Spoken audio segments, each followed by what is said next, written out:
How about if I just change this title to Donald Trump eating cats and dogs? That's the question. Is Donald Trump eating cats and dogs? That's what we're going to inquire today.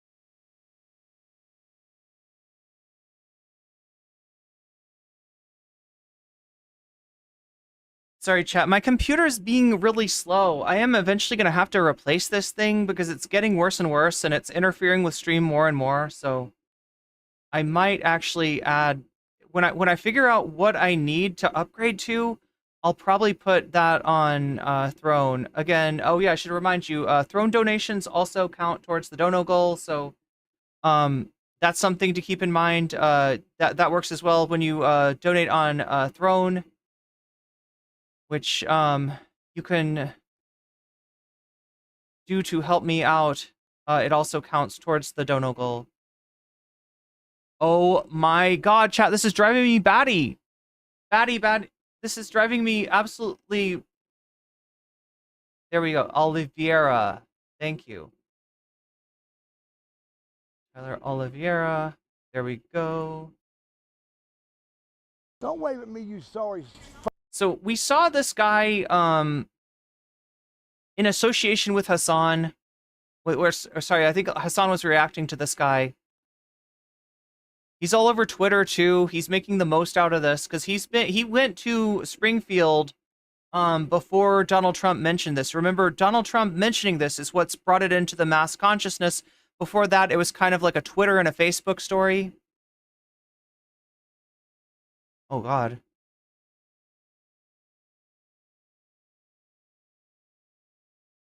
Oh, it looks like we've also got like a Piers Morgan video.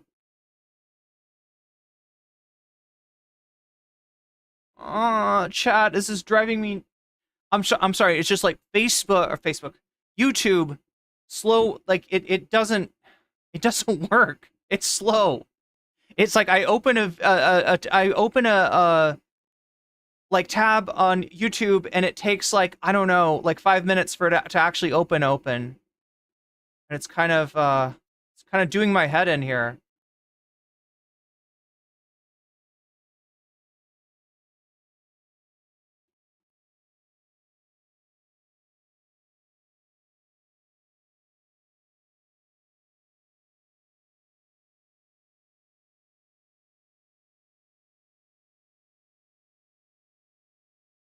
I'm surprised Piers Morgan didn't have a debate on eating cats and dogs. I mean, they'll probably talk about it, but... Trump announces VP Vance will act as couch czar. Breaking news. Thank you, Miskatonic. The Throne link is the one right there, right?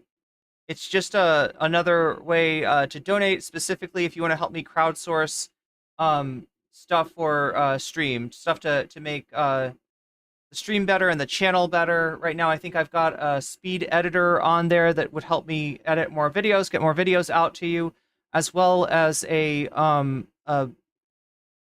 what is it called? Teleprompter to help me with prepared content videos, which I would love to do. But kind of if you have a pending browser update, install it. It speeds up mine. Is it Firefox?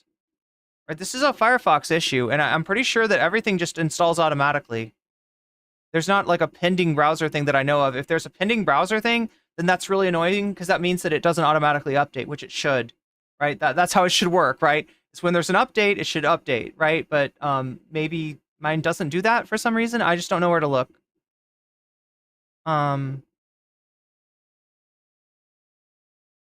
But yeah, I feel like we're ready to get started here. Let's make sure that both of the streams are up and running. It looks like there are. Oh my god.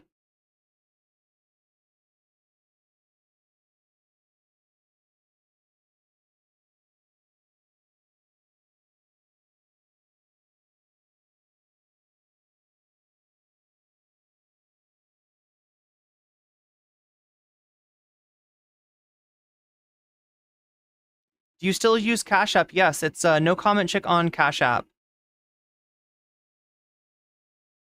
Oh, thanks for reminding me. Like, I think I've been forgetting to put the, like, long list of...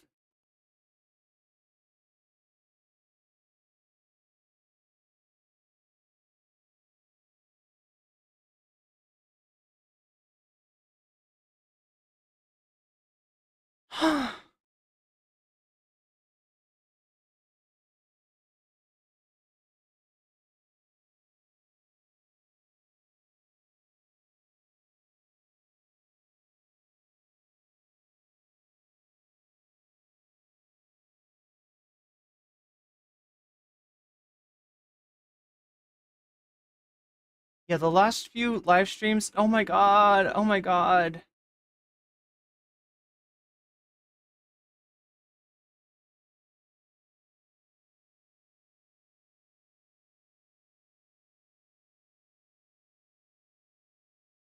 What the fuck? No, you're right. I haven't been putting up my those links for like a long time. Why? Like I can't even find like the last time I had a link up for this. Oh my god. Oh my god.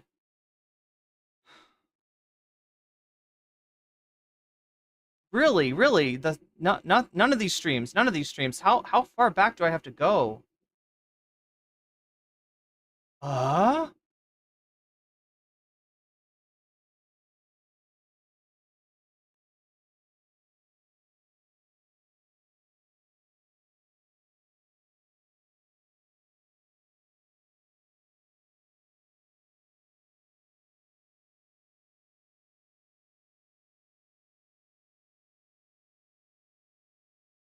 Okay, there we go.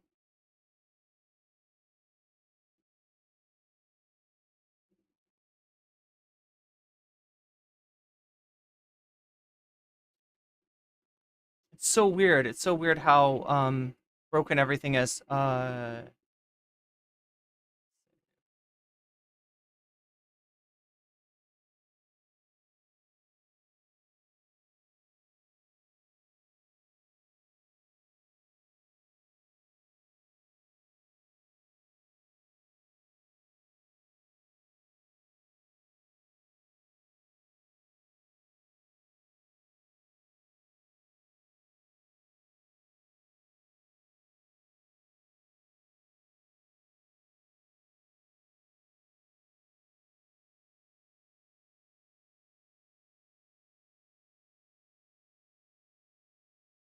Here we go. Okay, so everything should be up there now. I'm sorry that took like forever. Like I just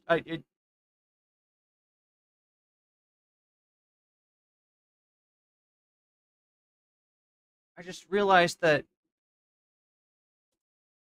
I haven't been like I copy my links from the last stream.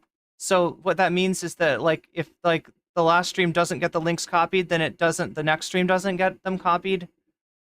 Um okay, so I pressed the button at the wrong time. Let's press the button again. Let's go here.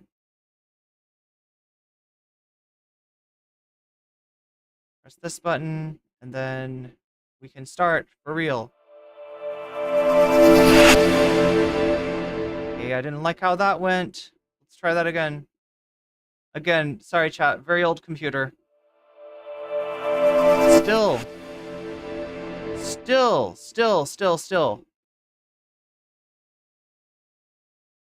Oh my god, what is wrong with you? What is wrong with my fucking computer?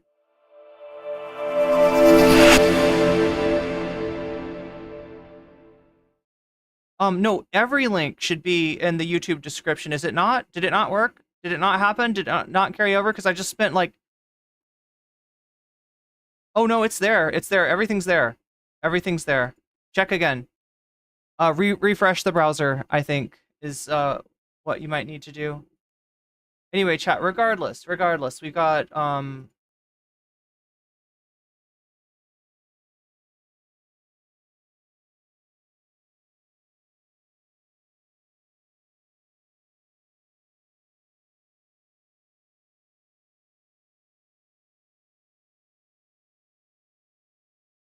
So Canton, Ohio.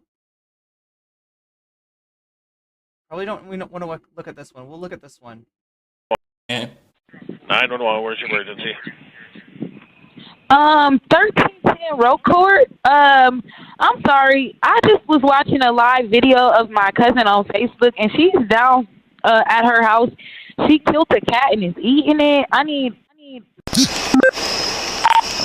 So there's the 911 call, right?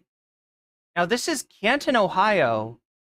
I wish I had the map to show you, but Canton, Ohio is like over 100 miles away from Springfield, right? This is not the same city. This is not close to the same city. If I'm remembering correctly, Canton is on the west side of Ohio, and Springfield is on the east side of Ohio, right? So nowhere close to each other.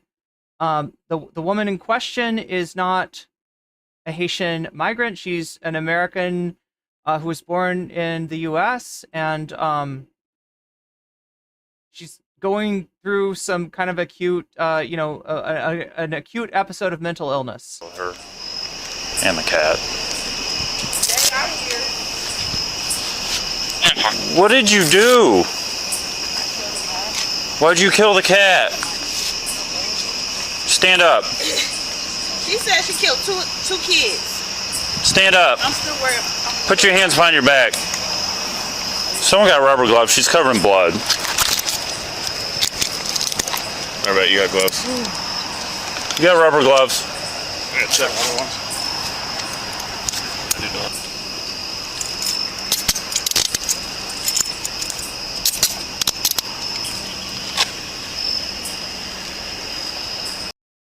So anyway, this is the video. I don't think we really need to see everything, but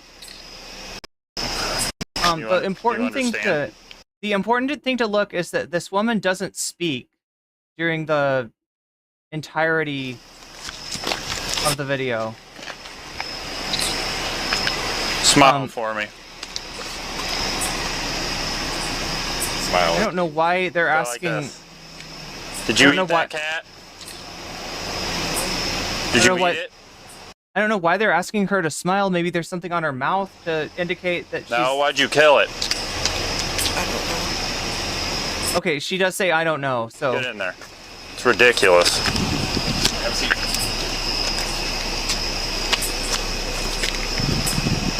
Have a seat. But yeah, so this is the video in question that started out the rumor, right? So, when this video spreads around without any context, as videos do, people are left to fill in the gaps. And they fill in the gaps with their ignorance, and they fill in the gaps with their racism, and they fill in the gaps with whatever fucking issue is hot, because that is how social media works, right? This is a controversy 100% created by social media. It's similar, actually really similar to what we saw in Aurora, Colorado, in terms of the viral image of the people with the guns in front of the apartments. Except I feel like with this one, it's even like that actually happened in Aurora, right? And people filled in the gaps with it's a Venezuelan gang and yada yada yada. They're taking over apartments like based on nothing. In the direct contradiction to what people living in the apartment complex were saying, which is that we don't have a problem with Venezuelan gangs. We have a problem with a delinquent landlord that is not fixing the building, that is maintaining, essentially Islam, and is subjecting us to substandard living conditions. Right? So they wanted attention. They wanted the city to do something. Instead, the person's like, they don't have to go to court until the 27th, right? The city's like, let the landlord draw it out and draw it out and draw it out, right? So it's really similar to that, except I would say that in this case, there's even less like real evidence showing anything. There's really nothing there other than, I guess, a black woman with an acute, mental illness episode, and the result of it is a cat was killed, and maybe she was like doing something with the body, right? That's what happened, right? Nothing to do with immigrants, nothing to do with Haiti, nothing to do with Springfield, Ohio. However, in Springfield, Ohio, there is stuff going on, right? Lee McGregor is the CEO of McGregor Metal, which makes welded parts for the auto and farm industries. Right now, about 10% of his workforce is Haitian, over 30 employees. I wish I had 30 more. Our Haitian associates come to work every day. They don't have a drug problem. They'll stay at their machine. They'll achieve their numbers. They are here to work. And so in general, that's a stark difference from what we're used to in our community. Lee McGregor is the CEO of McGregor Metal.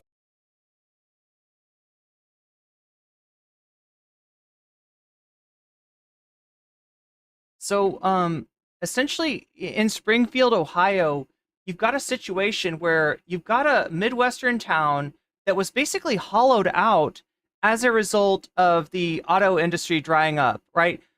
In the Midwest, you've got Detroit, which used to be kind of like the economic center of the upper Midwest, right? And cities around Detroit in Michigan, in Indiana, in Ohio, in Illinois, many of these cities would make like parts for cars that were built in Detroit. When the auto industry collapsed, when moreover, like the unions got super weak, right? Those jobs, which paid really well and had great benefits, they dried up, right? As a result, anybody who could get out of that city would get out of that city, right? You had a lot of young people leaving. This happens in Indiana too. You could see it in the kind of transformation of Indiana and Ohio as being purple states, which sometimes went red and sometimes went blue, to being red states, because like the people that are still there are like a lot older, right? So now the cities become like economically depressed. There's a lot of misery there, and as a result, the prices for rent go way down, go down, right? At some point, a metal plant moves to Springfield, and they've got a lot of jobs, but they're not the kind of good union jobs that used to be associated with industrial, sort of work, right?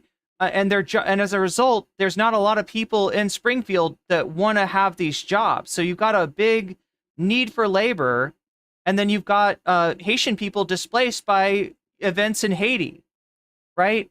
And so it becomes attractive for these people to move to Springfield, to take these jobs that the town doesn't want, and to kind of move in. Like the rent is cheaper than it is in bigger cities and the rest of the country. Right, so you've got a big influx of Haitian immigrants, and it was all somewhat well and good up until an event, right? Yeah, here we go. About 8,000 new jobs were created in 2020. They have only increased since then, but there were not enough workers to fill them. Then Haitian immigrants elsewhere in the U.S.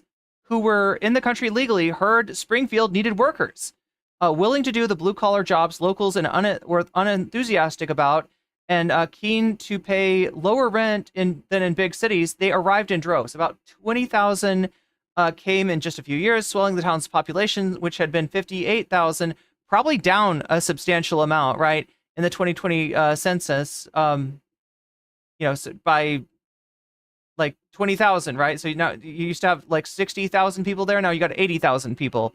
Immigrants had social security numbers and job permits, paid taxes, and lived in houses that were empty and boarded up. And as the town shrank, their arrival was the engine that drove Springfield's economic boom and allowed businesses to keep investing in it and creating more jobs and more tax income.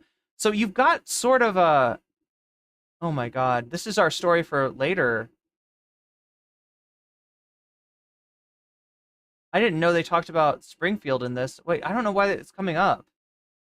Oh, because I marked it. Never mind. Okay, that makes sense. So, right, you got a big influx into a town, but this is actually kind of helpful. And this is the thing about immigration that people don't realize. Trump and racist bigots in general will usually describe immigration as a net loss for the places where it happens, right? That they're immigrants, they're taking the resources, they're using government aid, they're taking the jobs, they're taking the this, they're taking the that. But in actuality, in a town like Springfield and a lot of towns in the middle of the US, like they are actually in need of population to replace the population that has left, right? So they're a net boon for the city. And like I said, it was all well and good up until the point, I can find it.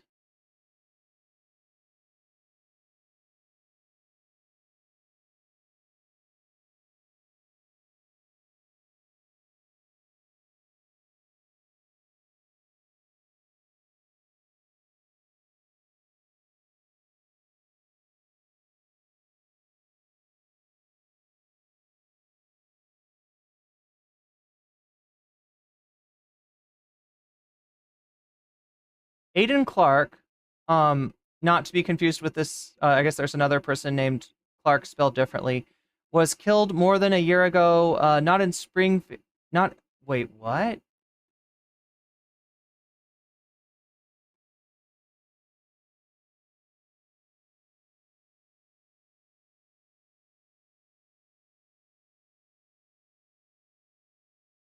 Nathan Clark, the father of the 11-year-old killed here. Let's just watch this.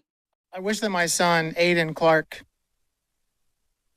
was killed by a 60-year-old white man. I bet you never thought anyone would ever say something so blunt. But if that guy killed my 11-year-old son,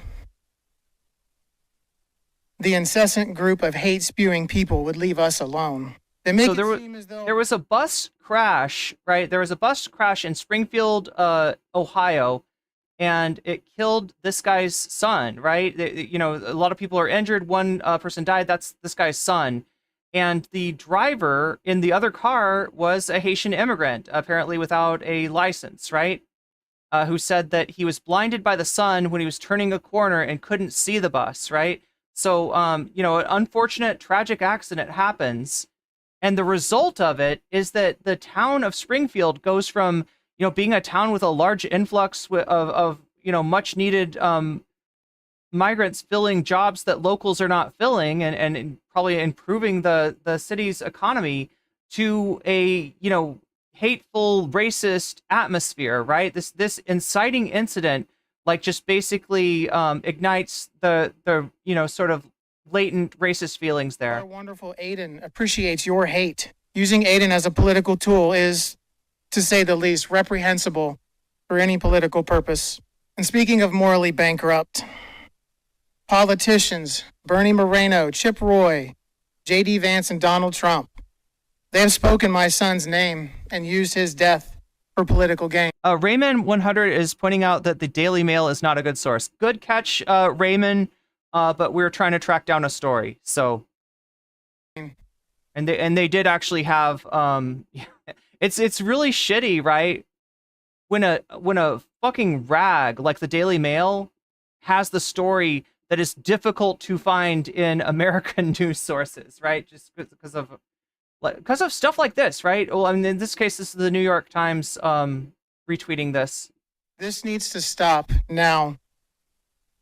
They can vomit all the hate they want about illegal immigrants, the border crisis, and even untrue claims about fluffy pets being ravaged and eaten by community members.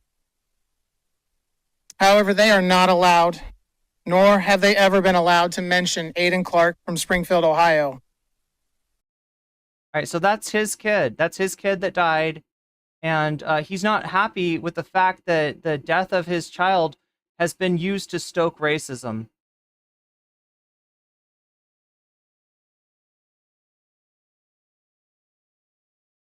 I wish that my son...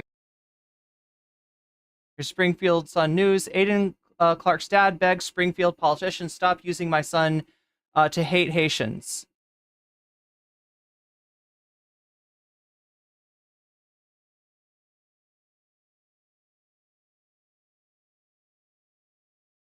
God, I gotta say, I'm starting to really fucking hate AI. I'm starting to really hate AI. But look, there's because of Donald Trump's like fumbling at the debate and mentioning this stuff, you've kind of got a turnaround on a story that was going from We're going to talk now about, we've been talking about this story in Springfield, Ohio. Like this story had been virally stoking hatred against immigrants, right? Donald Trump, the clown that he is, bringing this up in a way that just sounds like an old man yelling at clouds, actually has gotten more eyes on the story, and those eyes are seeing it for what it is, which is a ridiculous fucking racist trope against Haitians. And so now things have kind of turned around. Like, as bad as it is that this racism went viral, and that, you know, there's, you know, so much hate being stoked against immigrants from Haiti, it's kind of fortunate, I guess, that Donald Trump is this Twitter-brained. So do you see what I'm saying? Twitter's got this story. It's being allowed to run rampant. It's being boosted by Elon Musk, right? The reason that this story kind of broke containment was because of Elon Musk, right? Trump has got his head up Elon Musk's ass. Trump has got his head in Truth Social and in Twitter. And because of that, he thinks that talking about this, like, they're eating your cat, they're eating your dog, they're eating your ducks, right? He thinks this shit is normal. And so he comes out with this on the debate stage. People see it and they're like, that's not fucking normal. This guy's weird. The Hannibal Lecter guy's talking about they're eating cats, they're eating dogs now, right? And so now the angle of this story has flipped from being about the evil Haitian, like, menace, right? To being about the, like, meme and Twitter-addled brain of Facebook boomers like Donald Trump, right? So I mean, there's a little bit of a silver lining here, is what I'm trying to say. From there, and there's this controversy over the Haitian migrant situation, you know, made worse by the. Do you want the link to Google without the AI? Sorry. Oh no, I'm not talking about AI on Google. I'm just talking about, like, the AI, the cringy AI memes. Comments, the false comments from the former president in the debate last night. But this is interesting as well. Apparently this thing really was sparked, the whole issue about Haitian migrants, when an 11-year-old boy was killed last year, school bus, hit by a car that was driven by a Haitian immigrant. But now the boy's father is speaking out, and he's pleading with the community to stop using his son's name to demonize immigrants. Watch this. I wish that my son, Aiden Clark, was killed by a 60-year-old white man. I bet. Yeah, we already saw this. So Why is Geraldo? that father and Okay, so Chad, I gotta be honest. I don't really know that much about News Nation. I'm noticing that a lot of, like, kind of like washed up television journalists, I hate to say it, but, like, you know, end up there. Like, what's his name? Dan Abrams was on there. This is, like, they had an interview. The first time I ever saw them, there was an interview with Cenk Uygur, like, complaining about the left. I don't know. mother, But yeah, here's Geraldo. husband and wife. So Was maybe Geraldo, like, not right-wing enough for Fox News or something? Is that what happened? sincere, so loving, so anti-racist, so generous in spirit, so forgiving. I want to hug them. I love them. It reminds me of Molly Tippett's dad in Iowa. She was killed by an illegal immigrant.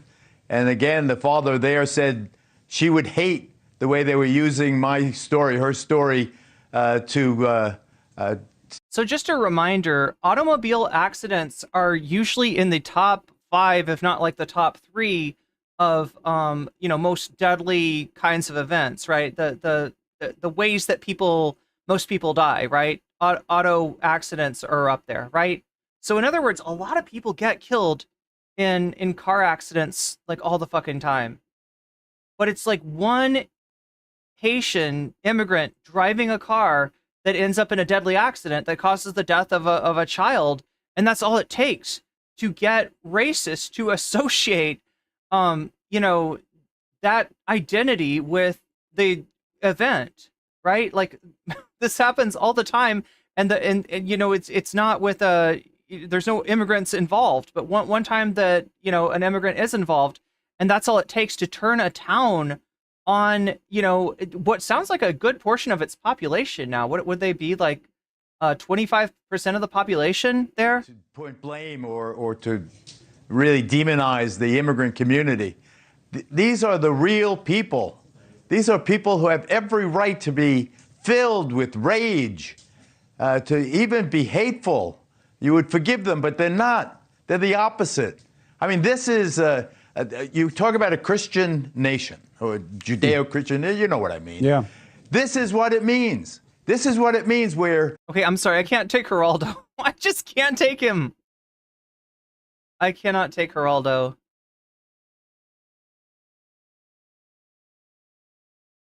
Let's take a look at this. I think that, is this the town manager?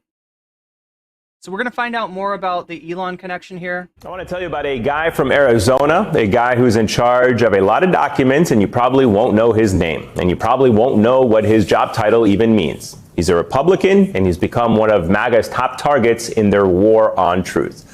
Stephen Richer is the Maricopa County recorder in charge of maintaining voter files for more than 2.6 million active registered voters. And in this position... Oh my God. I am so sorry, chat. This is a different story entirely.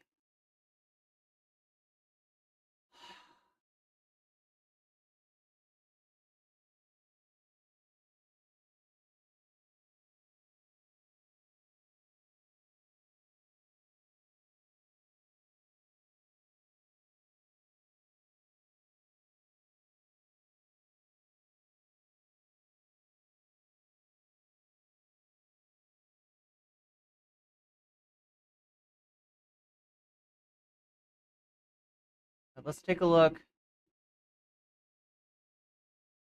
No. No. New York Times, you suck. You suck. You suck. You suck.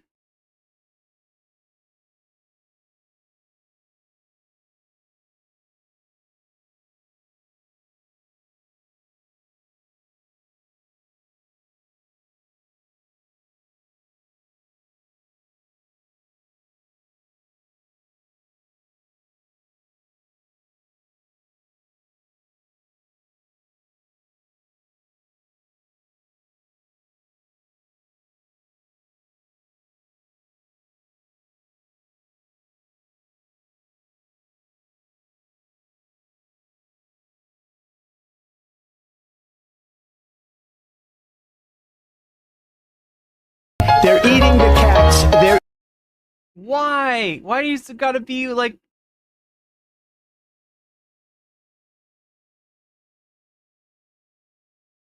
Oh, jeez.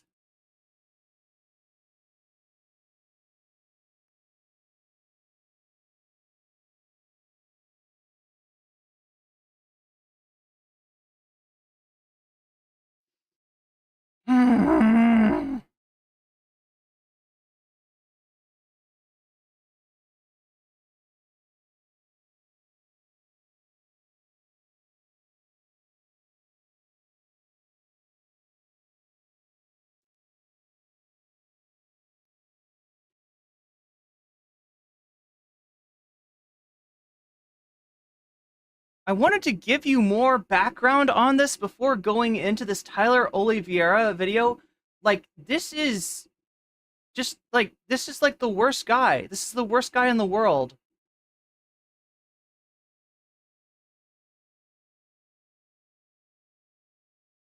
Like, he's a vulture that descends on any place where there's racism, or there's homelessness, or there's misery, or there's some kind of story that he can get to demonize either drug users or immigrants or whoever the fuck. But yeah, this is Tyler Oliveira. There was Haitians in a white van driving around the neighborhoods collecting cats, skinning them and eating. Wait, what the fuck was that? Was that AI right there? Don't wave at me, you sorry f***ing sand. There was Haitian. Oh my God, and he's like, he's entertained by it. He's entertained. He's entertained. Oh, look at Grandpa's being a little racist here, but but you're platforming his racism, Tyler. Driving around the neighborhoods, collecting cats, skinning them and eating them. In my opinion, they're worthless. Bunch of worthless f***ing sands. They're getting thousands of dollars in government assistance, even the cash assistance cards. They're calling them the magic money. So I'm also seeing like another side on which the exploitation is going on. Obviously, he's exploiting, you know, the hatred against against like, you know, Haitian immigrants in the town.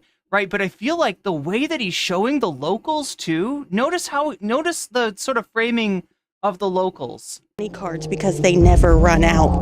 Managers are nothing but a headache. All they're doing is raising our rent and our taxes and wrecking vehicles. Everybody wants to make this into a race issue. It's not a race issue. It's culture, it's accountability, and it's respect.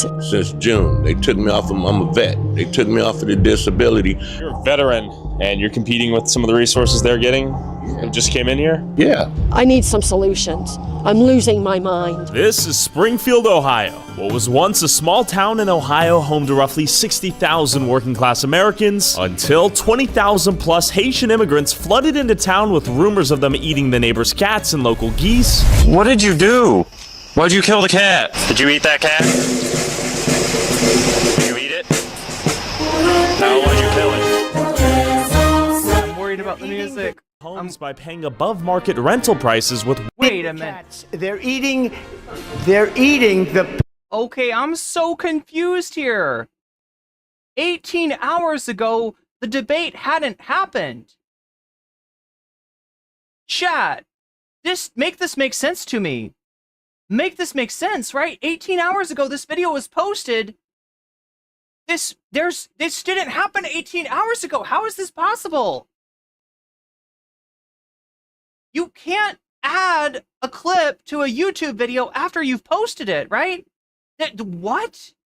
Pets. And causing car accidents left and right and driving... I don't understand. I don't understand. Let's check this again. Yeah, there's no way. 18 hours ago, there's something, time distortion. What is going on? Locals out of their homes by paying above market rental prices with welfare subsidized by the American taxpayer. Are these Haitians eating cats? How did they travel 2,000 plus miles from Haiti all the way to Ohio? And do the locals and their new Haitian neighbors get along? I pulled up to Springfield myself to see if this was real or overblown fake news. A lot of this is alleged. So look, the problem is that rents are too high in the US in general, right? You can't live in a big city because the rent is too high. You look for a smaller city to move to that's actually got a job at it, you know, because you're being driven out of your fucking country because there's fucking violence going on there, right? And now you're the bad guy because maybe you're receiving some kind of benefit that like allows you to get, you know, a home, and then it raises the rates for somebody else, and now you're the villain, not the fucking landlords, not the fucking system, not capitalism, right? The real villain is always distracting us with other people. And it wants us to tear each other apart. It wants us to see each other as alien and other and inhuman. When the only thing that's really inhuman here is the fucking mode of production. This is not a human mode of production that we're dealing with, right? I truly don't know what's going on. But I'm completely befuddled by the fact that how did he get the Trump... How did he get the video? How did he get the debate in there when this thing went up 18 hours ago? I don't get it. Going on, and neither does Twitter. Twitter is relying off of a few images and a few Reddit threads, and there are rumors that hate... Yeah, so in other words, you don't have enough information to be able to do the reportage, but you're gonna do the reportage anyway because you know the clicks are there, right? This is what's perverse about like this kind of content. Are taking neighbors' cats and eating them. Are you from Haiti by chance? Does everyone get along here in Springfield? Yes. Good? Good. Motherfuckers are worthless. Bunch of worthless f***ing sand. Yeah. When did the Haitian neighbors come and move here? I'm going to say probably 5 months ago. Okay. I spoke to a few of them in French. They're everywhere. They're up there. Don't wave at me, you sorry f***ing sand. I tell them like it is.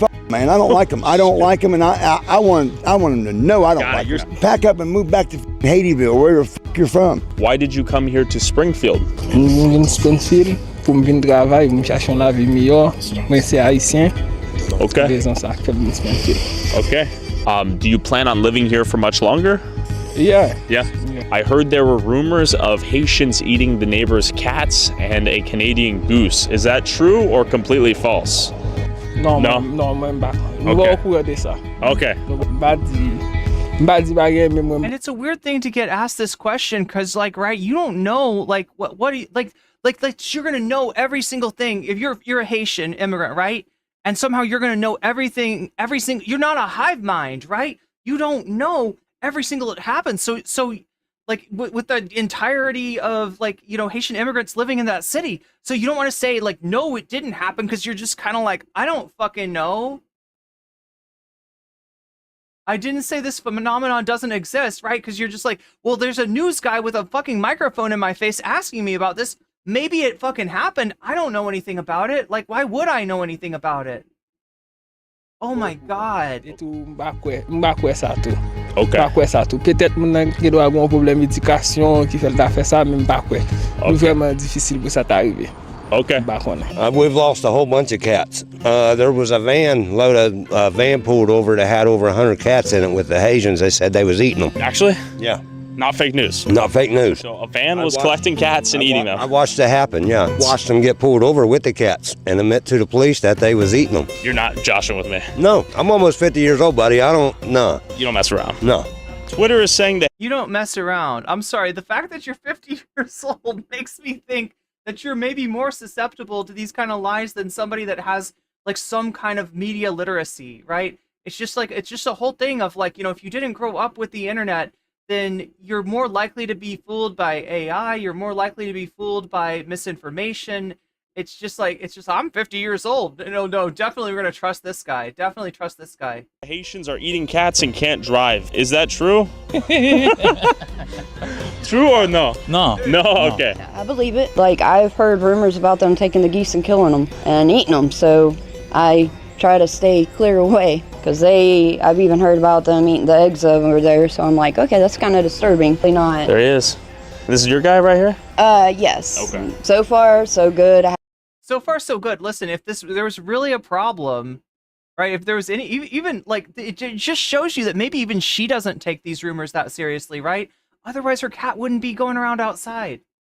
I haven't had no issues, but they kind of know us. And are they chill? They're alright, I guess. I don't pay no mind to them. You know, and they're everywhere.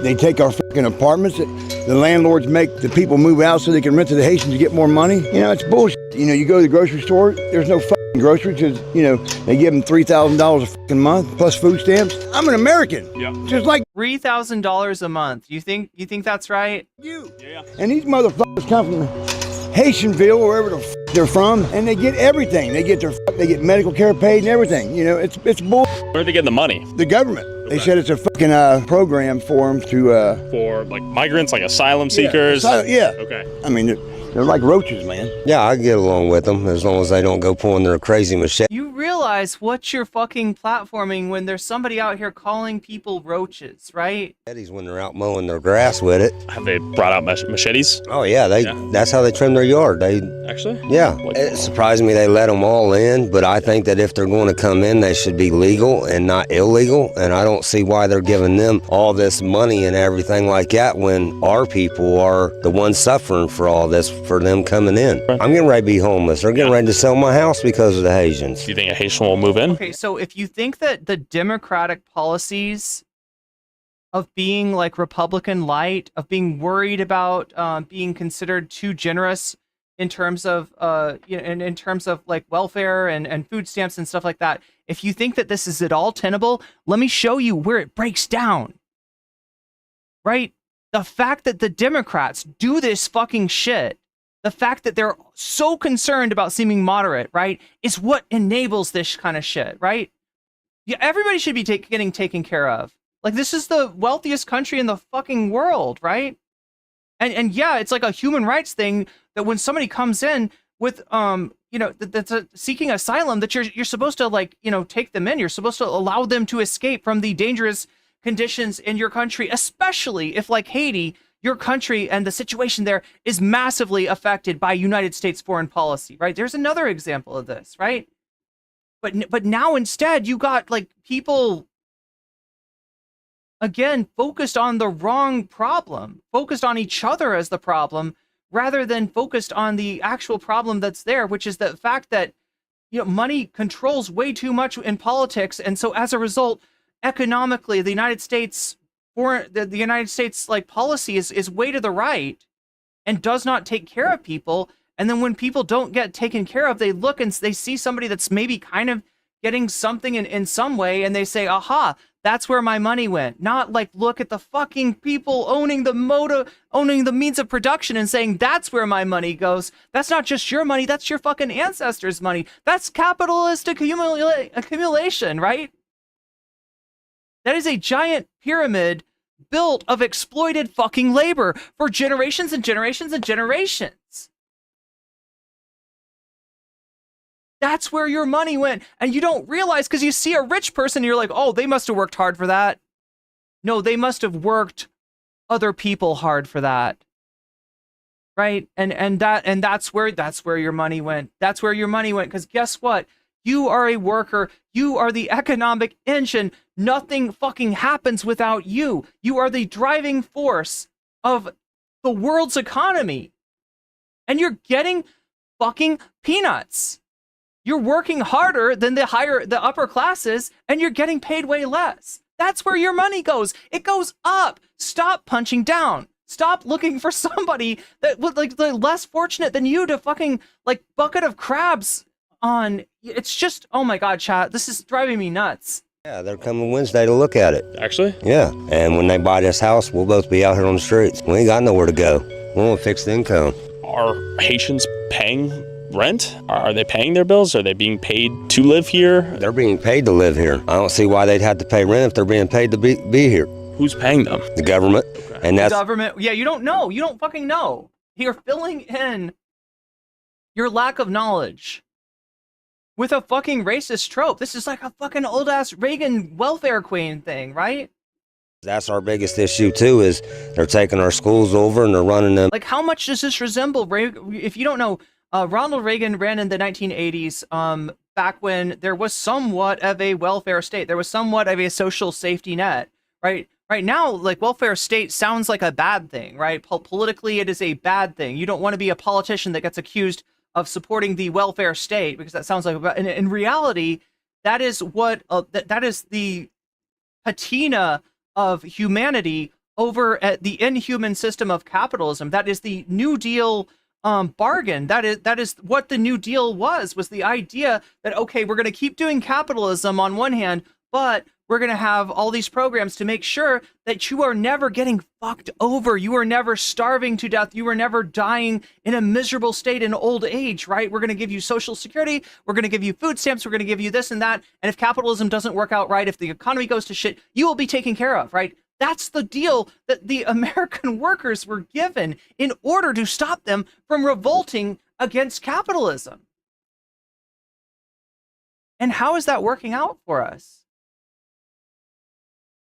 It is momentary peanuts thrown in our direction to silence us and to shut us up and to diminish our class consciousness and our revolutionary spirit. And I'm not against it, right? While there is capitalism, there needs to be some sort of assistance. There needs to be some sort of a social safety net, right? While capitalism is an operation, and it will be an operation for the foreseeable future. I'm not some kind of, I'm not some kind of utopian that thinks that we can just like snap our fingers and end all exploitation and just like, saunter off into, some kind of a paradise, a worker's paradise, right? I don't think that's realistic. But I also don't think that the policies that are being offered by the Democrats, even at their best, right? The Democrats of the 1940s, 1950s, 1960s were a lot more generous to workers because they felt that fire.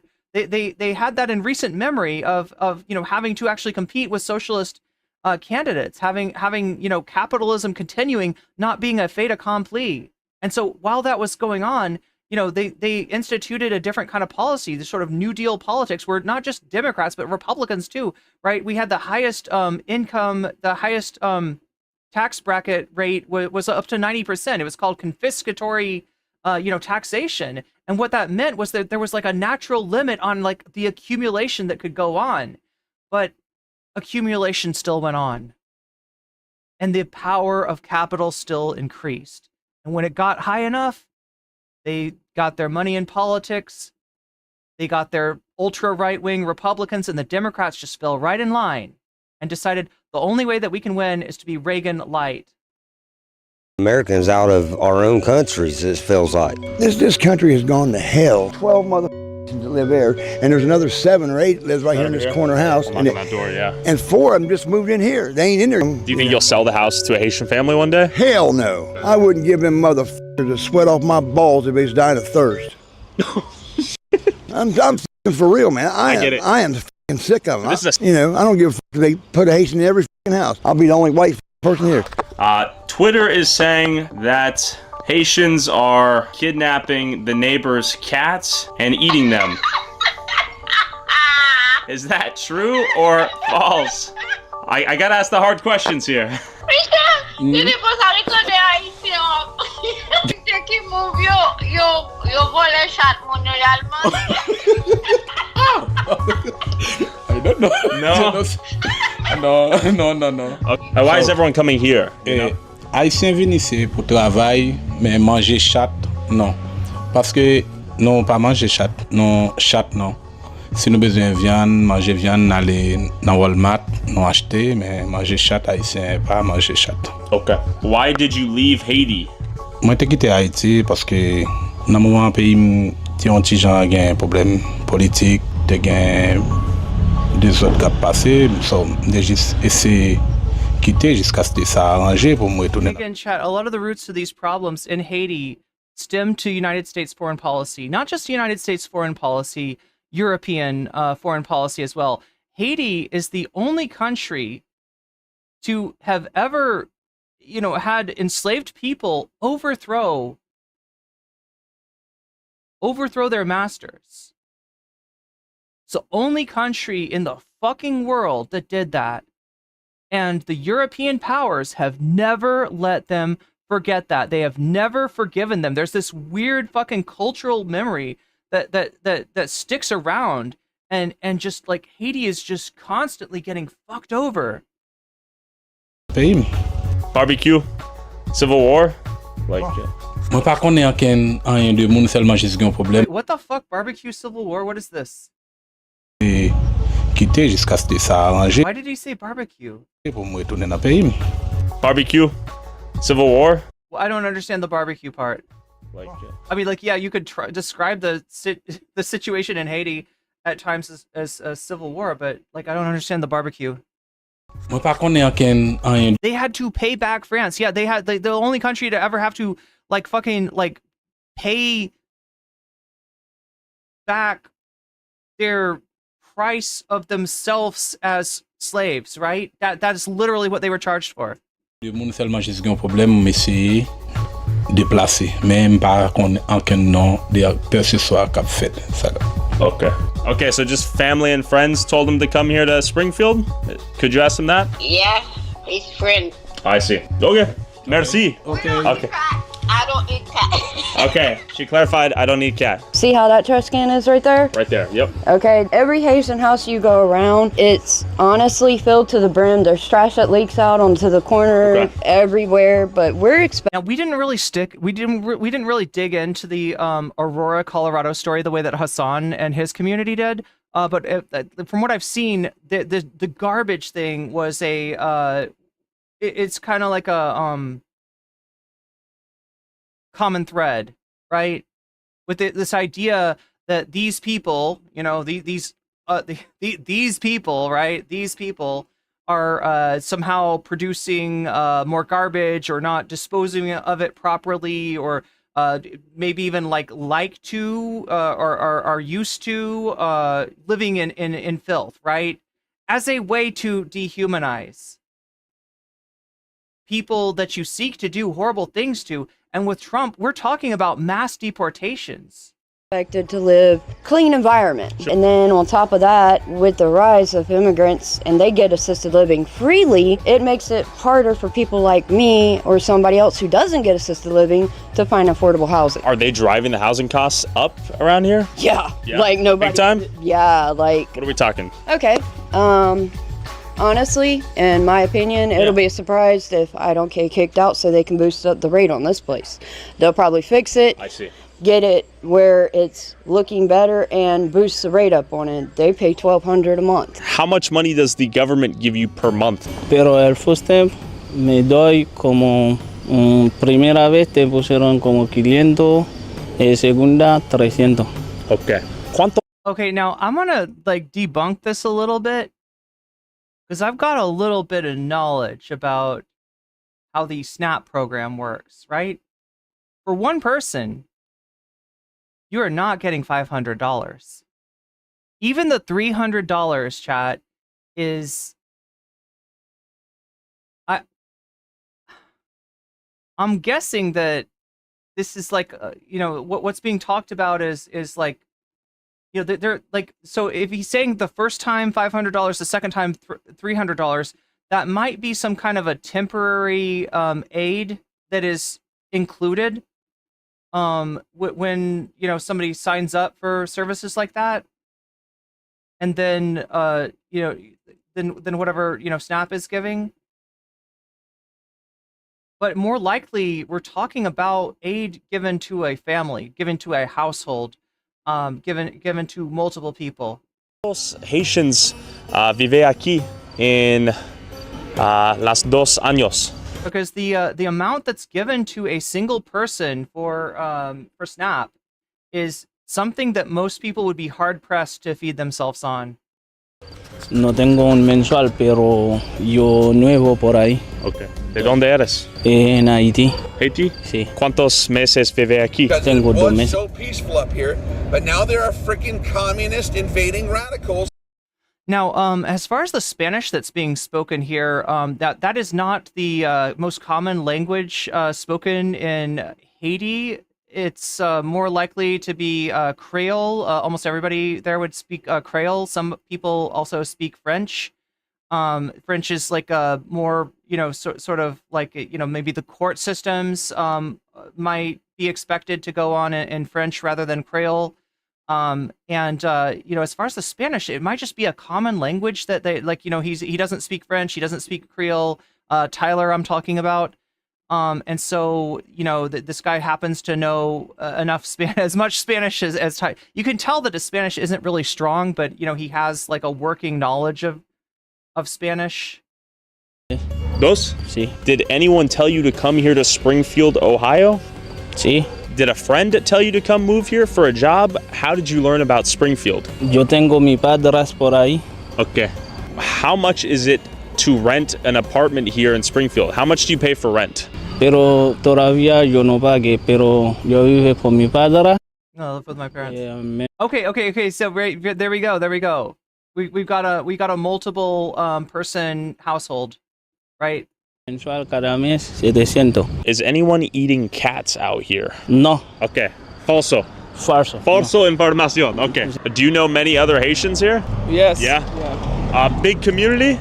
Yes. Yes. Yeah. There's something about the way that he talks to people, especially in English, that's just fucking insulting. Big community? Many Haitians? Like, I don't know. There's something about, like, there's like a certain way that sometimes people communicate to people that don't have English as a first language, where you get the feeling that they think that they're talking to a child. And that's what I'm picking up from Tyler. Okay. And it's actually not as, like, I somehow expected worse from this guy, right? But it's still pretty bad. Why are so many Haitians coming here to Springfield in particular? Apil haïtien vini sit lan, c'est parce que yo di sit lan gen job haïtien depuis li vini la ka travail, ça vient permettre que gen l'autre haïtien qui vini. C'est raison ça qui fait apil haïtien vini pour ici. Okay. Thank you. Also, if you want to support our... So the same reason that you might be able to, if you're having trouble finding a job, you might talk to somebody that works somewhere, right? So in other words, like, you're looking for a job, you're checking ads. Sometimes these ads are just like kind of stealing, sometimes these opportunities, right? They're just like harvesting your data, harvesting your information. There's not really a job there. Sometimes the company is actually collecting resumes for when they do need to hire somebody, but they actually don't need to hire somebody right now. They put out an ad, they collect the they collect the resumes, like, right? But they're not actually hiring, right? But if you know somebody who works in a place, if that place is hiring, they're gonna know, right? They're gonna hear, yeah, our shift was way short yesterday. Can you find? We really need to hire new workers, right? And so, like, that's the person that you talk to, right? That's what he's talking about. And so, yeah, it makes sense. Where would you go? Someplace where you gotta, like, look shit up on just like random job listings, or someplace where you've got friends, where you've got family, where you've got connections, where people might be able to, let you know, people that have a job might be able to let you know, like, if their companies currently hiring. Boots on the ground, independent journalism that is not bought and paid for by corporate interests. God, I'm so sick of this guy. Non. Avant, oui, maintenant non. Non, avant, il était comme bon pour le moment, non, m'a travail. Ah, is it true that the Haitians are eating the neighbor's cats? Oh. No.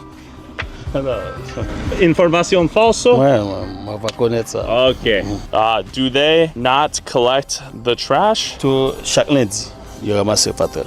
Okay. Why did you leave Haiti? Non, m'a cherché la vie, m'a pas venu ici à dire. Yeah, if the trash cans are like overly filled, it might be because they're, being forced to live with like a lot of people per house in order to afford the stuff, right? So this whole idea of like, oh my gosh, these Haitians come in and they got all this government aid and they're able to pay more, so they're driving up the prices, might actually be they're able to pay more because their whole family lives there, and it's like, there's a whole bunch of people working in each household. Therefore, they're like that's a more reasonable explanation than to try to say that like genetically or biologically, or I don't know what the fuck goes on in the minds of a racist like that thinks that like Haitians produce more trash or are unable to put it into the garbage pail or whatever kind of like racist garbage, like whatever kind of racist thought processes are going on, right? It's a little bit more reasonable to assume that maybe these people are living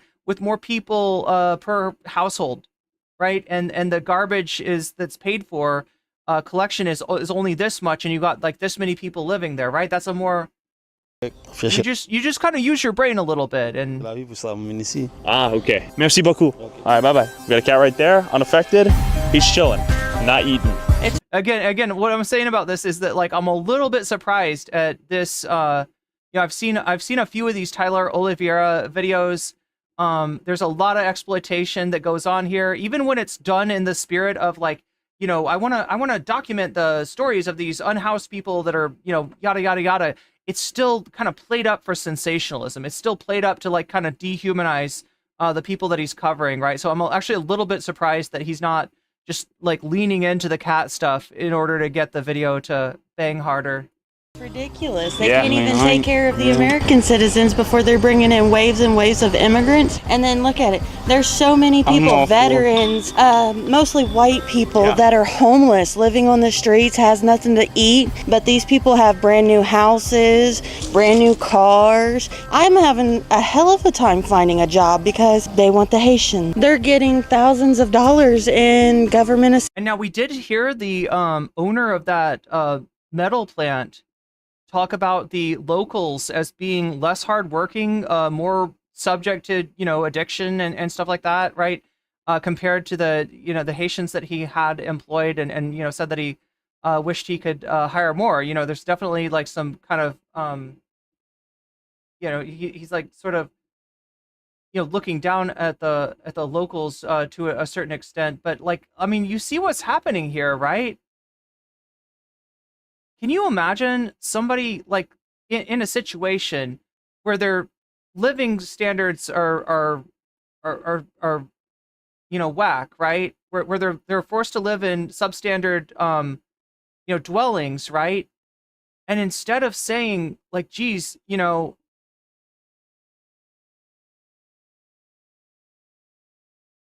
there should be somebody in politics, in government, to make this better, right? That's what our politicians are supposed to do. Let me vote for somebody that's gonna, expand the social safety net. Instead, they turn around and they say, no, actually, the problem is the immigrants. Let me vote for Trump. Let me vote for somebody who's gonna cut taxes for millionaires and billionaires, right? The actual problem, who's gonna make that shit worse, who's gonna make that the accumulation of wealth by capital greater and greater.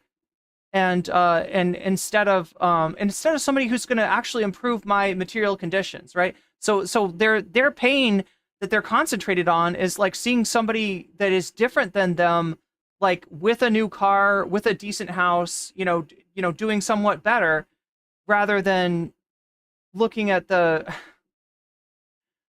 rather than looking at the real source of their problems. I worked retail before I lost my job back in April. When I do transactions, I can see what comes across on certain cards. I'm not trying to be nosy. I don't want to know what you get. But when a Haitian comes through and spends $500 in food stamps and still has $5,000 on their food assistance card. $5,000? $5,000. Would you like to know what the Haitians are calling the food assistance cards? Tell me. Even the cash assistance cards. They're calling them the magic money cards because they never run out. I'm homeless. I'm jobless. I'm sleeping on friends' couches because I can't get government assistance. And you could make your whole situation better with some solidarity, right? Instead of getting used by the people that are fucking exploiting you, by the people that are making your life so impossible. You are focused on the wrong enemy, lady. Because I come from the wrong country, apparently. Y'all get along out here or what? We don't socialize with them that much. Okay. I mean, they walk up and down the street, they do their little thing. That's it, you know.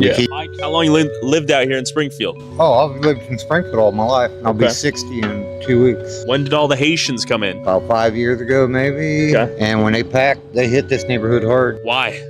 Outrageous rent. They went through, they painted them, cleaned them up a little bit, rent them to them, and they pay their rent. I heard on Twitter that cats are getting kidnapped. Is that true? Yes, my mom You're actually laughing. my mom actually What have you seen a post on Facebook. There was Haitian on Facebook, you don't say. In a white van driving around the neighborhoods collecting cats.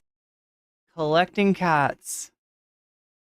For what? Skinning them and eating them. Snyder Park, our actual park. If a Haitian is caught walking the grounds down there, they can get arrested because they're going down there and they're killing the Canadian geese so they can take them home and eat them. I wouldn't be surprised though, because we used to have a lot of cats around here. Megastar says, we have a ton of Somalians where I live. They work in the meat packing plant. No one wants that job. Yeah, that's most often the kind of, when you've got immigrants moving into a community and taking jobs, those are the kind of jobs that are most often, and especially when you're talking about undocumented immigrants, right? Those are the kinds of businesses that exploit the precarious status of, I'm actually bothered by the fact that that cat, at least from this angle, kind of looks to have a human face. Like, do you see what I mean, chat? The cat, like, kind of like, I don't know. There's something. It looks like it's drawn by the artist from JoJo. If you ever see JoJo anime or manga, like, right, a lot of the cats and the dogs seem to have like human faces in a weird way, and that cat's like straight up like a human face on a cat. I don't know, chat. I don't know. Great freeze frame. Why would they be running around eating cats and geese? No, the other thing is, like, look at how many cats are outside, right? If there was a real problem with people's cats turning up missing, right? If there's a real, and also, what doesn't match up? Like, just find the inconsistencies, right? Find the inconsistencies, because there's a ton of them. All right, they got endless credit on their Snap cards, all right, on their EBT cards, right? They got $5,000, right, on there. They call them limitless money, magic money cards or whatever, right? All right, so they can go to the grocery store and buy whatever they need. Why would they be eating cats? If that was the truth, why would they be eating an animal that's got like no meat on its freaking bones? That's probably not, super apt.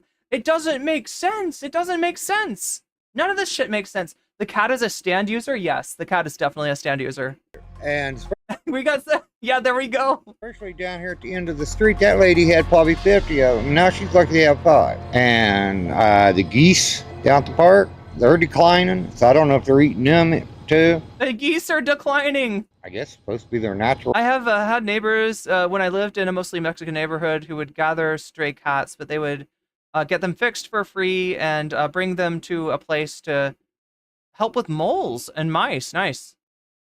Habitat or something, or whatever. Yeah. Do you think this could come to another American town near you? The geese would be way better, but it's still, like, have you seen Canadian geese? So, chat, if you're not from the Midwest, you might not know, you might not have in mind the actual kind of goose that we're talking about, right? These are not like I don't know, if you've ever been around a place where Canadian geese frequent, right? There's just like poop everywhere. There's poop everywhere, right? And I can't imagine, I've never heard of anybody eating them. I don't think they would be very good. The geese would be more sensible, but they're not doing that either. Also, you can't have it both ways. You can't say they got limitless money on their EBT card and they're eating cats and they're eating dogs and they're eating geese, right? They're trying to have it both ways. These people are either like super like economically, depressed or they're, getting, mad money from the government supposedly. And how do you think that fucking works? How do you actually think that works, right? What is the mechanism for how this just unbelievable distribution of money to these people from the government This come everywhere, man. Yeah. that there's literally a thing on your Snap that you fill out and you say I am a Haitian immigrant, and they're like, oh, okay, shit, we were about to sign you up for the $200 a month, right? The normal distribution, but instead we're gonna give you $5,000 a month, right? It doesn't make sense. None of this shit makes sense. The future of America? I hate to say it, but probably so. The Mexicans take it up for the blacks, and the blacks taking it up for the Mexicans is odd. Interesting. In my country, What is he saying? Wait, what did bro just say? they're declining, so I don't know if they're eating them too. I guess it's supposed to be their natural habitat or something, or whatever. Yeah. Do you think All geese are migratory birds and it's getting close to this fall? could come to another American town near you? This come everywhere, man. Yeah. Is the future of America? I hate to say it, but probably so. The Mexicans take it up for the blacks, and The truth of the matter is immigration is going to be more common in the future. And there's very good reason for this, right?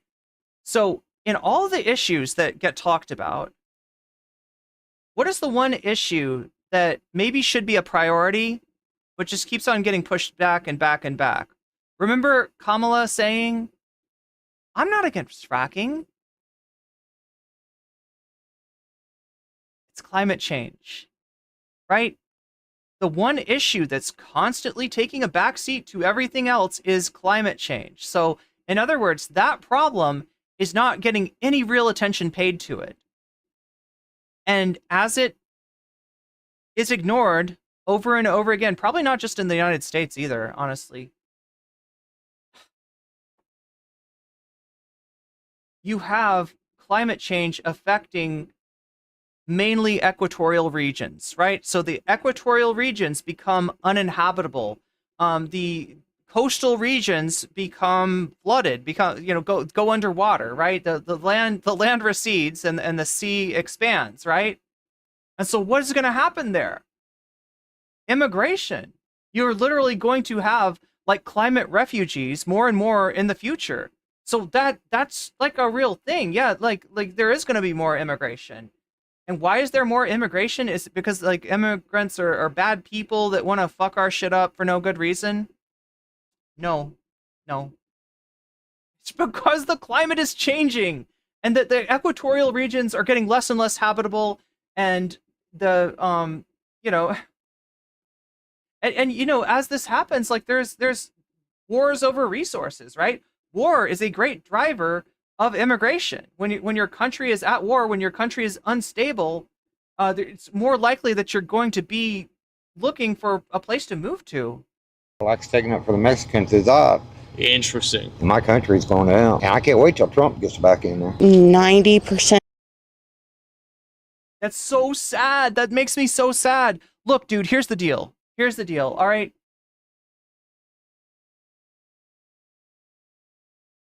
These people, this town has been fucked over by capitalism. And the only justice would be, in the near term, a rise in tax rates for the rich and a rise in the social safety net. Programs, hell, even job programs, to make sure that everybody that wants a job can get a job. The US has done this before, the WPA, right? There were even grants given for things like theater during the 40s, right? To get people freaking employed. That's what needs to happen. The opposite of Trump is what needs to happen, right? In the short term, yeah, Kamala would be better. In the long term, the Democrats should have a rival to the left. The Democrats should have to compete with a party that is we're going to be like the Democrats, but we're going to have a real social safety net. right? Short term. And then long term, we need to do something about our capitalism problem. We need to unite the workers of the world instead of dividing everybody and fighting with each other and clawing at every other crab in the bucket, right? We need to bring the crab claws together to bear down on capital and have an ultimate crab rave, chat. Are you with me?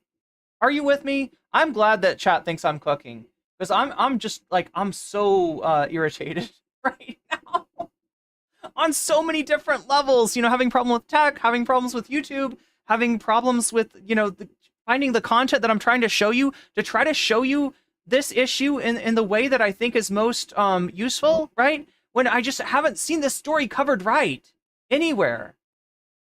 And so, like, it's kind of difficult for me to put it together, but I'm doing the best that I can with the limited resources that I have. And in this case, like a content creator that I think is an absolute ghoul. Like, I got no respect for Tyler Oliveira. That being said, like, I actually thought that this video was going to be worse than it is. They just want to magically extract cash from people without having to actually pay them. Yeah. And of the auto accidents are Haitian involved. Okay. Well, they want their standard of living to somehow continue to increase. And the only way that happens is through extraction. And who would they extract it from? Us. I've gotten hit by several of them walking, because I walk a lot, and they're going the wrong way down one-way streets, like, and they think they own the streets. And when they got chased out, he hit the curb. When they got chased out, she heard one of them say it, and it was actually in English. Look at them just blast it off. What the fuck? They've knocked down my grandmother's fence. Yeah. That brick wall back there, they've drove into it. They've hit cars around here. I mean, they cannot drive. Whoever's giving them driver's license ought to have theirs taken off. But look, every time a country moves into another country, talk about we're taking over, that shit leads to war. 100%. Like, when you have the old black dude siding with the old white redneck, and they're talking about joining teams, that's when you know everything is going to go downhill, and it's going to go downhill. It is going to go downhill, and it's going to continue to go downhill, because you're doing exactly what the actual people that are fucking you over want you to do. You don't even see the people living behind the gates of the gated communities. You don't even see the wealthy. They're out of sight, out of mind. They're going to have bunkers. Right? When climate change gets really bad, they're going to have fucking bunkers. They're going to be like underground. They're going to be invisible. And meanwhile, you're going to be fighting with every single other oppressed person out here, never realizing that your oppression and their oppression stems from the same source. Keep it real. We all know about the neo-Nazi. A Canada goose will mess you up if you go. Oh yeah, good point, Sparks. Yeah. So geese are famously yeah, solidarity is awful to her, apparently. Yeah, geese are famously pugilistic, right? If you've played the game Untitled Goose Game, if you've seen a goose in real life, right, you will get fucked up by a goose. A goose is much smaller than you, and yet you really should not fight them. Like, they will mess you up. So the idea that, like, yeah, that's what the Haitians are doing. They're going for the geese, right? It's just like, it doesn't make any sense. It's just a couple weeks. None of this shit makes sense. Down. And I ain't saying that. Okay, so those are the, they're called, like, blood. Oh my god, I'm trying to remember what they're called. It's called, like, blood something or other. Blood. Racist. What are they called? What are they called? I can't remember what they're called, but it's blood something or other. It's wrong. But look, let's think about it. It might even say 36 years old, and in 36 years, that's the first time I've ever seen the neo-Nazis rally in our city. My mom was telling me she was coming home the other night and seeing a carload of Klan members. Oh yeah, Klan members. Yes. Oh, there's full-on war going down right now. That's what it's coming to. Okay. And it's all going to be against the same people. Yo quiero hablar contigo sobre migración de muchas Haitians a Springfield. ¿Sí posible? Sí. ¿De dónde eres? Haití. Haití. Ok. ¿Cuántos meses vive aquí? Un mes. ¿Qué es la razón que vive aquí? No, yo no vivo por acá. Blood Tribe, thank you, God. It took me a second to remember. Yeah, this is called Blood Tribe. That's who those guys are. Now, if you ask a right-winger, though, those are feds, right? Those are not. They're like, I don't know, FBI agents. dressed like that to try to demonize Trump supporters because they want to say that there are no fucking racist gangs out there. They want to say that it's all a fucking lie, that it's all like a psyop against against the good anti-immigrant Trump supporters. Visitan, ¿cuántos dólares tú recibes cada mes del gobierno? No, todavía, porque yo tengo el proceso, pero no me manda todavía. Estoy aquí. Oh, ¿nada? Nada. ¿Cómo es posible que vive en las casas con nada de dinero? Aquí yo Yeah, relatives. Have you not figured this out yet? Relatives. That's how. no sabe nada. Yo vengo a visitar una persona. That's how most of the world fucking survives. Yo no vivo Like most of the world has way tighter knit families, extended families, compared to American culture, which is built around this idea of the nuclear family, right? acá. Ok, ¿por qué tú manejas el coche con mucho rápido? No fui yo que estaba manejando. Mucho rápido en esa street. Mucho rapido, yeah. No estaba ni. This guy, he's too much. He's too fucking much. Mi primo. Ah, ok. ¿Es cierto que personas comen los gatos o no? I love the idea though of blaming like one Haitian immigrant for like other Haitian immigrants' driving habits. No. No sé. No, ok, lo siento. Gracias por tu tiempo. I'm trying to interview Yeah, locals lo siento indeed. God damn. hear their thoughts about the Haitians that have moved in. Yeah, no, I don't know. I lived here for 24 years. Yeah. I lived in LA for 38 years. Got it? It is causing probably some problems. I personally noticed it because it took me months on end to find an apartment to live in. Sure. The available housing supply has gone down and the prices have gone up, or what? I'm not 100% sure about the prices going up. I mean, I hear rumors that there's landlords ripping off some of the Haitian people, like trying to put multiple families in a house and charging them too much money. But I don't know if that's true. It's just stuff I've heard. But yeah, it has affected the market because, like I said, I couldn't even get anybody to call me back for months. Couldn't tell you. I haven't had any problems with anybody. I can tell you that. Again, no cat eating. Do any of these people understand that, like, when you're in a precarious situation, in other words, when your economic picture only just barely works, right? When the phrase making ends meet becomes a very palpable reality to you, right? When it's not just an abstraction. That means that anything that perturbs your situation is going to put you in a bad place, is going to put you in a really fucking bad place. And the reason that you're living like this in the first place is because our mode of production is fundamentally built on exploitation. And who gets exploited? The rich dude with a lot of money. Does he pay too high taxes? Is that what's going on? He's working really hard, and the workers, like the employees of the Springfield nuclear plant, like Homer Simpson, they're sitting there eating their donuts and drinking coffee and being lazy. Is that what's going on? And Mr. Burns is like rushing around to try to make the nuclear plant work? Or is it maybe the opposite? Or is it maybe the exact opposite of that? Yeah. What's your name? Pavon. Pavon. Oh, you own this? Yeah. You'd be a great person to talk to, then. Yeah, for sure. We've heard a lot of the Haitians that have moved here recently come here often. Yeah. What's going on here in Springfield? There's just like an influx of the population, the Haitian community. I mean, they're protected status here, so they're just like, obviously I've filled up the town with it, and yeah, that's where we're at right now, pretty much. So you own this laundromat? Yeah, so my dad owns this laundromat, I own the sneaker. Wait. No, I didn't even catch this. So chat, like, I'd be willing to take a look at the actual material situation that's going on, with the protected status, as he said. I'm assuming that what we're talking about here is somebody claiming asylum and that asylum claim being, accepted, right? But if that's true, right?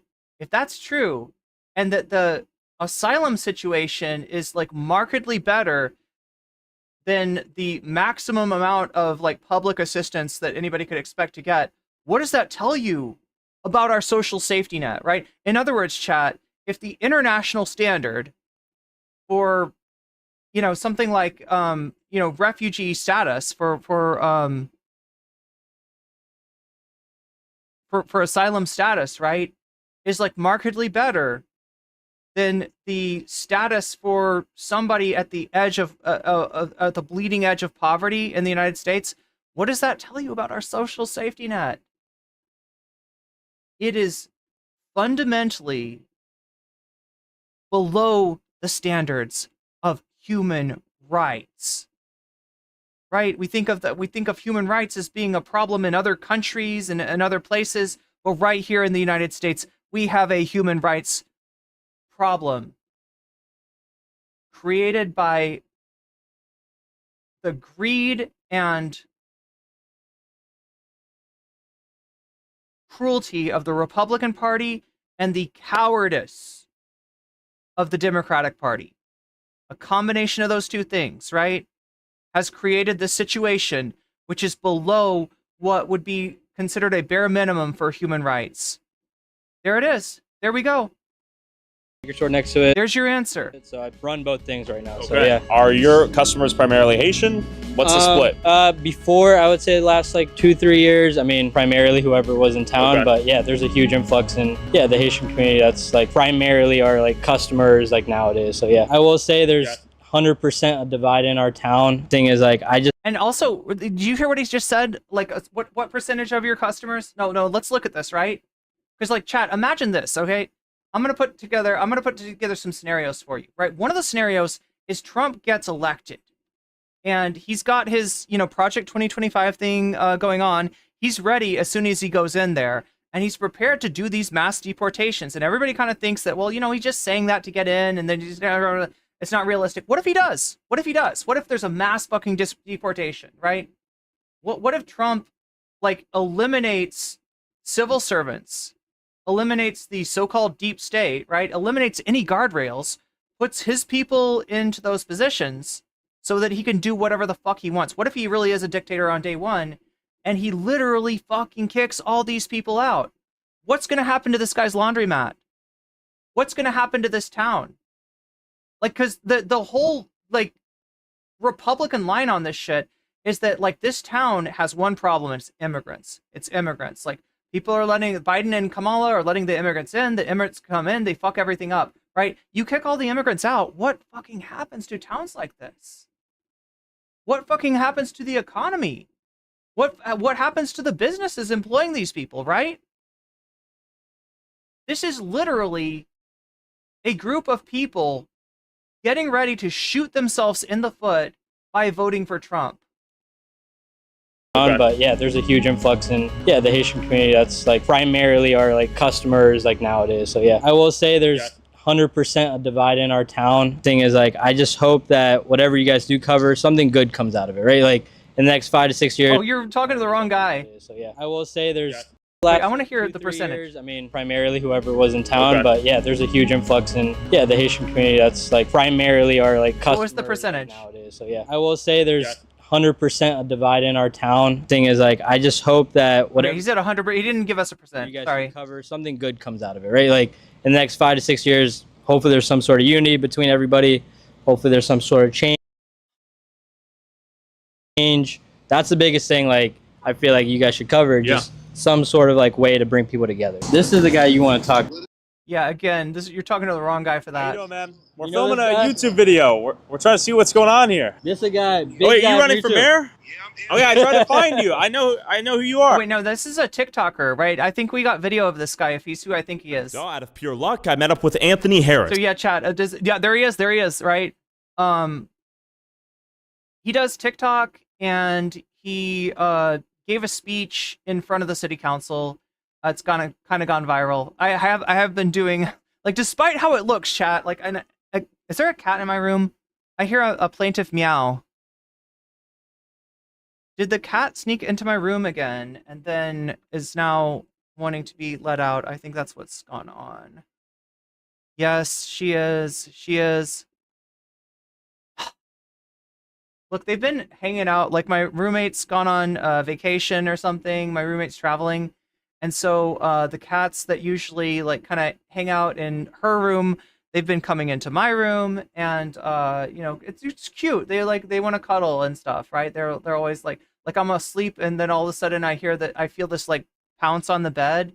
And I look down and there's a cat, like, snuggled up.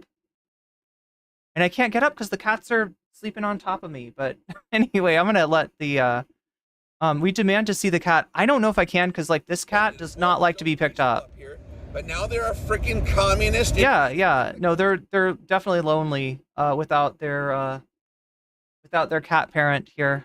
The guy who went viral for giving this speech at Springfield's town hall. These Haitians are running into trash cans.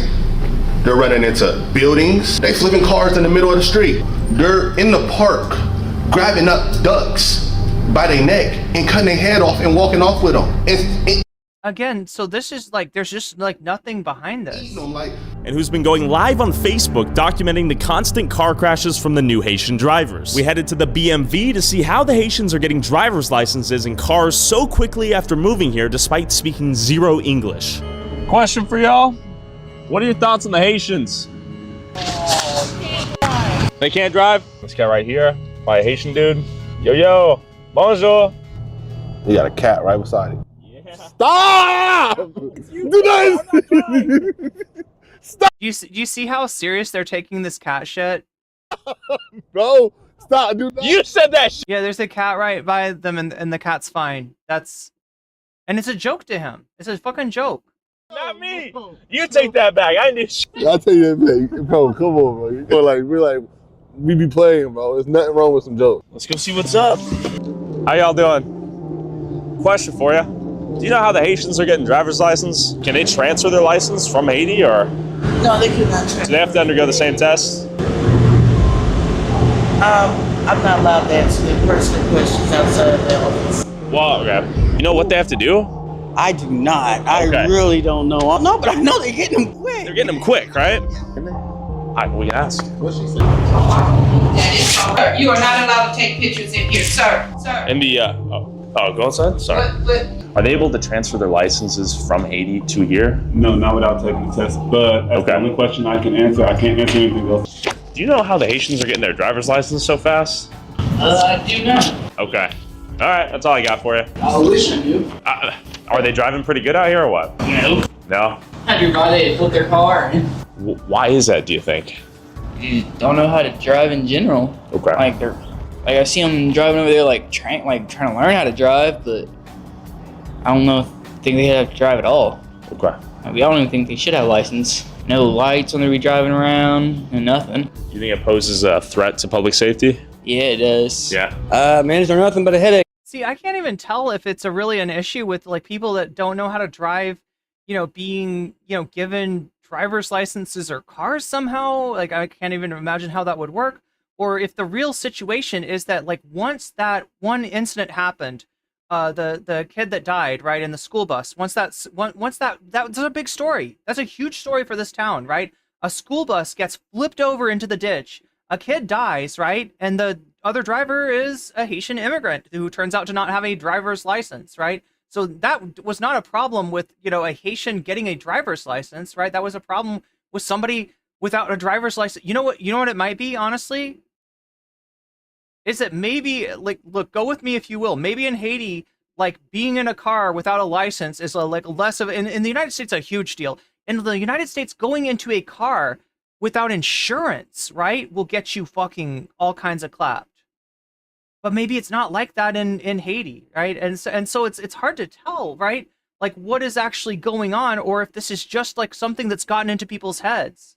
And anytime they see a car, get flipped, they're like, oh yeah, definitely a Haitian driver, right? Like how, oh my God, I mean, like there's all kinds of racist stereotypes. Like I've heard racist people talk about like Asian drivers or, women drivers, right? All this kind of stuff. And then anytime that they see a woman in a accident or an Asian person in an accident, it just like reinforces that. But they never think of all the times that they see there's a white man in an accident. There's a, it's hard. It's really, there's nothing to go on. And yet what fills the gaps? Because there's not anything to go on.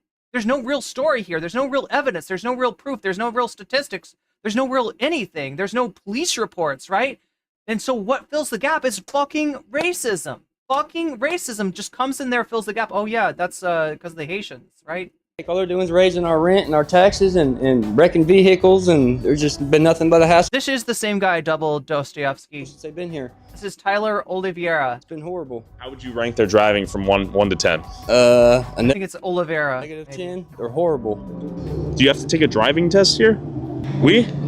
Habla español. Ah, español, sí. ¿Cómo es posible que recibir tu licencia muy rápido? No, es que por ahora no sé, es que lo que necesito viene acá para preguntar por la información. Okay. Okay, all right, gracias. So, with more confusion gained than answers explaining how these Haitians are passing their driver's tests, I headed down to the Springfield welfare. Notice how they're showing pictures and we're not even seeing like who the drivers were, right? Like now you would be, you know, Bowie, I'm gonna let you out. I have to let the cat out. Welfare center where Haitians are apparently clogging the lines for locals, exhausting the town's resources, and overwhelming the employees. Question, where are you guys from? Haiti? Haiti? Okay. How many Haitians do you think will come out here in line today? That's what we're trying to... I'll say 80% of the people that come out here will be Haitian. Okay. How long have you been here in Springfield? I've been here for 7 years now. What takes so long is because they've got only 2 lines that they serve people in there, sometimes 3. And on all 3 of those, they got interpreters for each one, right? When it'll go a lot faster if you had 1 line for people that like couldn't, you know, speak English that well, and then have another line for people that can go through the line faster. Because a lot of times they'll have paperwork with them and stuff, they won't have it in order. We tried the split line for a while. It ended up being less efficient for everybody. Is this about as long as it gets these days? This is a normal Monday. Yeah, we've had worse, but... Francois?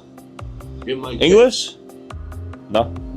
Standing in line 30 minutes, they might only just serve 4 or 5 people. Got it. How many people do you think will come here this Monday? This Monday? Yeah. I'm telling you, out of this Monday, I figure at least they might see 500. What do you think the split is between new Haitians that have come in here and Springfieldian OGs, if you will? I don't know too much about all... Observationally, what have you seen? 9 to 1 easy. Like, I'm just here because I'm just trying to get them to clear a medical card. Are the systems stressed right now in Springfield? Can they handle the amount of people coming in? No, they really can't. I've been trying to get just a simple Medicaid card since June. They took me off of, I'm a vet. They took me off of the disability and made me start paying for my own disability. And I don't know why they took me off, but so I had to give them proof of income and disabilities and stuff. I gave them all that. They still ain't did nothing. So you're a veteran and you're competing with some of the resources they're getting who just came in here? Yeah. This America. You dig what I'm saying? But I'm saying that the things the hoops they make us jump through can have you turn on each other in a sense or say negative things. I don't have anything that's negative to say or bad to say. Wait, did I miss like the most based interviewee? Is that what's going on here? Ohio DMV is usually half ass backwards, not just Springfield. Wait, what do you mean, Firebird? Just a simple and clear. All observations is between how many people you think will come here this Monday? English? For everybody. Is this? They have paper like they got. Yeah. It's because they've got. Veteran lost his Medicaid due to Republican policies in Ohio. That dog eating. Tell the truth. You saw my movie? Excuse me, Richard Hammer? Is your name like a reference to a movie that I am supposed to know about? I'm literally lost. These kind of government services lags aren't new because we don't fund them enough, and the same goes with grocery store business is operating on lean stuff. Oh yeah, definitely. See, I've never seen that, Richard.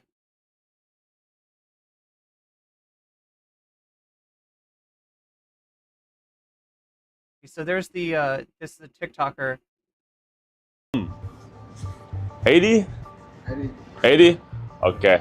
How many Haitians do you think will come out here in line today? That's what we're trying to... I'll say 80% of the people that come out here will be Haitian. Okay. How long have you been here in Springfield? The veteran didn't lose his coverage due to immigration like Tyler Yeah, because either they're receiving the same benefits as everyone else, in which case they would be getting the same like amount, and if there's somebody with like a large balance on their card, right? It's most likely that is like they're the head of a household, right? It's like for their family or something like that. But either they're getting the same benefits as everyone else, in which case, they're not getting any more than anyone else, or if they're on a separate system because of their, like, I don't know, asylum status, right? Then that's like a different fund. That's like a different. In fact, it may even be the difference between federal and state or something. Field. I've been here for 7 years now. What takes so long? Is YouTube being as unhinged again? Always. Yeah. It's because they've got only 2 lines that they serve people in there, sometimes 3. And on all okay, so yeah, it's an issue with staffing, it sounds like. of those, they got interpreters for each one, right? When it'll go a lot faster if you had 1 line for people that like couldn't, speak English that well, and then have another line for people that can go through the line faster. Because a lot of times they'll have paperwork with them and stuff, they won't have it in order. We tried the split line for a while. It ended up being less efficient for everybody. Yeah.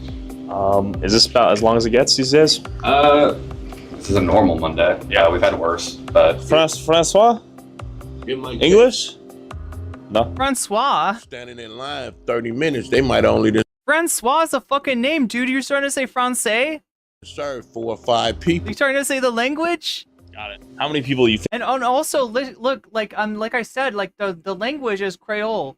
Francais is something that a lot of people in Haiti also speak, because a lot of more official stuff goes on in French. Sometimes songs are in French, right? French is more known there, but like this dude just does not know what he's talking about. Francois is a fucking proper name.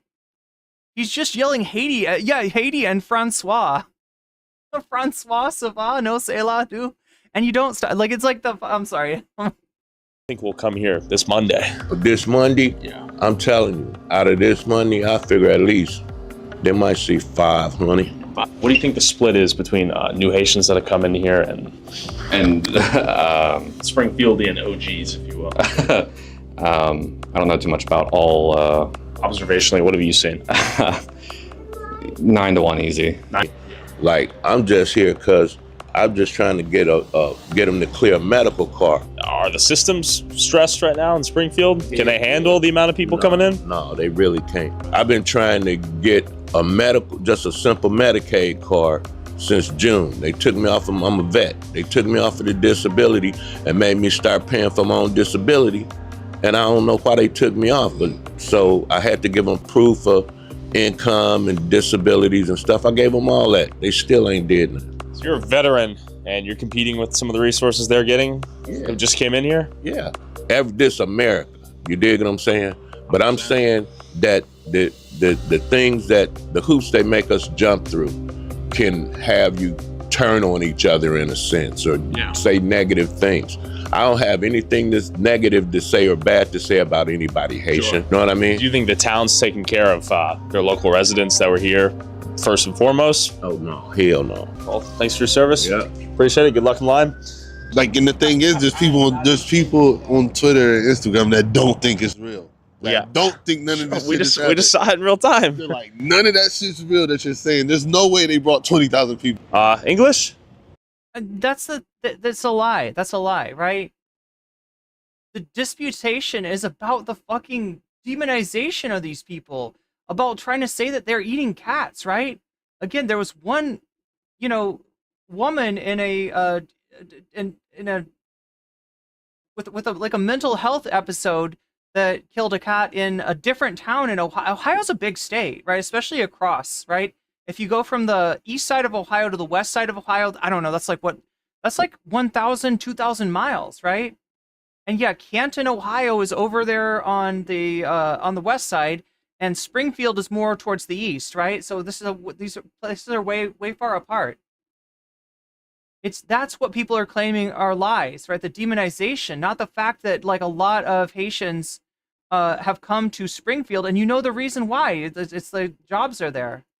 No English. And also, this is kind of how immigrant communities work, right? In other words, if you are from a different country where people are going to look at you like you're from outer space, then it kind of makes sense to live in an area where other people from your part of the world are already living, right? It doesn't make sense to just like, no, I'm just going to randomly go to this like town in like Oklahoma where I will be the only Haitian there, right? That doesn't make sense. Instead, you'd be asking around, be like, where are people going? Where are people finding work? And somebody says, Springfield. There's a plant in Springfield that's hiring Haitian immigrants. You can go there. Here's my brother's number. Go look him up when you get there, right? That's how this shit works. Okay. That's crazy. If you're a local... Yeah, they have family there. They have family, they have friends. They know somebody there. Your Medicaid, your welfare benefits, etc. You're waiting 2 hours now. Crazy? Crazy as fuck. We're 6 minutes away from this woman's house. This woman has stated that people are throwing mattresses on her joint. She is not expecting us. I am just gonna show up and knock on her door and see what happens. Hi there. I saw your speech. He's playing Claire de Lune. That's Debussy. At the city council, and I was wondering if I could interview you. Well, I've seen a video of a guy getting a Canadian goose, a Haitian dude, and I have rumors of Haitians taking... Oh, I don't think that was a video. I think that was a photo. Cats. Tell me what's going on here. I'm cat lady, as you can tell. You have a lot of cats. Yeah, I have a lot of cats. The goose story, I believe, originated in Columbus. I have not seen it. Columbus, Ohio is way the fuck... Look, again, chat. This is Springfield, Ohio. It's on the east side of Ohio. Columbus is way the fuck on the west side. That shit is like, I don't know, 500 miles away from... It's like the people just don't fucking know Ohio. And just for context, you are surrounded, this entire community, mostly Haitians now? Yeah, I believe we're looking at probably about 50% is what I'm saying. But I'm thinking it's more like 25% from the numbers I've seen, but... Sorry, my town is going to pot. Everybody wants to make this into a... Going to pot? You're the one with a pot flag in front of your house. Race issue. It's not a... She's literally got a pot flag. Race issue. It's culture. It's accountability. It's a weird thing for a pothead to be like to use that particular turn of phrase, right? It's going to pot. It's going to hell. It's going to shit. It's going to, whatever, right? But she says going to pot. It's going to pot. Oh, well. And it's respect. And that's the things that I'm not seeing. And the women in this country have fought long and hard for the rights that they have been afforded. And these men in this culture treat their women very badly, and I watch it firsthand. Come on, give me a break. Start. Yeah, because American women get treated really, really well. That's why, chat, that's why we choose the bear. Because, yeah, it's great to be an American woman. You get so much respect. You get treated so well all the time. That's why we choose the bear. That's why we choose the bear. Acting like you got some sense. The driving of the vehicles is a main sticking point. Haitian men came down with probably a queen-size mattress and threw it in the front yard. Okay. It didn't go very well. I tried to explain. I tried to be nice. Didn't go very well. So and you explained in English? Yes. I had to drop the F-bomb and told them, take it and go. So they went down the street and ended up at that house right there. Got it. So they've thrown trash in the yard as they walk by. I'm done. I'm tired of dealing with the disrespect. I've never been so disrespectful. It might not be disrespect, right? I'm thinking about okay, so think of it this way, chat.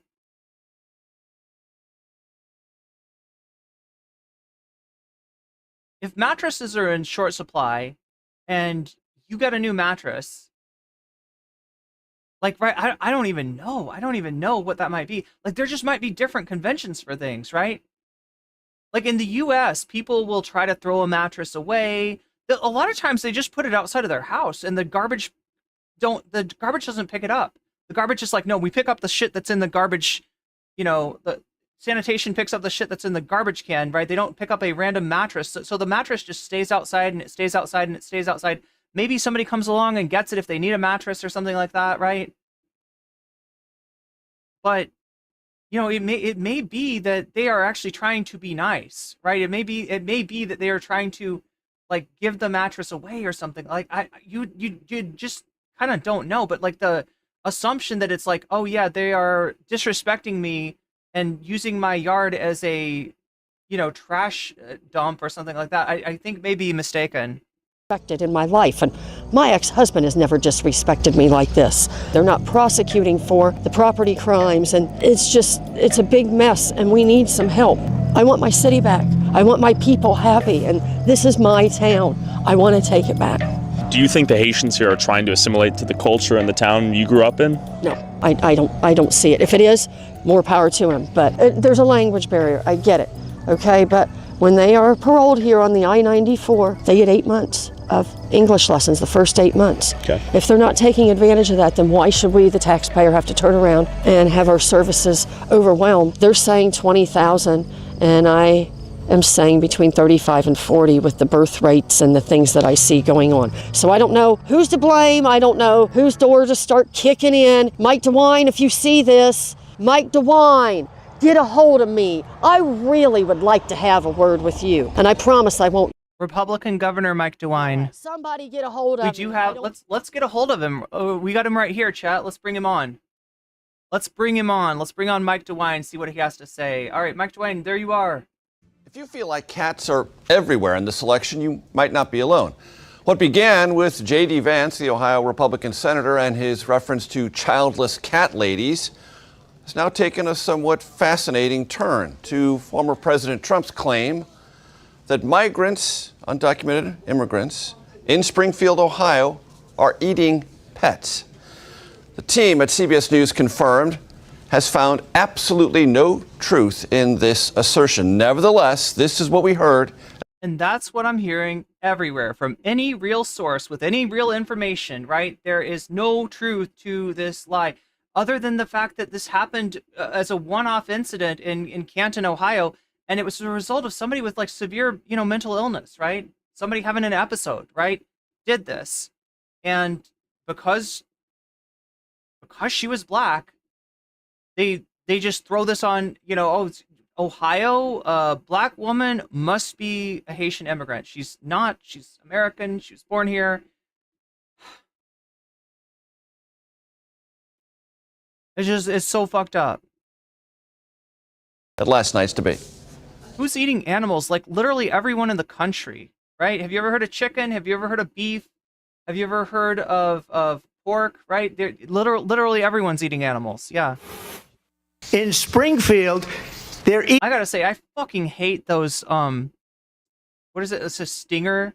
It's like the way that the Daily Wire does their stinger. Eating the dogs, the people that came in, they're eating the cats, they're eating the pets of the people that live there. And this is what's happening in our country, and it's a shame. Ohio Republican Governor Mike DeWine joins us now from Columbus. Governor, good to see you. You and I have known each other a long time. You may not remember it, but I do. I covered your first campaign for the United States Senate back in 1992. And Governor, I never thought, yes, it's a while ago, I never thought I would ask you a question like this. Is anyone with undocumented status in Ohio, is any legal citizen resident of Ohio eating dogs or cats illegally? Well, Major, this is something that came up on the internet, and the internet can be quite crazy sometimes. And what else is wild about the internet is some people have got no media literacy, and they'll see something and they'll just believe it, right? And look, the mayor... and when you've got Elon Musk retweeting this shit, when you got Elon Musk boosting all these tweets, then yeah, Mayor Rue of Springfield says, no, there's no truth in that. They have no evidence of that at all. So I think we go with what the mayor says. He knows his city. And there is a case in Dayton of a woman with mental health issues being alleged to have eaten a neighbor's cat, but she lived in Ohio. Dayton? Is it close to Canton or something? Not an immigrant. No, wait, isn't Dayton like on the... Okay, I'm trying... No, that's right. Springfield's on the east side. Yeah, Dayton would be closer to Canton. And my Dayton's kind of in the middle. I'm bringing this up not only because the former president did it, but you have an immigration situation in Springfield. It's a serious one. It's an interesting one. Population about 58,000, about 15 to 20,000 Haitians under temporary protected status status in Springfield.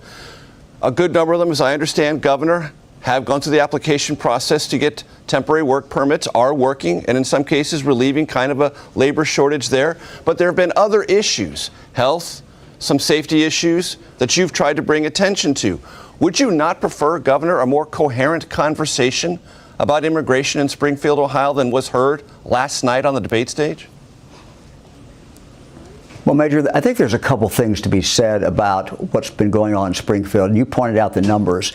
You know, when you put 15,000 people on top in a period of a couple years on top of a population of 58,000, that's not just the normal, you know, increase that we expect to see in regard to immigration. This is a massive number of people coming in. And I think it raises a couple questions. For us in Ohio, we're seeing a couple major challenges to go with this. And you're right, these Haitians came in here to work because there were jobs, and they have filled a lot of jobs. And if you talk to the employers, they've done a very, very good job, and they work very, very hard. But it raises a couple questions. One is a health issue. As you know, Haiti is not a country that has very good health care. And since the assassination of the president several years ago, the doctors who were there, many of them, most of them have. Oh, no, that's really funny. Sean Guy says, you speak about news literacy, but you only seem to be showing and speaking on one source of news. Just trying to make it fair.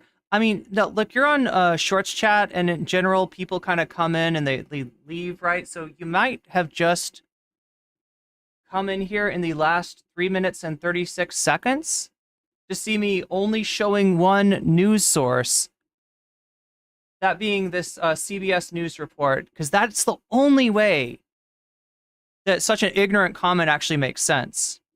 All right, so I'll forgive you on the basis that you understand that you've come into a live stream that's been up for 3 hours now, right? And unless you're going to tell me that you think that Tyler Oliveira, a YouTuber who exploits just about anybody who's in any kind of dire situation, whether it be homeless, whether it be they're an immigrant, whether it be substance abuse or anything like that, is the same kind of news source as CBS News, right? And their interview with Governor Mike DeWine, I really don't know what you're talking about. Just trying to make things reasonable, actually. Already left. So you've got people coming in from a. Are you like mad at me for not like bringing in Newsmax or something? Is that what kind of source would you suggest? I'm wondering. What kind of fever swamp do you get your news from, in other words? Country that don't really have good health care, and so it raises issues about getting them vaccinated, getting their children vaccinated. So it's put a real pressure on primary care. And so what we announced yesterday was, we're going to try to take some federal dollars if they're eligible. If they're not, we're going to have to spend it ourselves and put about $2.5 million in, to assist the local community to expand that primary health care. The other problem is driving. Again, Haiti is not a country that many people don't drive at all. There aren't that many cars per capita. And people who do drive, the laws in Haiti are very, very different than they are in the United States. My wife, Fran, I've been in Haiti a number of times, and driving is just very, very different. So the challenge is to get driver's training for these individuals so that when they do go on the road, they will be safe. We have a law in Ohio that says that once you turn 18, or if you're over 18, you can get a driver's license in the state. You have to pass a test. It's just kind of weird because like on some days you could come in here and I might be watching like a Midas Touch video and you could be like, that's a very liberal, that would be the right word for it. That's a very liberal news source, and you would be correct in that. If you come in here and say Midas Touch, you're watching leftist news, then we got to have a conversation because you don't understand what the fuck the difference is between liberal and leftist is. But I could see that, but it's like of all the days to come in here, you come in here when I'm watching a right-wing video, right? I believe when you arrived, I was watching the Tyler Oliveira video since I just changed the title. But you don't have to have any driver's training, which is kind of a big loophole in our law, and it's a real problem. Do you worry at all, Governor? So it's a problem with the Ohio state could be under law jeopardy because of scapegoating language like the nation heard last night? I think as I talk to the people in Springfield, they're concerned about the issues that I just talked about. But they will tell me these Haitians are working very hard. They're trying to provide for their families. But what the people of Springfield are saying is it's just been so many people come in. It's not what we normally would expect. And frankly, Major, I think See, here's the thing is your problem is actually just like the market, right? In this case, the job market. There's jobs in this town. Residents of the town aren't taking the jobs. People who need jobs are moving to the town and taking the jobs that no one else seems to want. Like, there's your problem right there. Like, I don't know what would you do differently? Like, right? Make the factories smaller and put it in more towns? Like, what would you do, right?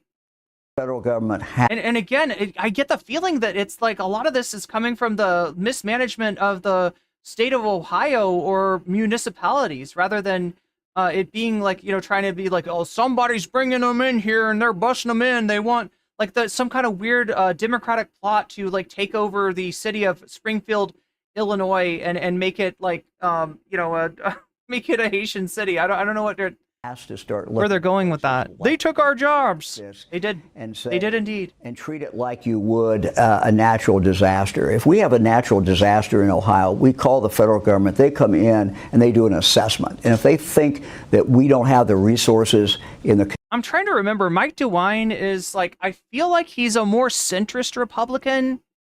He's like one of the guys that was, am I correct about this? He was like anti-Trump until Trump just took over the Republican Party. And at this point, he probably tries to be pretty accommodating to Trump people. Community or the state. Like there was a discussion about this guy like running for president at some point. I remember. To take care of that, then there is help provided. I think we need something like that in regard to when we have real big surges like we've seen in Springfield of immigrants coming in over a relatively short period of time. Broadly That's really speaking, what we should have. We should have that kind of help from the federal government. Broadly speaking, Governor, who won last night's debate? Well, I'm not going to get into that. Everybody has their own opinion as they watched it. I think that, look, I think the President Trump, if you look at the issues, the majority of people are going to agree with President Trump on issues more than they are with Vice President Harris. And I think. Yeah, so he's definitely nominally at least on the Trump train at this point. I can't remember. I was thinking of Kasich. This is a different guy. I actually don't know much about DeWine. The more he can stick to those issues and talk about his vision for this country, whether it's in the economy, whether it's protecting the border, whether it's national defense, I think the better off that he is going to be as he goes forward. We're obviously in a very close race. Ohio, it's not close. President Trump is going to win Ohio by a pretty good margin. And what we hope, of course. You know what? I mean, I think so. I think probably Trump will win Ohio. The Democrats haven't won Ohio in years and years and years. And it's been leaning more and more to the right. Like I said, it's the same thing as like you see going on in Indiana, where anybody that's young or to the left, right, is going to try to get the fuck out of Indiana, right? And it gets worse and worse and worse, and it like increases this effect, right, where Indiana is now a solid Republican state. Same thing with Ohio. But listen, I say that with a caveat, okay? This election may be different. Because more and more, the coalition that Kamala Harris is uniting, and like I've let my reservations about Kamala Harris be clear, right? I think that she's got the same problems as a lot of the other Democrats, similar problems to Obama, Hillary, etc. I don't really recognize her as being fundamentally from a different wing of the Democratic Party. I do see a lot going on in the Biden administration that's more supportive of labor than the Obama administration. But then at the same time in the Biden administration, you've got markedly worse foreign policy, especially when it comes to Israel-Palestine, than you did in the Obama administration. So it's kind of a wash altogether. Like some issues are they're more to the right. Some issues they're less to the right. But yeah, and also, you know, Kamala and Biden have absolutely folded and caved in on the issue of immigration, which in a lot, you're seeing an example of immigration kind of filling a need, potentially, you know, like fueling the economy of a small town in Ohio that's really been deindustrialized and had a lot of people moved out of it, right? Potentially, you know, actually like there being a benefit to immigration. None of that is defended. None of that is picked up on. There's no discussion even of like things like DACA that Obama used to you know talk about, the pathway to immigration, right? These are the kind of things that need to be concentrated on, and instead you see the Democrats, Kamala and Biden, just like caving in. So you know they're not great, but I do see the coalition that Kamala is uniting being very similar to the Obama coalition. And you saw a massive landslide in 2008. It was a combination of that and a profoundly unpopular Republican vice presidential candidate in Sarah Palin, right? You had like a PR disaster with McCain choosing Sarah Palin to try to soften his image, try to bring other kind of voters into the Republican Party, and just her absolutely becoming a lolcow. Like Sarah Palin, you know, kind of political lolcow, right? And so you got the same sort of thing going on with JD Vance. So in other words, what I'm saying, Chad, is it's entirely possible that this election turns into a landslide, and that's the way it's going right now. That's the way it's going. You had, you know, an amazing rise of Kamala Harris in the polls. You had, you know, just kind of this vibes-based celebration of like, finally we've got somebody that's not Joe Biden to run against Trump, and that honeymoon ended, right? And you had the news kind of go the other way. This story about the dogs and cats was sort of like part of that. Was part of that turn against Kamala Harris, along with the, you know, she doesn't do enough interviews, and when she does do an interview, it doesn't go great, right? And so you had the tap kind of for Kamala turn off. And now that she's kicked Trump's ass objectively in this last debate, you're going to see that tap turning on again. So what I'm saying, chat, is that like Ohio generally would not be a state that I would expect to ever find in the Democratic column. That being said, this is not a normal election, and there is some chance that you know that a snowball effect starts to happen, and you do see maybe some states like Iowa. North Carolina definitely is looking like it might be a state that falls to the Democrats this time, and maybe even states like Ohio and Florida, although that's much less like Texas. Texas, there's been a few polls in Texas that had Kamala even with Trump, right? That's wild. And so given that, like the idea that you know Ohio might actually, and also given the you know nature of Roe versus Wade and its effect on voting patterns, right? Ohio is one of the states where you had a referendum overturn the draconian right-wing laws that took effect when the Supreme Court overturned Roe versus Wade. So I don't know. Could Ohio be won by the Democrats? It's not entirely impossible, I guess is what I'm trying to say. It's not bloody likely, not entirely impossible. Those of us who are Republican rooting for Bernie Moreno to win that race as well for the United States Senate. And it's a little hard to find, you mentioned the internet a moment, Governor, where you are exactly on former President Trump. Are you a full-throated endorsee of former President Trump's re-election to the White House? I've always said, look, of all the words to say, full-throated. I said months and months ago, before it was even determined who the nominee would be, I said, look, I'm a Republican. I support the Republican nominee for president, so I certainly support President Trump. All right, there he is. Okay, Mike DeWine, Governor Mike DeWine. All right, let's take a little bit of a break here and take a look at what the poll is doing. Yeah, I'm looking. So I've got every day we do a poll about what kind of bonus content chat might be interested in, and right now it looks like Brianna Wu Leaves the Left is winning, right?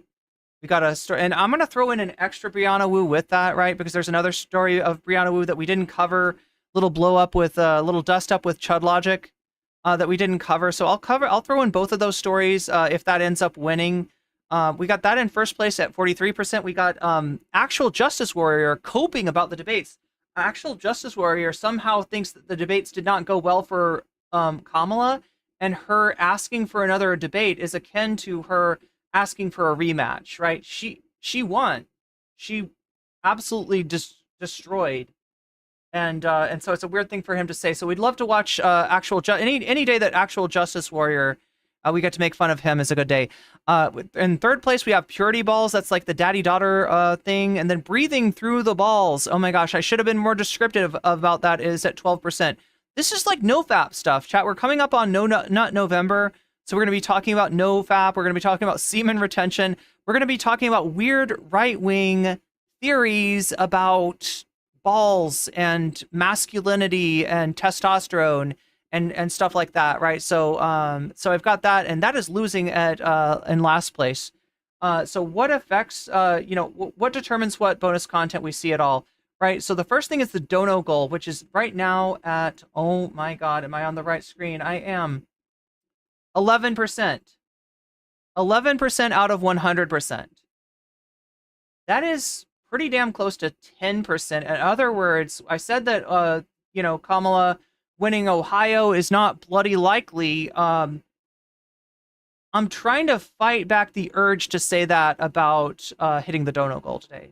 But again, I believe in miracles. I've seen miracles happen.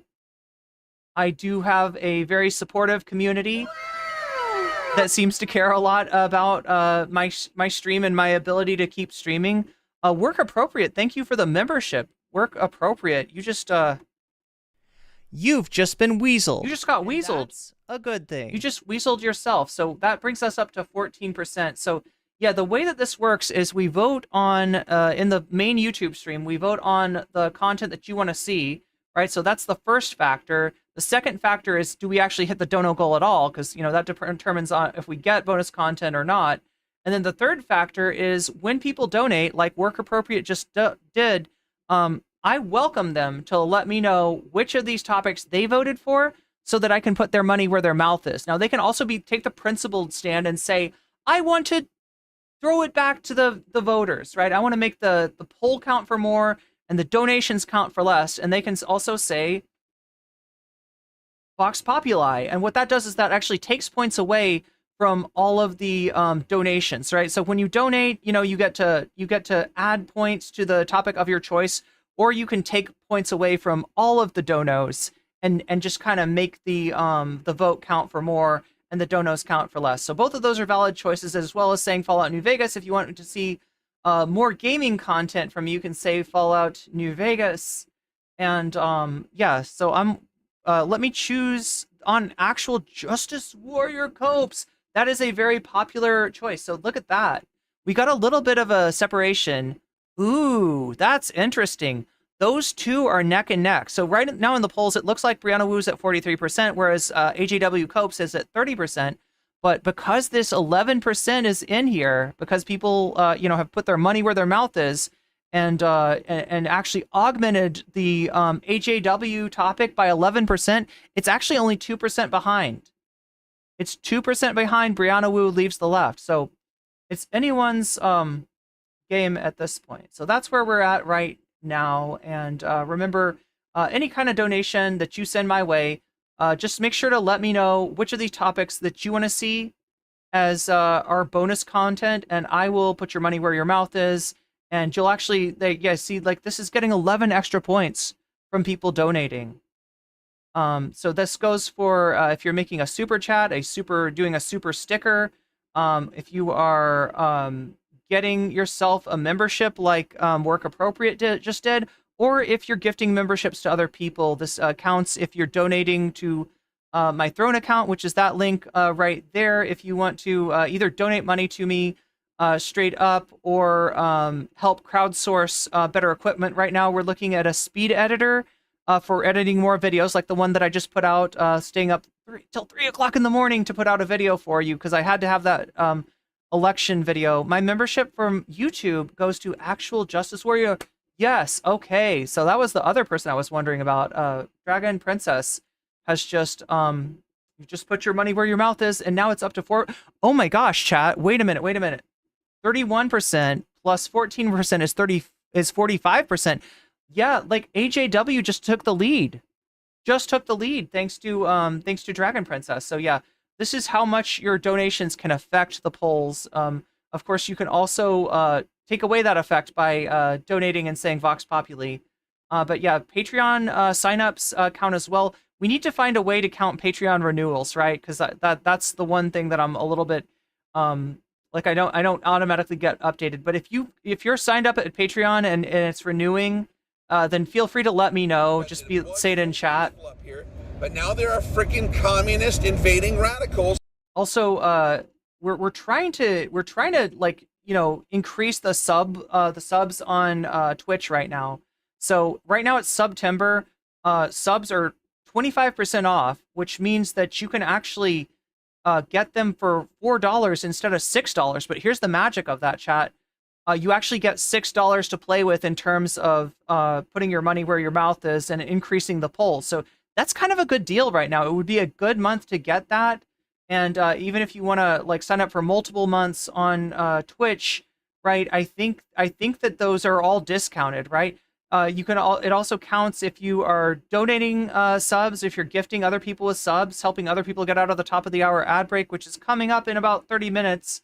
I haven't been letting you know when those are coming up, but yeah, that is the big selling point of subs on Twitch, is that there's that 3-minute ad break that you get to completely skip for free with a Twitch Prime sub, or for $4 by buying a September sub, or possibly even by being gifted a sub. That can happen. That does happen, but it's more likely to happen to you if you're active in the chat. There we go. I feel like I've said all the things that I need to say, and we can now get back to the content. But 10 days till Twitch renewal, but no discount on mobile. That's true. Thank you, Dragon Princess. Yeah, for some reason, they don't give you the discount on mobile. Mobile's weird. I don't know. The whole mobile app is weird. Columbia Rican Latin Dragon, thank you for the resub on Prime. Look at that. I choose AJW Copes. Wow, very popular topic amongst the donors. Amongst the donors. So that means that goes up to 17%. And the dono goal. Yeah, every single dono so far has gone to actual Justice Warrior Copes. So that has actually got that topic in the lead. It's in the lead right now. Even though Brianna Wu is leading in terms of votes, the donation is putting actual Justice Warrior Copes about the debate into the lead. So yeah, 17% out of 100%. That is closing in on 1/5 of the dono goal, meaning that the chances that we're going to actually hit the dono goal by the end of the stream are drastically increasing at the moment. So yeah, there's a good chance of seeing that actual Justice Warrior video, or the Brianna Wu stuff, right? Which is an article that she wrote. No, that's not the article. Article that she wrote. Yes, that is the article. Along with the little thing that she said on stream about Mr. Chud Logic. Right? She's not such a fan of the Chud Logic anymore. Oh my god, where am I? That was...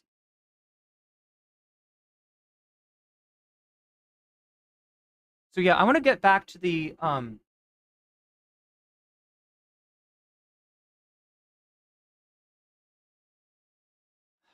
I don't know if we can watch this PBS NewsHour thing.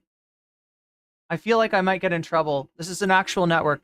PBS actually has a decent piece on Springfield. Let's see if we can debate bookmarks.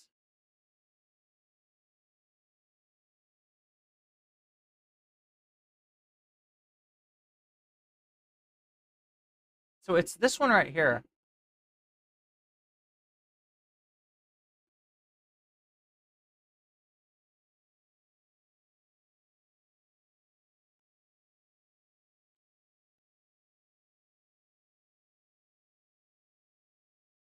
I think it'll be safer. Yeah, there we go. There we go. Haitians did. He heard that housing was cheap and jobs were plentiful. What started slowly, we had an application pool that was a little bit different. People coming to work here. People looking for jobs. What he's welding here again are welded axle components. Jamie McGregor is the CEO of McGregor Metal, which makes welded parts for the auto and farm industries. Right now, about 10%. So yeah, people have noted that this guy's kind of like, he's actually kind of insulting to the people from the area. Of his workforce is Haitian, over 30 employees. I wish I had 30 more. Our Haitian associates come to work every day. They don't have a drug problem. They'll stay at their machine. They'll achieve their numbers. They are here to work. And I guess like the takeaway from this is that people that are in the country, whether it be through asylum or as I'm guessing is the case with some of these Haitian migrants, or whether they're actually undocumented, in which case, you know, they're kind of working the most exploitative jobs of all, the least desirable jobs at all, like in meat plants and agricultural jobs and the like, right? When you're in that situation, you're very likely to kind of quote unquote keep your nose down, right? To be, you know, just like about your business, doing your work, maybe sending some money home to people, you know, where you're from. And like the whole idea of migrants as being a criminal element or, you know, some kind of like a social disturbance is pretty much a misnomer. That being said, I do think that this guy is kind of a dick towards, you know, people from this very, you know, depressed, economically depressed city in Ohio. So in general, that's... But again, CEO of McGregor Metals, right? I mean, he's, you know, it's a capitalist here. That's a stark difference from what we're used to in our community. McGregor acknowledges the sudden arrival of so many new immigrants is a challenge on multiple fronts, but he believes this is partly how the industrial Midwest can regrow. We want more jobs in our community. And in order to fill those jobs, some jobs need to be people who are not originally from here. There's things. Yeah, so like I said before, the whole story with the Midwest is that Detroit was huge. It was the automaking capital of the world. A lot of those jobs moved out. A lot of the unions lost power. The new contracts that get negotiated for people who work for those companies are not nearly as lucrative as the old ones. And there's like a sort of a people, like a lot of people, you know, that have the means to leave the Midwest, they do leave the Midwest, and that leaves behind, you know, empty towns with their industrial base kind of like pulled out from under them, and you know, sort of a bad situation. So now you've got, you know, these jobs available that apparently are not being taken by people in the town. A lot of the people that from the town that would maybe take those jobs have left.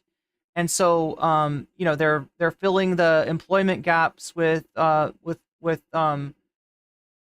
migrants from Haiti in this case. 5 years that have really changed and has been a forward improvement for Springfield, but this is taxing the resources of the city. Well, afterwards, Springfield's mayor, Rob Rue, says he was cautiously optimistic when the first Haitians settled in town. But then their numbers quickly rose. The city estimates 12 to 15,000 Haitians are here now. The infrastructure of the city, our safety forces, our hospitals, our schools. Springfield is a close community and has a big heart. But at the same point, we've had this influx that has taxed all these services. The number of students needing English language help has quadrupled in 5 years. Yes, that's I actually don't some Creole makes sense to me because I know enough French and the languages are related, but the spelling is vastly different than it is for French. Some of the words sound similar, but the spelling is different. Translators at the local health center cost hundreds of thousands of dollars a year. And last year was the busiest year on record for the fire department. But it seemed that for the community at large, the increase in immigration and its stresses largely flew under the radar. A lot of that changed last August. It was the very first day of school, and a school bus full of kids was coming. So this is what I'm talking about. A driver coming in the other direction came around that bend, said he was blinded by the... Really congealed a lot of the hatred against Haitians in the city. He clipped the bus, and the bus ended up in this ditch. We begin with breaking news. Right now, multiple law enforcement agencies are on the scene of a deadly school bus crash. And look, if you're marginalized in any way, this phenomenon you recognize, right? If you're trans and there is like one trans shooter, like, you know, there was a year or so ago in Nashville, you start to see an association between your identity and that event that greatly outweighs all of the non-marginalized people that have done similar shootings, right? In the United States, there's a lot of fucking shootings. There's a lot of school shootings, right? This happens way too often. And yet the only time that people seem to pick up and take notice is when the person doing the shooting is marginalized. In this case, you know, was trans. And then you see the next time there's a shooting that before they even know who did the shooting, there are rumors, there are stories about the shooter being trans. It's like there's a certain like transphobic element that's out there just like waiting for another trans shooter to try to associate this marginalized community with this violent action. And same thing goes here, right? Like I said, automobile accidents are one of the, if not the like greatest killer of people, you know, in the country. And yet all of the automobile accidents that happen without a Haitian immigrant, you know, at the wheel in either of the vehicles, they get overlooked. They don't get noticed. They're not a big deal. But this one event becomes huge and, you know, really changes the nature of how a group of people are treated in a town. Dozens of children were injured, and 11-year-old Aiden Clark died. When the driver was revealed to be a Haitian immigrant without a U.S. license, things erupted. The majority of the Haitians here are low-skilled and they're illiterate. I want to know who's busing them in, who's responsible for that, and who can stop them from coming.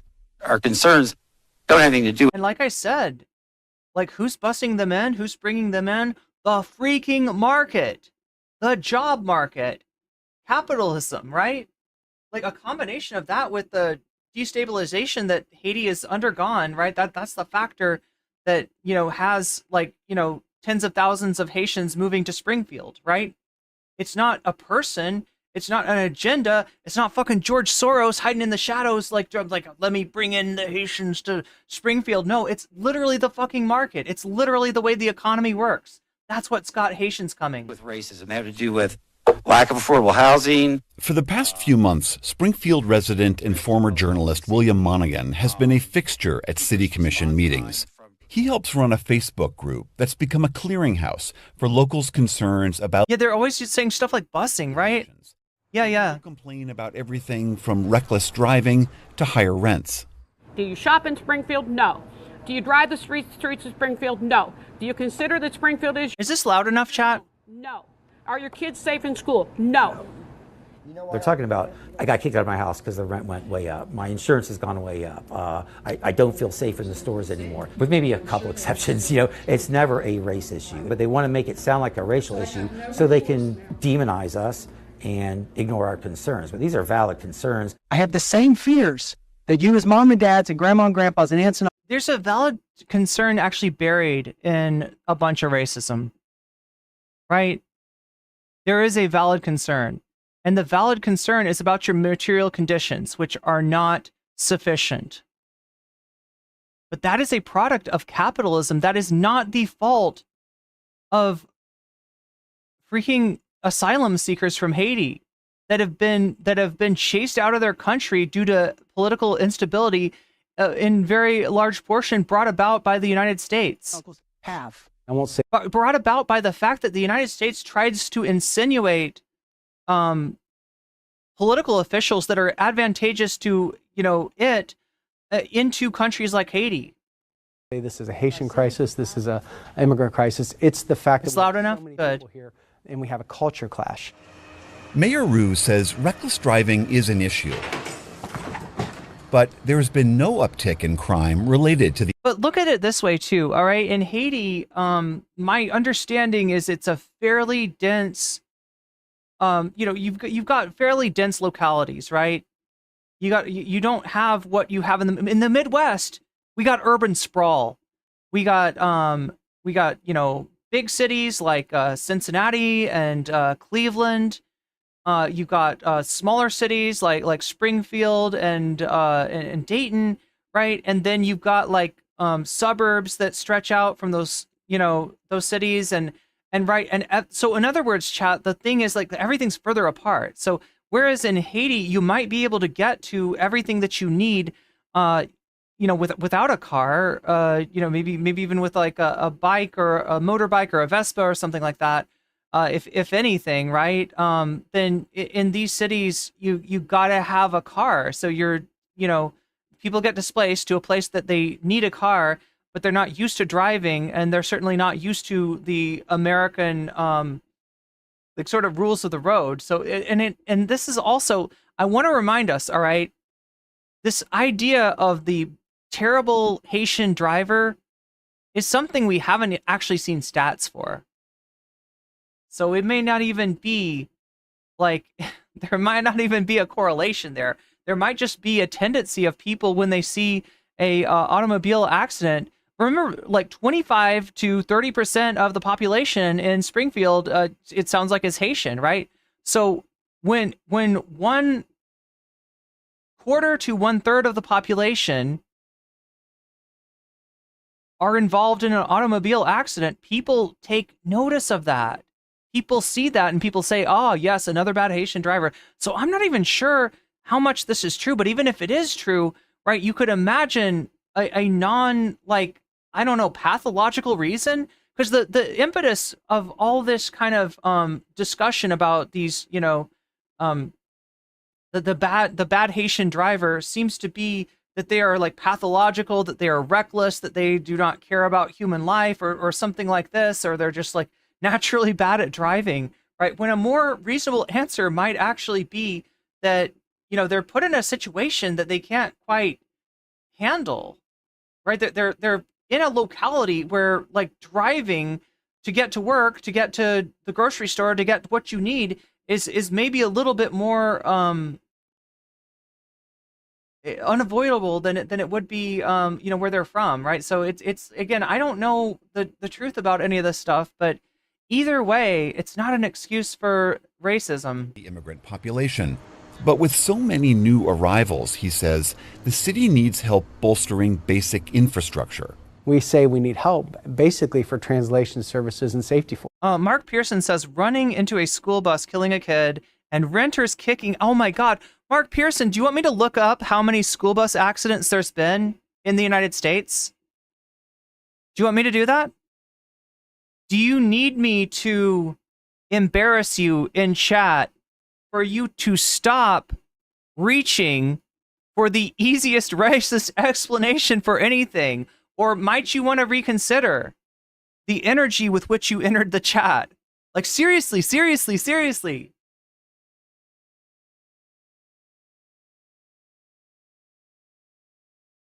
Like, it's so easy to turn around and try to blame somebody that's in a fucked up situation, that's country's been destabilized by actions of the United States. And that is in the town where they could find work, the only place they could fucking go. And now you're swallowing the narrative with no proof. That's what bothers me, Mark Pearson.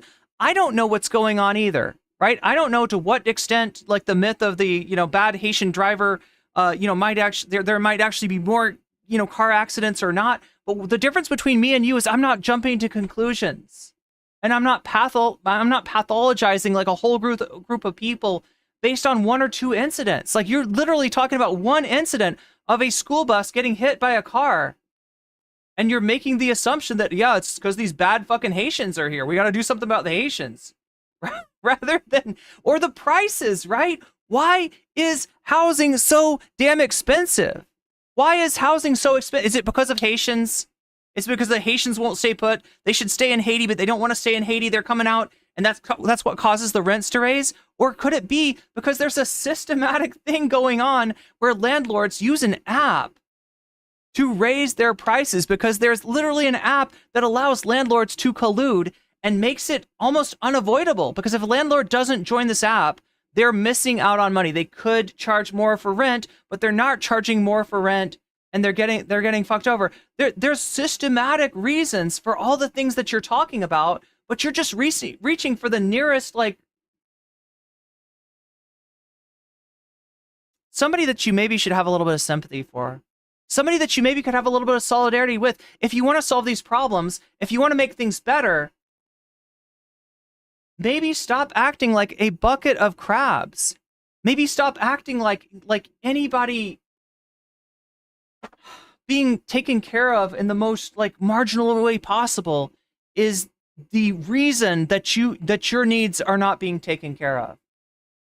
Maybe realize that you have more in common with these people that you're looking at as alien, that you're looking at as being the other, than you do with the people that are actually driving this problem, with the system that is actually driving this problem. When you've got a means of production that's built on exploitation, this kind of shit is bound to happen. When you've got a government in the United States that is a irresponsible global hegemon affecting other countries like Haiti, like Venezuela, like Honduras in all kinds of negative ways, causing people to become displaced, maybe your first reaction should not be blame the fucking immigrant. Maybe you should look a little bit deeper. That's my problem, right? I don't have the answers either. And I'm trying to be open about that. I'm trying to say, like, I don't know that there's not like an issue like, or a correlation between auto accidents and people who maybe come from a country where driving is a lot less common, where driving looks a lot different, right? I'm not going to make that assumption that there's no correlation, but I'm also not going to make the assumption that it's the fucking bad immigrant that's doing all these bad things. I'm not gonna reach for the easiest thing and just like demonize the other and like scapegoat them as a cause for every single problem, right? That's what we're looking at. Our hospitals. I just want to open people's minds a little bit. Reinforcement. In the meantime, local nonprofits like St. Vincent de Paul have stepped in. Here, people learn how to apply for... Wait, now you're talking about interest rates, Mark, and that has a lot more to do with home ownership. For a lot of us, home ownership is out of our fucking means, is not something we might even be able to do in our whole lifetime, right? You're talking about a whole nother problem, and I'm going to grant that, like, that is a problem.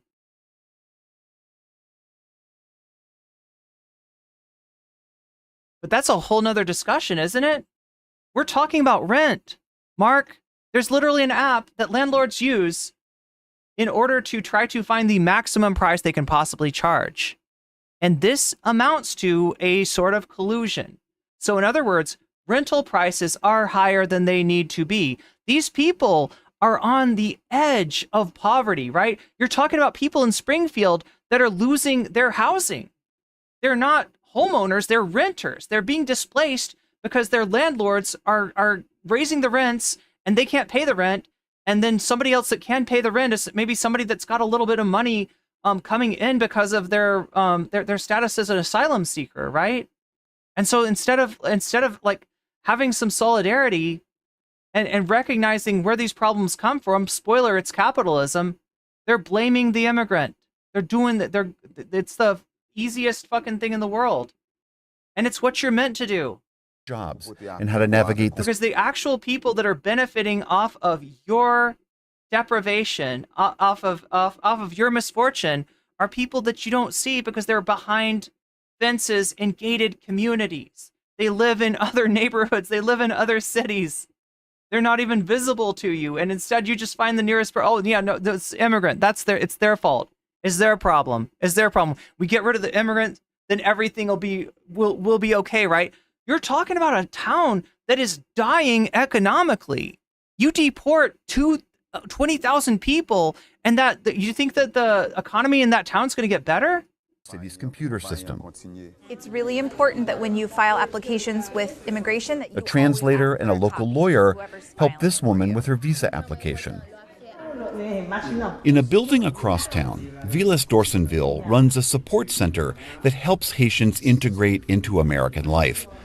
He understands why so many new arrivals into an established community can create conflict. But yeah, if you, I don't even. I'm tempted to go there. Right, since you brought it up.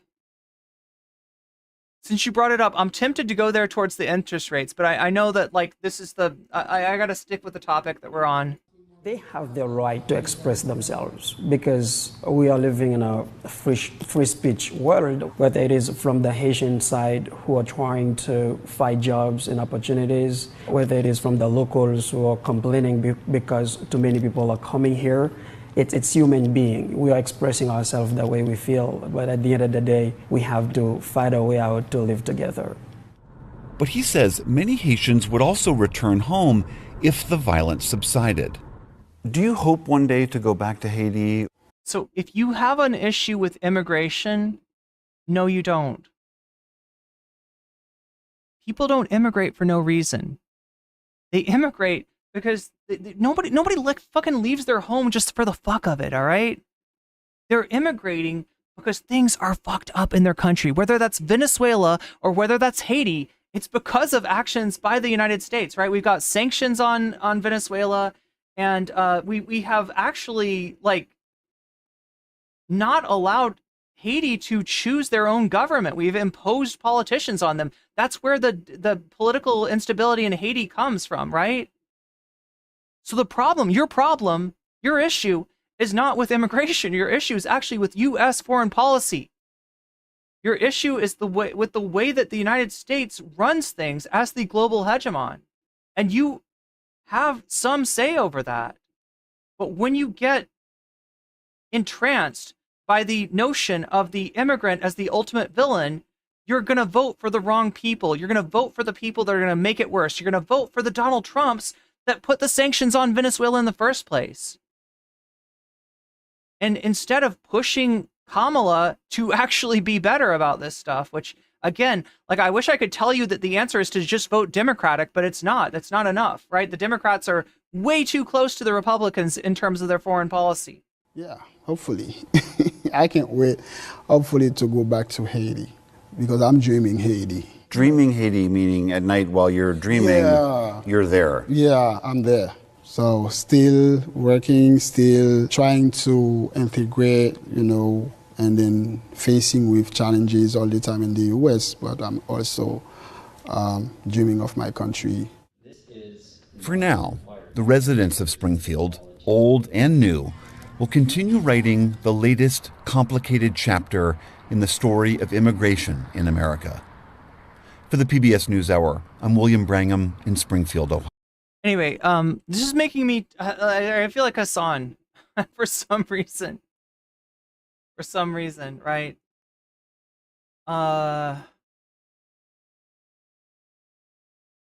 Let's stay on track here. Go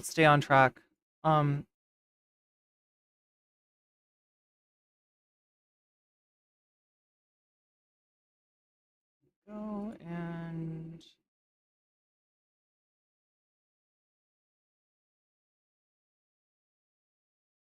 see where we at right now. It's almost, oh my gosh, you know where we are at right now? We're at the top of the hour ad break. That happens every hour on Twitch. That is your time to think about trying to get out of the 3 minutes of ads that Twitch forces on you. If you don't have a sub, you can get a sub for free. If you have Prime, you can get a sub for $4 now because it's September. As long as you're not doing it on mobile, I think that you got to kind of go to your desktop to do this because mobile, it doesn't work. It charges you more or something on mobile, right? And you could also potentially get out of the ad break through the generous gift of somebody in chat that's gifting subs. That can happen. That does happen, but it's more likely to happen to you if you're active in chat. So flex that lack of a sub if you got no other way to get one, and hopefully we can get you out of that ad break. Let's now dive a little deeper into one of the most talked about moments from last night's debate, former President Trump's baseless claims that Haitian immigrants are eating pets in Springfield, Ohio. Last night in the debate spin room, NBC's Misha Alcindor asked Trump's running mate and Ohio Senator J.D. Vance about those claims, which Vance has been amplifying. Take a look. Senator Vance, what do you say to Haitian Americans and Haitian immigrants who say spreading false claims about them put their lives at risk? Well, I don't think that no one has spread false claims. What they've said is that a small migrant community, 20,000, so it's big for the city of Springfield, but it's small compared to all Haitians in the United States of America, that small migrant community has caused a lot of problems. It's led to higher rates of communicable diseases. That's a verifiable fact. It's led to animals disappearing. Many of my constituents have said that has been happening. It's led to higher home prices. That is a verifiable fact. So this influx has led to a lot of poverty. But you said that immigrants have eaten animals, and city officials have said that that's not true. City officials have said that's not true. That's not actually accurate. Oh my God, chat, do you know what's happening? Now, I don't know if it's because of the lighting where he's at, but I actually don't see the eyeliner. Did he give up his eyeliner? Did he finally get embarrassed by it? City manager said there's no verifiable evidence. A lot of residents on the ground have said that there is. You know what? People's pets go missing. I don't know if you know this, but if you walk around any neighborhood, you're going to see signs that say, like, you know, have a picture of a cat, have a picture of a dog. It has the name of the cat. It's missing, right? That is a common occurrence. That is a common occurrence. So for you to say cats have gone missing, dogs have gone missing, is for you to tell me that this is a normal community. Now, in recent years, more than 15,000 Haitian immigrants have settled in Springfield, Ohio, filling jobs and boosting the economy, but also straining local resources, which has created tension in the community. NBC's Yamiche Alcindor is in Springfield, Ohio. She joins me now. So, Yamiche, give us the reality check. What is actually happening in Springfield right now? What has the reaction been? That's right, Geek Primax. Coming from a guy who likes to make love to your couch, yeah. To this controversy. Well, there's been a lot of shock and really pain in the Haitian community here. A lot of the Haitian immigrants who came here legally. Most of them came here legally through federal programs. The city also advertised new manufacturing jobs as well as the city's affordability to try to attract people here because this was a city that had lost something like 20,000 people. So we got the question earlier, right? Who's bringing them here? Who's sending them here? Why are they coming here? Literally the city. Literally the city of Springfield. And had dwindled down to about 60,000 people from a high of 80,000. So in other words, the elected officials that the people of the city are voting for, that is who brought them here, right? And that and the economic conditions, right? People. So this was really a place where they felt like we're going to welcoming them. But now there are some residents who say that they really don't like the change. I talked to one man who said that he doesn't like the cultural changes. He doesn't like the idea that there are people here that are changing the racial makeup of this city, saying that. Excuse me? No, but chat, don't worry. It's not about racism. It's not about racism. No, these people have real concerns, right? And the thing is, they do have real concerns. If you're so precarious that the influx of people to fill jobs that are open in your city like raises the rents and displaces you from your house, right? Then you do have real concerns. It's just that you're blaming the wrong person. The city's sort of lost. He also said that there were, in his mind, claims that there were stray cats missing, and sort of had this idea that maybe Haitians were abused. Like, it almost sounds like there's not enough housing, like, to go around. Animals, of course, city officials have said there's no evidence of that. And Haitian migrants, they're people who are fleeing violence, gang violence in their country. So they were already traumatized when they got here. And I'm hearing that they're just even more traumatized by this back and forth, and are really saddened that former President Trump, someone who they say is seeking the highest office of the land, is really giving any kind of oxygen to what really is a baseless accusation. And you actually spoke, Yamiche, to one of the leaders of Springfield's Haitian community. What did he tell you? That's right. I spoke to Wildes Clips. He only moved to Springfield himself a few years ago, but he's already now an executive director of a community center for Haitian Americans and Haitian immigrants coming here. Take a listen to what he told me about sort of how Haitians are taking in this news. They are scared for their lives. Some of them are asking me, even yesterday I got a friend calling me asking me if he has to leave because he's scared for his life. So another friend told me that it seems that he would have had some family coming to visit him, but it seems that he gonna welcome them in Columbus or Dayton because it is not safe right now for him in Springfield. And I have to tell you, Kristen, there were a number of Haitian immigrants that I talked to who were scared to even go on camera because they're worried that they're going to get harassed. Look, if you've been dealing with like Tyler Oliveira asking you if you like to eat cats, right? Or if you've been crashing cars, then maybe you stop talking to the media, right? You don't know the difference between that asshole, running up on you with a microphone and some like well-intentioned journalist who just wants to get the story. Targeted when they show their faces and tell people that they do not like these claims being spread. The other thing that Velez told me is that there are a lot of people who want to see their futures and felt welcomed here, and now they're really thinking about moving and leaving and maybe going to Miami or New York, places that have long had Haitian communities. So it really is maybe even changing the population here, and that's something that I think is really heartbreaking for a lot of people, Kristen. Well, Yamisha, it's a fascinating conversation. Great reporting on this story that continues to get so much attention. We really appreciate your being on the ground there to sort through what's actually happening. Thanks for watching. All right, chat. Senator Vance of Ohio. One more video on this, and then we'll move to the debate. We'll take a look at the debate after this. Who has also been watching that debate. Jake was just talking about what it means when a candidate comes into the spin room after a debate. Is that a sign of a good debate or a bad debate in your view? Look, I think with President Trump, it's not a sign of. So yeah, we're going to look at that. Trump went into the spin room. This is not something that a candidate normally does. The spin room is the room where reporters kind of congregate during the debate, write their stories, do what they do. Either, frankly, I do think that he had a great debate. We could sort of hear the background noise. And then we're going to do Anna Kasparian after that. But look, I think with President Trump, he had to be sort of talked out of coming to the spin room after the first debate because he really wanted to. And my guess is that he really wanted to come then. He really wanted to come now. This time it worked out. And look, he loves to talk to reporters because he loves to talk to the American people. He got cooked. I think it's been a consistent. We'll watch this in a second. If his campaign is going anywhere, going into hostile or. Yeah, supposedly JD Vance says something about the cat memes, which I'm assuming we're talking about the same thing here. Friendly media, talking to people, answering questions, and trying to make his case. He's going to keep on doing that, whatever the format. Did tonight go how you wanted it to go in terms of Harris clearly trying to get under his skin, talking about crowd sizes, talking about former officials like John Kelly and Mark Esper and others? I mean, I heard from some Trump advisors who said he took the debate too much. Do you believe that? No, look, I think that what we saw from Kamala Harris was a lot of platitudes. It was a lot of plans that had no real substance behind them and no real precision behind them. And what is most interesting, and it's really the sort of microcosm of this entire race, is Kamala Harris has a record. Donald Trump has a record. Donald Trump is proud of his record and is running to it.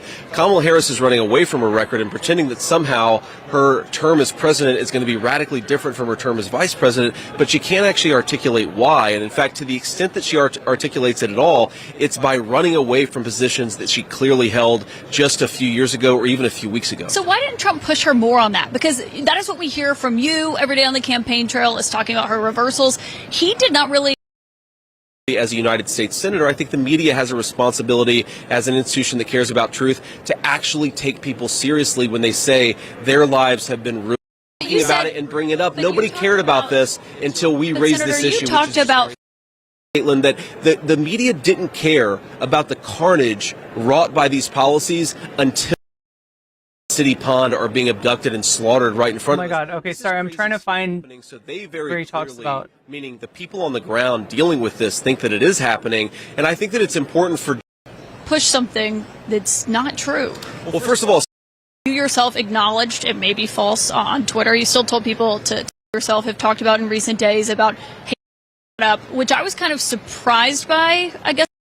Well, I think there may be some women voters who would have liked for him to answer that question. The other thing that he brought up, which I was kind of surprised by, I guess I would say, is he brought up this misleading false claim that you yourself have talked about in recent days about Haitian immigrants in Springfield, Ohio, abducting people's pets and eating them, which officials there have said is not true. You yourself acknowledged it may be false on Twitter. You still told people to keep spreading it. But Trump just amplified it to tens of millions of people who were watching. Why push something that's not true. Well, first of all, city officials have not said it's not true. They've said they don't have all the evidence. They said they have no evidence. We've heard from a number of constituents on the ground, Caitlin, who both firsthand and second. Look, we've seen where these things come from, and it wasn't fucking the right city, and it had nothing to do with Haitians, right? That is that is misreporting. That is a fucking lie that's being drummed around to try to hurt people. Hand reports saying this stuff is happening, so they very clearly, meaning the people on the ground dealing with this, think that it is happening. The people on the ground have been fucking manipulated ever since that like bus crash at the very least, right? One incident happens involving a like a Haitian person, and then they get this like there's this like now there's fucking Nazis coming to this city. And I think that it's important for journalists to actually get on the ground and uncover this stuff for themselves when you have a lot of people saying, my pets are being abducted, or geese at the city. Shadowfile says Trump needs to leave the Haitians alone. Yeah. Abducted and slaughtered right in front of us. This is crazy stuff. And again, whether those exact rumors turn out to be mostly true, somewhat true, whatever the case may be, Caitlin, this town has been ravaged by 20,000. It's like somebody saying that a witch who lives on the edge of the town has been eating children, right? People have children go missing, and it's like the same shit. It's a moral fucking panic. How hard is this to figure out, right? You get a trope that sounds true to people because they have like a bias against a group of people, and you say, yeah, did your cat end up missing? Like a totally normal thing, a cat goes missing, a cat runs away, a dog runs away. It was probably eaten by a Haitian. That's got to be it. It's the same fucking shit that people have been killing the most marginalized people in their communities over for centuries. It is the scapegoating. It's the same fucking thing.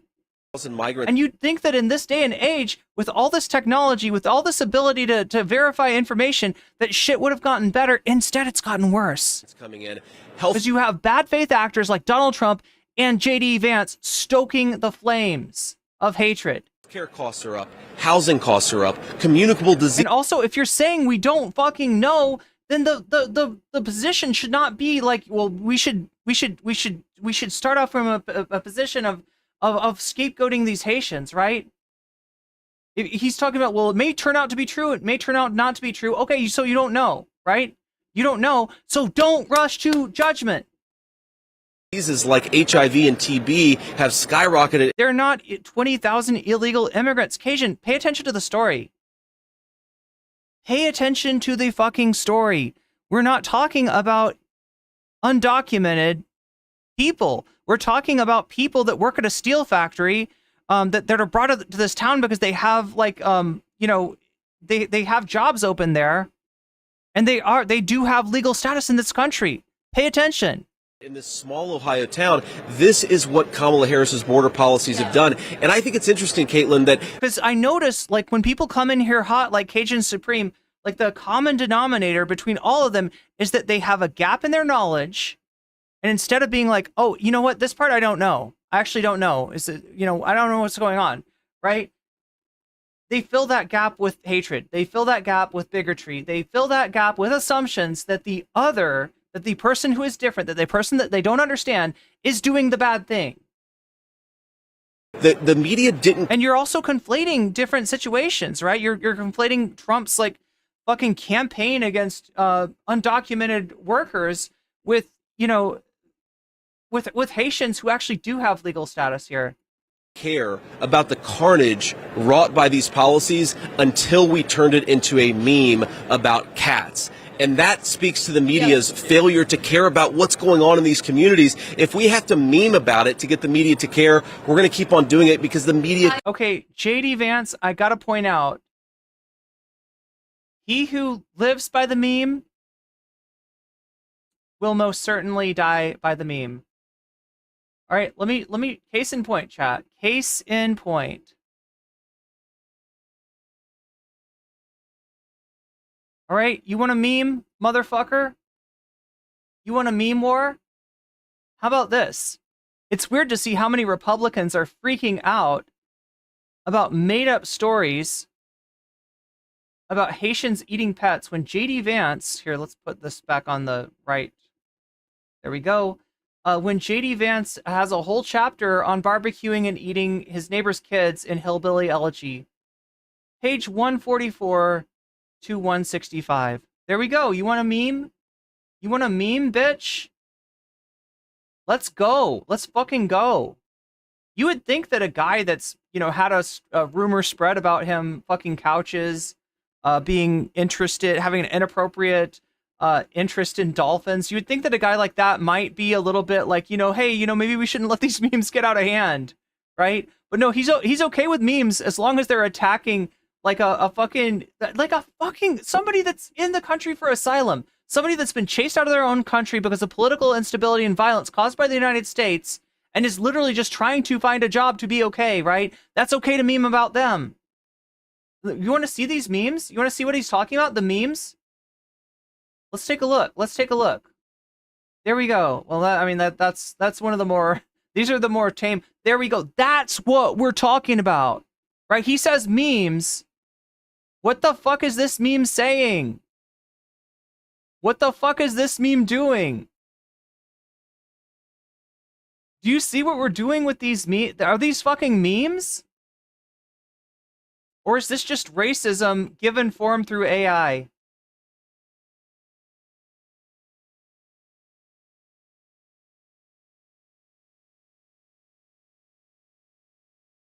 And again, memes, a picture of somebody that's not even in Springfield. We don't even know anything about this dude, right? But we're gonna put this on. Yeah, this is you show me a picture of a dude carrying a Canadian goose like by its legs, and you just fill in the gaps with your racism. Oh yeah, that's a Haitian. They're eating the goose. They're eating the goose because they're getting $5,000 in food stamps, but they're also eating the goose. Our food benefits are not generous enough to these ungrateful Haitian immigrants. They have to also eat the city goose. The city goose, right? Honestly, in the Midwest, okay, if you're from the Midwest and you recognize that goose, right, you will understand that anywhere that those geese congregate, there's like just a shitload of goose poop all over the place. You can't walk without getting goose poop all over you. You might actually, if you're from the Midwest, be like, I kind of wish people would eat the geese. We do need something to control these like populations. But again, they just take a picture. Nobody knows who the fuck this guy is. Nobody has actually. Maybe they do. Wait, do we have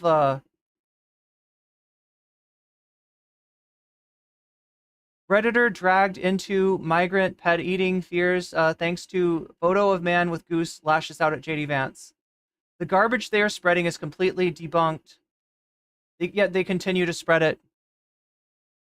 Wait, let's switch over to that. There we go. An Ohio-based Reddit user. Look, we got Reddit and we got Ohio. The two most dangerous things in the universe right there. Ohio and Reddit. No. Recently photographed a black man holding a goose is desperately pushing back on the claims that being spread in the country's by the country's biggest conservatives. On the morning of Sunday, July 28th, the Redditor, it's me you're looking at 4 times, came across an individual holding what appeared to be a dead goose at the corner of Cleveland Avenue and, oh my god, chat, and Taymouth Road in the city of Columbus, chat. Again, I know Ohio geography, and I can tell you that Columbus is on the west side of Ohio, and that Springfield is on the east side. So again, like 500 miles between these two cities. In a member of the, and probably more by that if you wanted to drive, right? Like the way that Ohio's like highway system works, you don't go straight from Springfield to Columbus, right? It's a whole ass thing. Member of our Columbus subreddit, is it me you're looking at, shared the photo with the group's more than 200,000 users that same day, totally unaware that the image would later become central to misinformation. So somebody just like Googled Ohio and geese or something like that, and they found this, and they're like, oh look, it's a Haitian immigrant. Oh. Over the past few days, conservatives have rapidly spread the claims that illegal immigrants from Haiti are eating pets, cats, geese, and ducks in the town of Springfield. I want to remind us also that the geese and ducks are not pets. They're wild animals, which the last time I checked is a big part of the rationale for the Second Amendment for people wanting to have guns is like to hunt with, right? In the town of Springfield, evidence for the claims came in several forms, including Facebook. But it's just because like the idea that they're eating, that they're other, they're different, they're from another place, and they're eating animals that Americans don't eat, I guess, right? Including a Facebook post which had a woman allegedly that her neighbor's daughter's friend had seen her lost cat being eaten by Haitians living across the street. In the post, which accused Haitians of eating wildlife at local parks, was shared alongside the Redditor's image on platforms such as X. So there's end wokeness with this post. A police body cam. Yeah, this is the one we saw earlier of black woman being arrested in Ohio for allegedly eating a cat. Also went viral and fed into the anti-immigrant narrative. Communities are begging city councils to address hundreds of thousands of indigent migrants living on the neighborhood streets, wrote one X user. The Haitian woman arrested in Ohio for allegedly eating a cat, eating a woman's pet cat. I believe that the cat might have been her own pet cat, if I'm not mistaken about the story. But all these claims have since fall apart. The woman being accused of eating a cat was not Haitian and was born in the U.S. She was also arrested in the city of Canton, roughly 172 miles away from Springfield. Police in Springfield also released a statement regarding a Facebook post noting that they have been no credible reports or specific claims of pets being harmed, injured, or abused by individuals within the immigrant community. As previously stated, the picture is taken by It's Me You're Looking At 4 times, was captured not in Springfield, but in Columbus, nearly 50 miles away. Okay, so I got the mileage wrong, right? But still pretty far away. Haitians in Springfield were also granted temporary protected status, meaning they are not in the country illegally. Not in the country illegally. But it all gets conflated. It all gets conflated. Like everything gets conflated, right? This woman, not an immigrant, gets conflated into, not living in Columbus, gets conflated into that. Haitians in Springfield, in the country legally, get conflated with, supposed Venezuelans illegally in the country in Colorado. Again, we don't even know what the right? You're talking about a whole bunch of people, probably a lot of Venezuelans living in Aurora, right? Of various legal statuses, right? Even with the claim lacking evidence and being outright debunked, Senator J.D. Vance, our Ohio former President Trump's running mate, continued to fan the flames, citing rumors from his constituents. In the last several weeks, my office has received many inquiries from actual residents of Springfield who've said their neighbors' pets and local wildlife were abducted by Haitian migrants. Vance said, "It is possible, of course, that all these rumors turn out to be false, but we're still going to fill in the gaps with racism," says Vance. No, that's what he said unconsciously, though. Vance, like many other prominent conservatives, further responded by shifting the goalposts. Oh my God, yes, they did. And arguing that the influx of migrants to Springfield were causing the issues, regardless of whether the pet-eating claims were true or not. The Redditor responded with shock, and an updated post on the image had become a focal point of the latest cultural war talking point. Apparently, my picture has been hijacked by right-wing media, they wrote. This was not taken in Springfield, it was Cleveland Avenue in Columbus.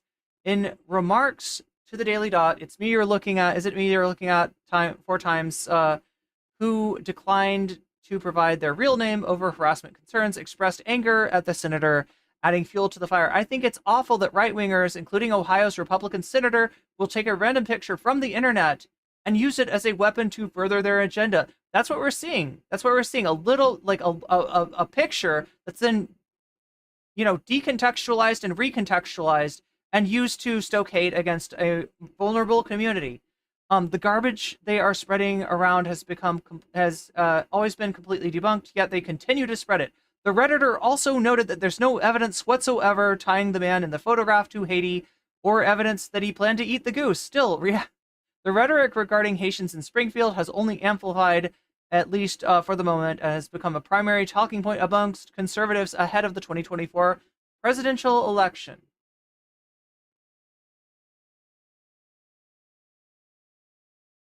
should care about what's going on. I saw you say that. I think the media does care about it. I just read a very lengthy report in the New York Times on it. PBS NewsHour did a whole story. But can I ask by you, us talking about it and bringing it up, nobody cared about this until we raised Senator, this issue. Senator, you talked about that you're. How about we care about shit that's actually happening?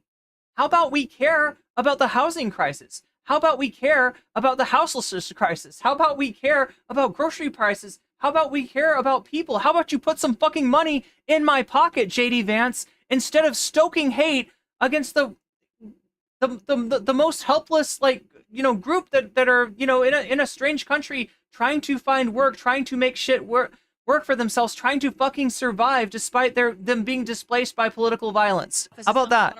I mean, if someone calls your office and says they saw Bigfoot, that doesn't mean they saw Bigfoot. Why? I mean, you have a sense of. But he'd rather talk about Bigfoot than talk about something real, because he doesn't want the government who he'd rather be giving away corporate welfare to rich people, you know, taking care of actual people with a better social safety net, right? As long as he can keep on talking about these imaginary Haitians, you know, eating people's pets, then he doesn't have to talk about real shit. That's why. As a running mate, and he certainly does as the candidate. What an absolute bastard. To not promote false information, right?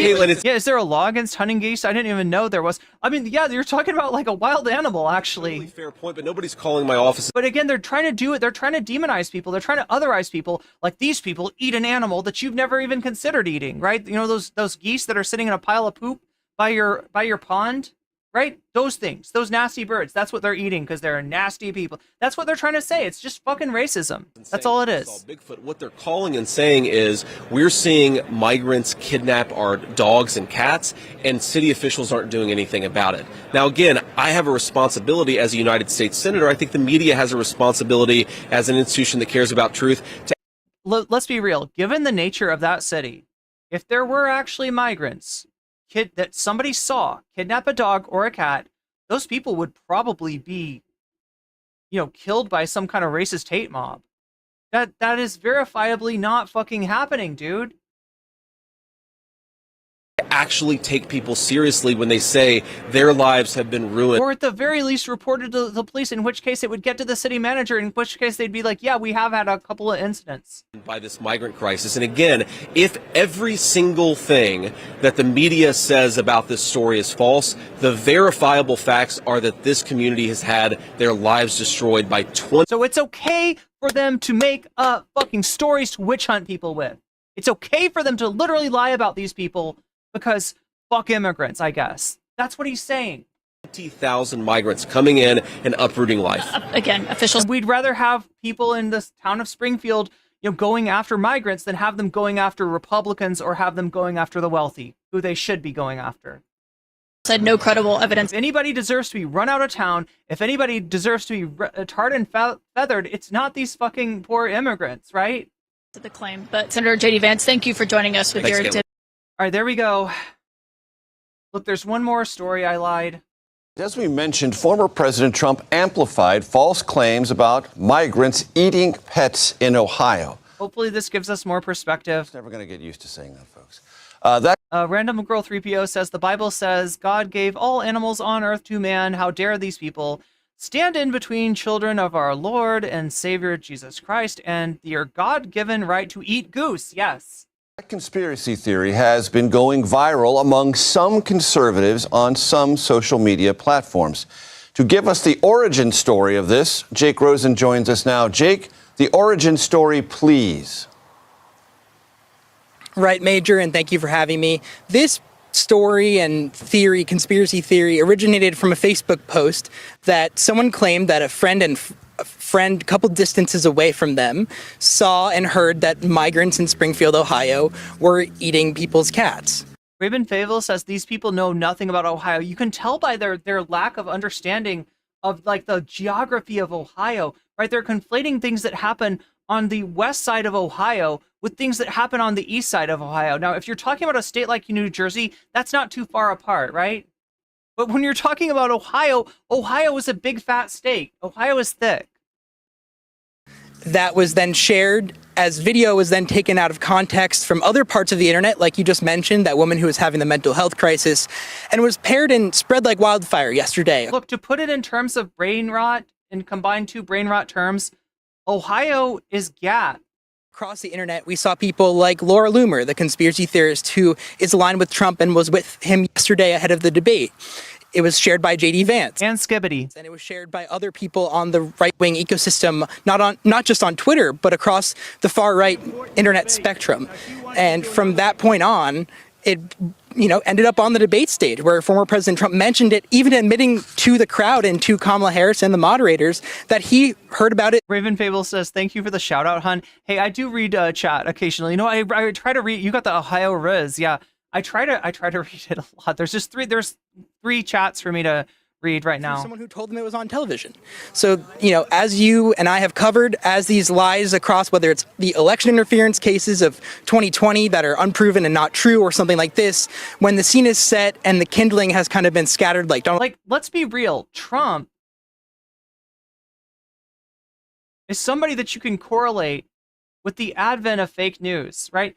He's the guy that always says fake news, right? Any story that's inconvenient for him is fake news, right? Anything that he's done, anything that he's guilty of, anything that he should probably be investigated for, but won't be investigated or would not be investigated while he was president because the Republican Senate is under his thumb, right, is fake news. But in the reality, where that term comes from was pro-Trump stories spreading on Facebook, right?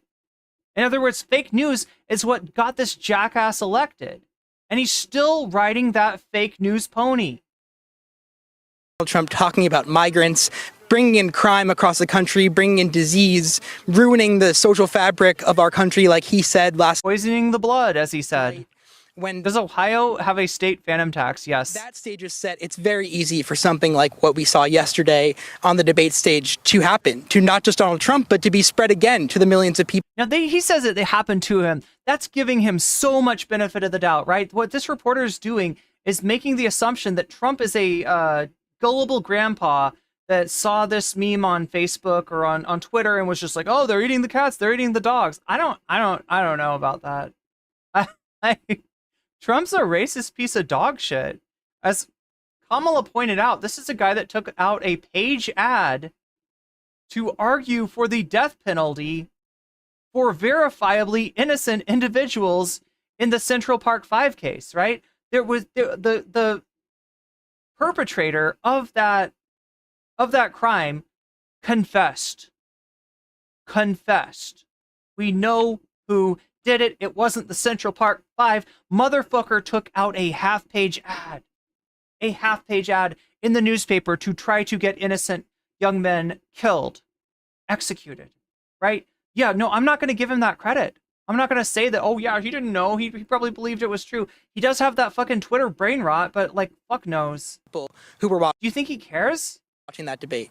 Jake, I want to ask you about the debate preparation because I talked to a senior Trump advisor yesterday who said, I'm a little nervous about all the people on the plane, all the people who are bending the former president's ears.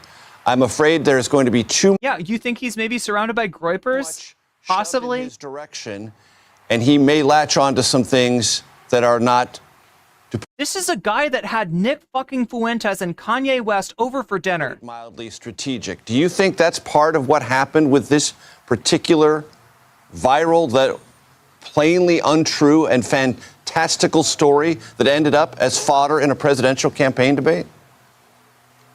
Well, it certainly could have been, like I just mentioned, Laura Loomer, a conspiracy theorist on the Trump alignment, really, of the Republican Party, was hired and then not hired by the campaign a couple months ago when Donald Trump really was still in the primary phases of the campaign. She was on the plane with Donald Trump yesterday and was with him again as he Matt Gaetz commemorated the 9/11 anniversary. She's someone who shared yesterday after the debate that Kamala Harris had an earpiece in and falsely suggesting that her earrings had an earpiece built into them. Again, another completely untrue thing. Oh God, they're coping so hard about this. But it's people like that who have been they are coping so hard about this into the former president's orbit. People like Matt Gaetz, who in fact, I believe that cope is one of the possible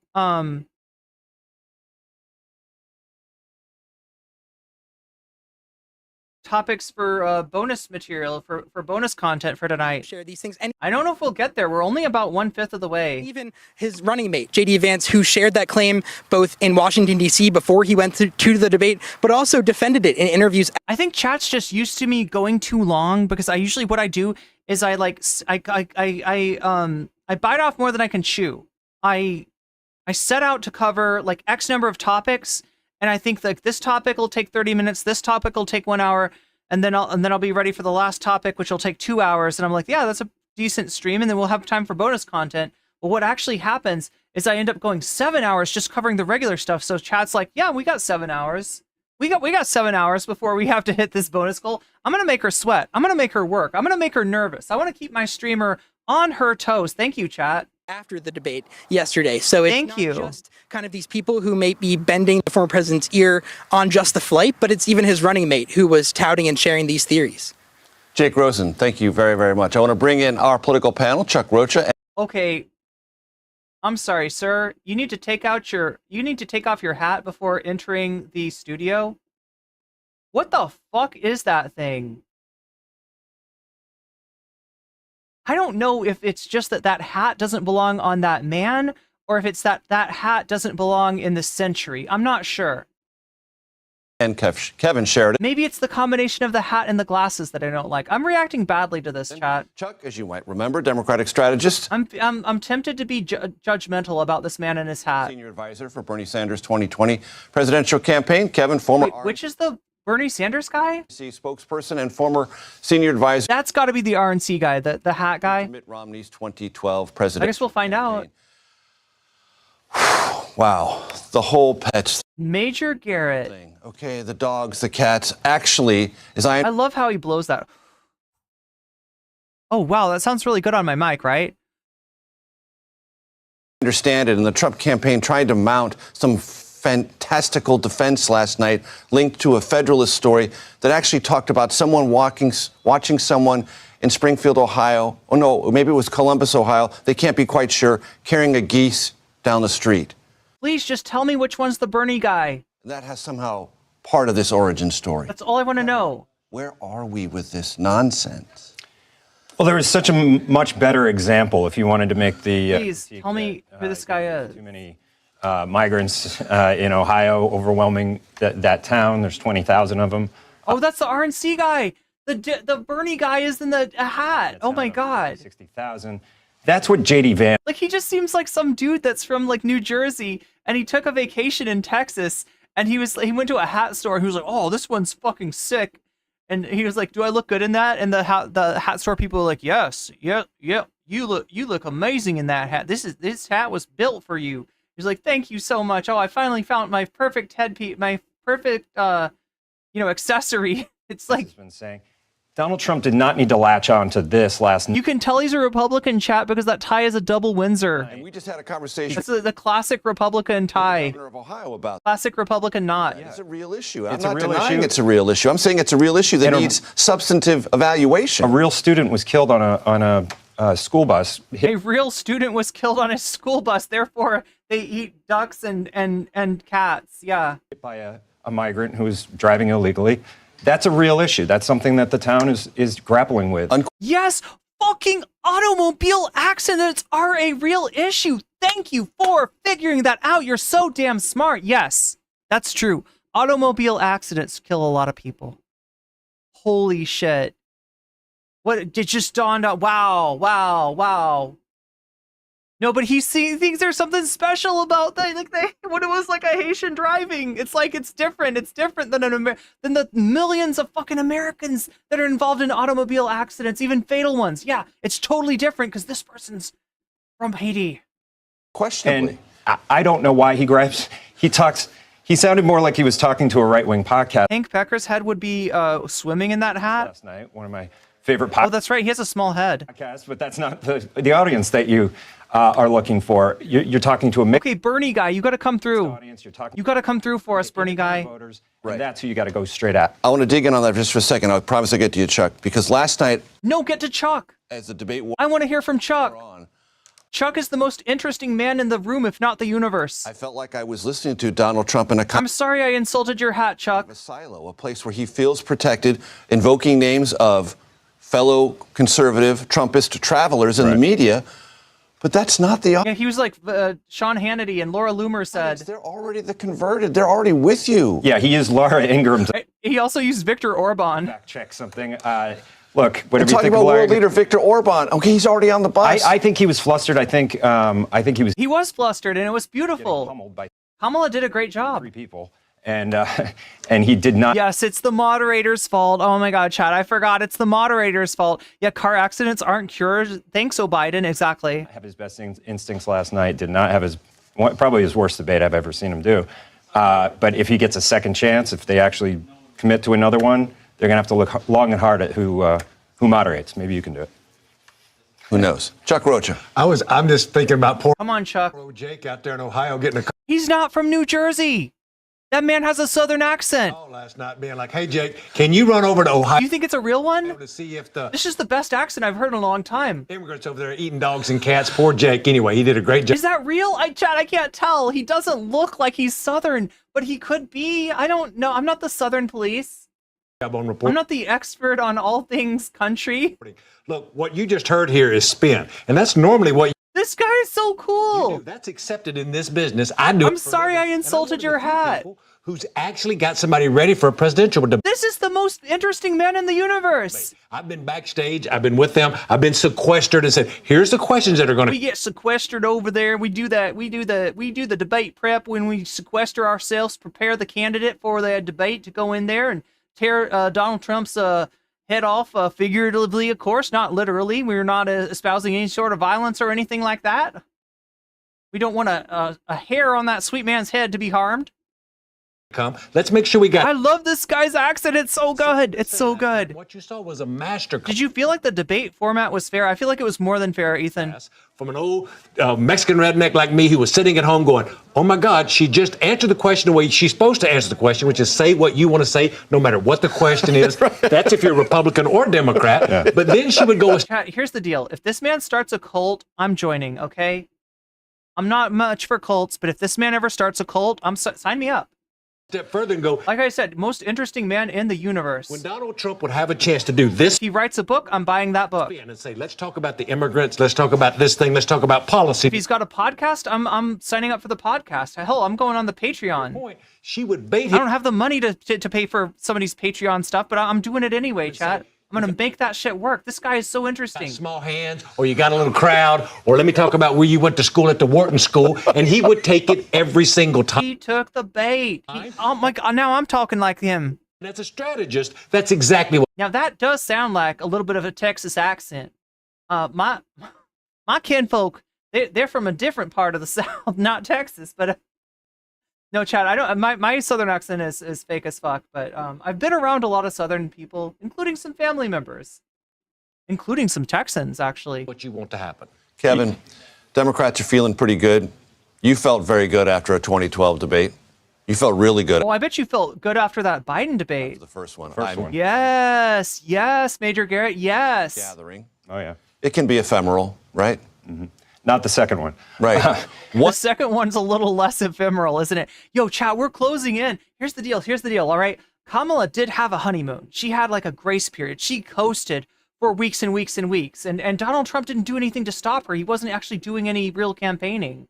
Right. So she just kept on coasting. And then she had a few sort of rough weeks, like a not so great interview and, some bad press, some stuff kind of turning against her. Like the immigration issue rearing its head again, right? She wasn't doing quite as good. And now she's back on her she's back on her train. She's back on it. She's back on the horse, chat. She fell off the horse. She got right back on the horse. She's back on the horse. She's going to stay on that horse for like 2 weeks at least. And then you know what happens after 2 weeks? J.D. Vance versus Tim Walz. And now, unlike this debate, which I couldn't have told you, I was like 50-50. I don't know, is Kamala going to lose it after this debate? Is she going to look really bad? Is Trump going to have a good night? What's going to happen? I don't know. I couldn't tell you. I was like 50-50, right? Tim Walz, J.D. Vance. I'm going to say 95-5.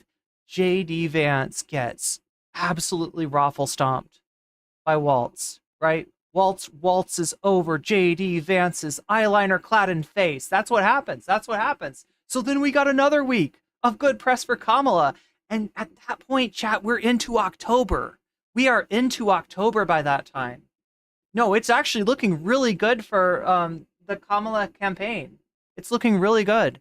What is the dynamic with a good debate, and how do you marshal it to make it meaningful in terms of politics? Katarina says, I'm so excited for that debate. Yeah, me too. Everything gets clipped, everything gets memed. They will turn the best. And we know how to cover that. We know how to cover that now. Tim Walz is kind of the GOAT. Yeah, he is. Into ads now. Like I feel like Kamala did a great job in that debate last night. I was, really surprised. She was just she's not perfect, right? She's not like the best public speaker in the world. She can be awkward, she can be weird, sure, right? But in terms of getting Trump off her game, she did so fucking good.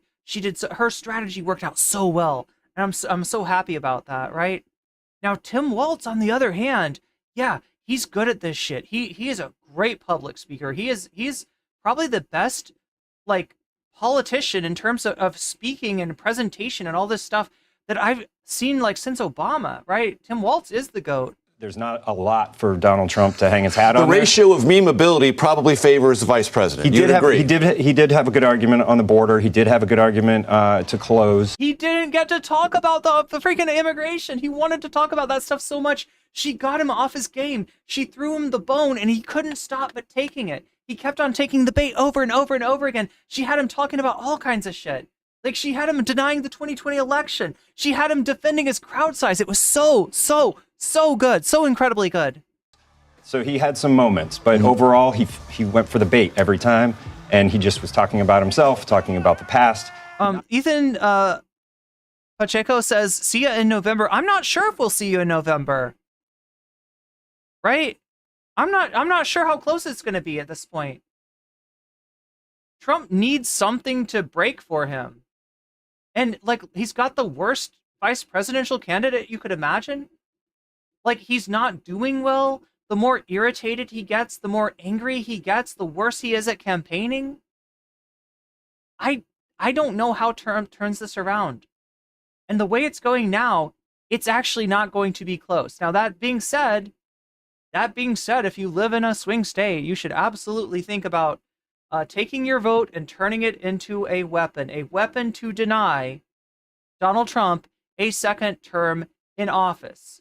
Because if he doesn't get that second term in office, he is going to have to face the music. He's going to have to face the judge. And with all the fucking charges that are following him, one of those charges is going to get him. Now, I'm not expecting too much. I don't think the guy will go to jail or anything like that. But I do think that there's a good chance he'll get a little ankle bracelet slapped right around his cankles. And I don't know, Chad. I don't know. That sounds pretty good to me. Not talking about defining Kamala Harris. It's never going to be justice. It's never going to be what it should be, right? He's never going to get his just desserts, but he's going to get something. If he doesn't get reelected, he's going to get something. He's going to get some kind of sentence, and he's not going to like it. Which is what his job last night was. The meme ratio favors Harris. Absolutely. But let's go back to this Romney and the way that Romney whooped Obama in that first debate. First debate, 2012. Folks to remember, not to take you back to something really good, is that Romney got a 4-point bounce. That's the biggest bounce we have seen in the last 12 years. So for Romney got him a big old bounce. Folks who are like me and excited and we had a good night. If you're like me, if you're excited, don't expect some giant bounce here. Things are pretty baked in. I bet you, Chad, that hat costs like $3,000 to $5,000. We're going to win or lose. That's an expensive hat. On the margins. Last night with folks who are trying to make up their mind, quote unquote, about it. I just look at the guy and I'm like, no, he's from New Jersey. This bro's from New Jersey. Bro's faking it. No, he's not. He's Texan. Presidential race. It's about likability, the memes, Taylor Swift's endorsement, little things here and there help. It's not one thing. It's the little things that add up. Her debating skills and her style was very good last night. She did not have any policies to hang her campaign on, though. She did not talk about what she was asked. Are you better off? To be honest, Trump's not very good with specifics either. He's just good in overwhelming generalities. We're gonna make China pay. We're gonna build the wall, and we're gonna make Mexico pay. That's he doesn't really have. He's not a policy guy. Now, remember Infrastructure Week? Remember Infrastructure Week? 4 years ago.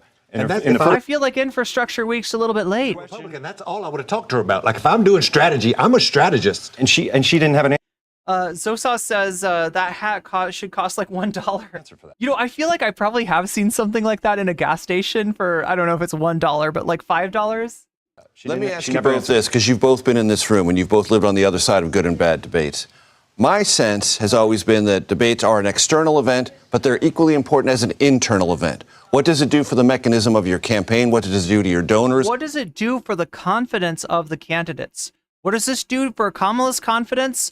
What does this do for the campaign's vibes? And what does this do for Trump's confidence? What does this do for Trump's campaign's vibes? What does it do to your volunteer base? What does it do to your internal energy?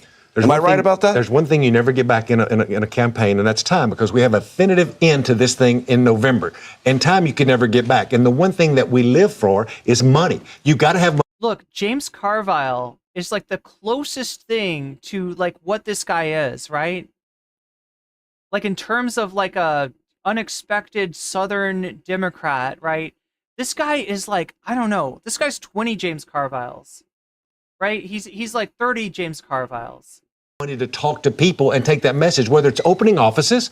I heard Ed O'Keefe earlier talking about how she was raised in California politics and is good on TV. Well, you know who else is good on TV? Donald. He was raised in California with a banjo on her knee. Trump understands TV as well. So this is going to Louisiana to get her on TV. Getting more money to run more TV commercials. That's why no matter what. Kamala Harris, oh, don't you cry for me. What happens last night? It's about momentum and the amount of money you can raise off of something that you did. Internally, things feel a bit more glum in the Trump world. They really are eating animals in Springfield. I wonder if The Simpsons predicted this. Perfection, you don't say. You don't say. Are you telling me that human beings eat animals? I thought we were supposed to be herbivores. My vegan friend told me that we have a digestive tract that's longer than a carnivore's tract would be shorter, right? Because the meat has to go into the body and get out really quick. But that ours is pretty long, and that it indicates that the primary food for us should be plants and vegetables and stuff like that. Are you telling me that there's some human beings out there eating animals? Are you telling me that the world isn't vegan? Vegan for the animals? Today than they'd felt 48 hours ago. I would think so. If any, they're eating animals. The Simpsons predicted that humans would eat animals in 2024. Energized Republican voters because of what they saw, though, in a weird way. Come to the defense of Trump. Coming to the defense of Trump. Think he got done wrong last night by 3 people on one. He got done dirty. If that's the takeaway that some voters get, they may feel okay. But yeah, he got dogpiled. The dynamics that went into this, where he didn't prep, where he may be listening to lots of different people. Okay. Gonna keep showing. Look, most reasonable Republican ever. All right, at least he'll grant that part of this is Trump's fault, which is more than I'm going to expect from Actual Justice Warrior. Speaking of Actual Justice Warrior, how is our poll going? It looks like Actual Justice Warrior is actually not ahead in terms of votes. The actual leader in terms of votes for the bonus content is actually Brianna Wu. Here, let's switch up to this thingy. Medial. Hi chat. How's it going? All right, so what do we have here? Yeah, we got Brianna Wu leading at 42%. We got Actual Justice Warrior Copes about the debate at 31% in second place. We have the Purity Balls at 15%, and we have the Breathing Through the Balls at 13%. So I'm starting to get a Southern accent from just like being around that guy, from just listening to that guy. Either way, chat. So yeah, we got Brianna Wu ahead. Now, if I look at, which I'm not sure I should look at or not, right? Because I don't want to tease you about content that we may not be seeing, because the dono goal is only at 17%, which is bad for me, but also pretty bad for any of you hoping to get some bonus content out of me today, especially anybody who's donated towards that goal, or even anyone who's voted for that. We see a lot of people voting for the Brianna Wu tent. We see a lot of people voting for the AJW tent, right?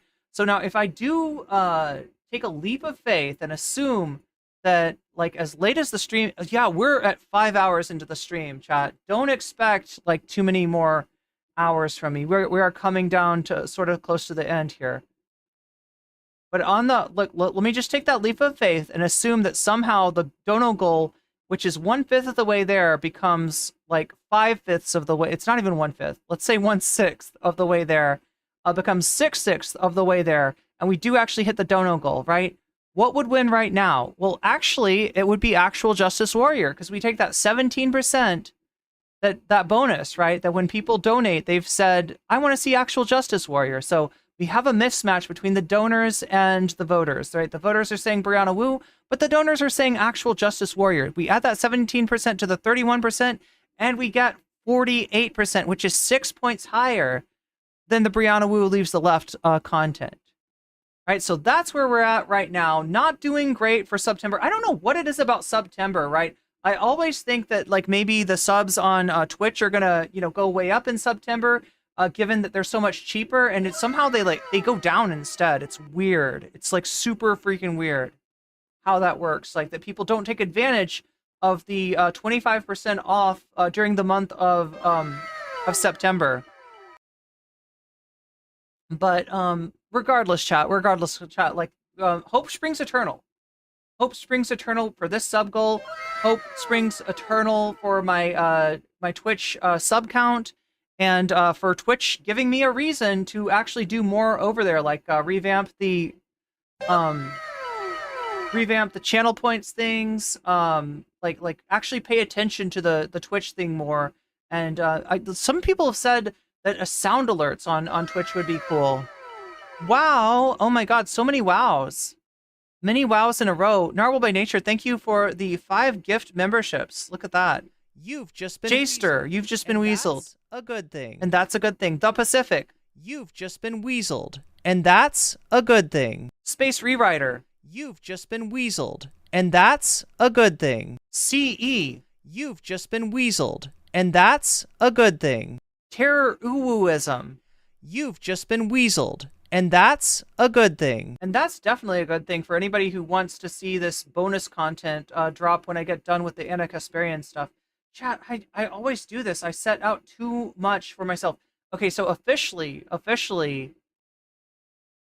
Narwhal by Nature just brought us from being 1/6 of the way to the dono goal. Look at this. To officially 1/3 of the way.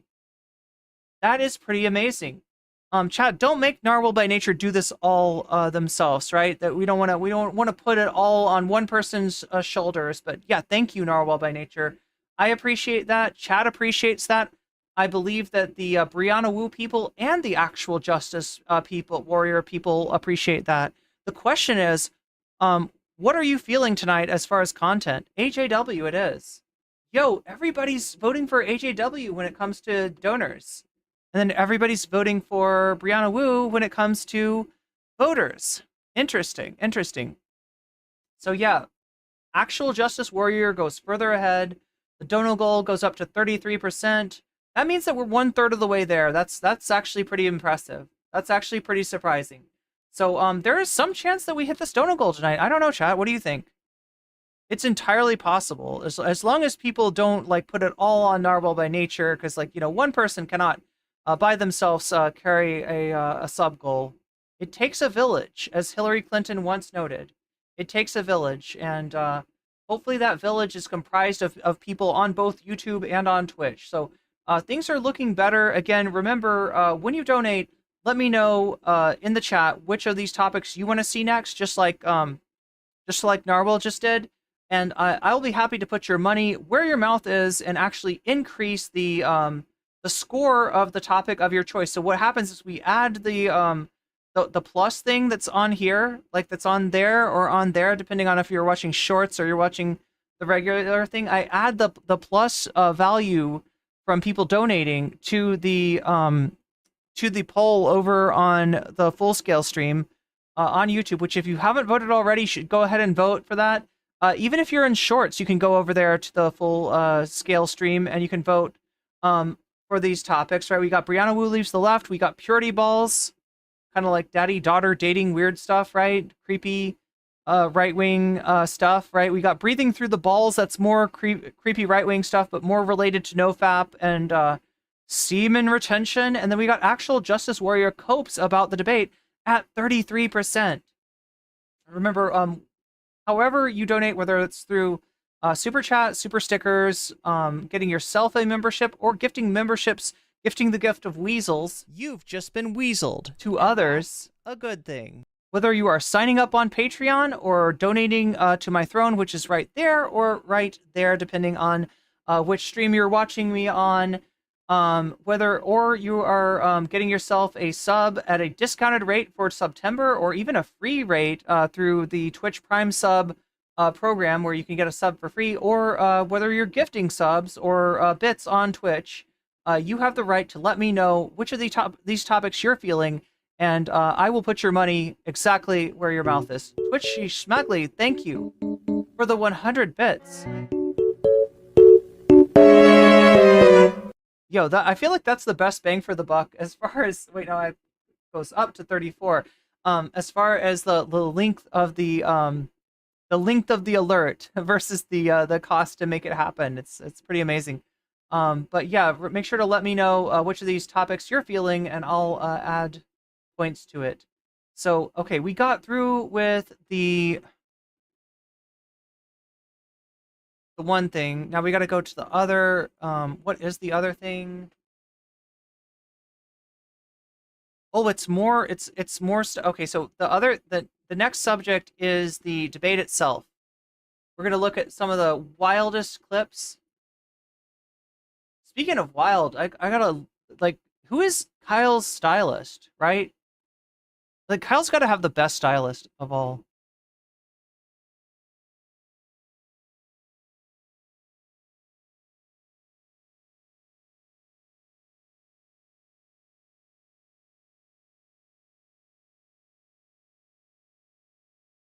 Wildest clips from last night's debate. Kamala versus Trump.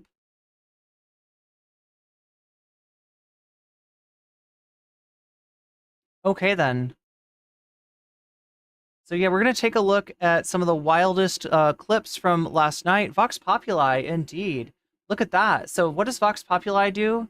It populates with 1%. And that 1% means that this 33% for actual Justice Warrior copes about the debate goes down to 32%.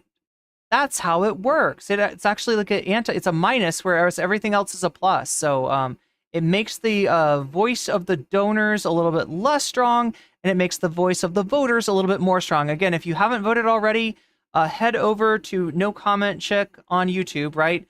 The full-scale stream, that's where you can vote, and you can go over there if you're in another stream. If you're on Twitch or you're watching me on Shorts, feel free to go over there too. All I ask is that you leave a like while you're there, because that helps me out a lot. So we're gonna do a little bit of coverage about last night's debate. We're gonna watch Kyle's compilation of the wildest clips that we've got, and then we're gonna take a look at what happened when Trump tried to cope, when Trump went to the spin room, and he kind of got cooked. And then he talked to Sean Hannity, and he might have gotten cooked again. I don't know, chat. We'll find out. Let's see what Kyle's got for us first and foremost. First and foremost. So far about the debate, we've discussed my general breakdown, winners, losers, the theme. Aaron James says, yeah, Kyle does have the best stylist. If you want to look like Eminem, good point, Aaron. And vibe of Did I go over Anna yet? No, that's next. The entire thing. I'm late, chat. I'm late to the. I'm taking way too long. And I'm giving you way too much content today, but it's because I have faith in you. I have faith in us to hit that dono goal. No, it's actually just because I have terrible time management. They're eating the dogs. They're eating the dogs. They're eating the dogs. They're eating the cats. They're eating the geese. I showed that clip. And only Trump can save your dogs and cats and geese. He'll go. I love the one thing that I appreciate about the memes, the cursed AI memes that the Republicans are making on probably Grok, if I'm guessing, is the idea that Donald Trump, noted germphobe, is going to touch your cat, is going to touch your duck, is going to go in and at personal risk to himself and save your animals from these hordes of evil immigrants that are trying to eat them up. Right, the idea that Trump is gonna jump in and put himself at risk for anything, and put himself in danger of getting duck germs and cat germs, and Like, this guy famously hates dogs. I don't know how he feels about cats, but he doesn't seem like much of a pet person. And yet, in all the memes, he's in there, you know, saving the pets. We showed the Kamala cooking Trump on abortion clip, Trump denying the 2020 election, I have concepts of a plan when talking about healthcare. Wait, is there another Kyle video about... I just want the clip compilation. Kamala calling Trump a criminal to his face. So these are the clips that we covered in separate segments. You can go check those out if you haven't seen those yet. But now, I want to get to the most insane moments. That's what we care about. So what I just described... We care about the Hannibal Lecter moments, Kyle. Other moments that deserve their own clip. But there's a lot more that I want to show you. So a bunch of insane moments. Let's start with this one here. This is... From the insane clown president. Trump basically getting cooked by the moderators on some nonchalant shit. Watch this. Those 6 justices. So this is when people claim that Trump was unfairly treated. This is probably what this is about, right? He got fact-checked on a few issues. There is no state in this country where it is legal to kill a baby after it's born. Madam Vice President, I want to get your response to President Trump. Well, as I So look, the right-wingers were melting down, and they were really, really pissed off about this. That there were a few moments where the moderators had to jump in, make a quick correction, and then move on. But look, man, don't say insanely inaccurate things if you don't want to get fact-checked. Like, oh, but they're fact-checking him and they're not fact-checking her. Because he told like 10 times, 20 times as many falsehoods. So yeah, they actually counted. It was 30 times, actually, right? The people that counted up the lies, they had her down for 1 lie, and they had him down for 33. Right? Understand, there are some things which are just true. Then there are some things that are like sort of in a gray area where, yeah, it might be half true and half false. There's a grain of truth, but it's mostly false, or it's mostly true, but there's a little bit of it that's false. There's all this gray area. And with the moderators, look, when it comes to... The concept of a plan was so good. Yeah, it was so cringe. It cost Trump the presidency. You think so? Stuff that's true, they're not going to interject. When it comes to stuff where there's a massive gray... He probably hates cats because they care about consent and boundaries. They're not going to interject. They only interject when you say things like, Democrats murder babies in blue states. Democrats support infanticide. Democrats support post-birth abortion. Yeah, if you say that, of course they're going to have to come out and say, it's not legal to murder babies. Well, now, he says of course, but a lot of times they don't do this. In the previous debate, there wasn't really any fact check. So they're kind of reacting to what happened in the last debate. They're like, okay, let's check facts. In this country. Of course they're going to have to say that. And by the way, just to be clear, when Trump brings this up, what is he referring to? Now, by the way, he misspoke and he said, the governor of West Virginia, the last governor of West Virginia said it. We got him on video. It was not the governor of West Virginia. He can't even get the facts correct with his fake news stories.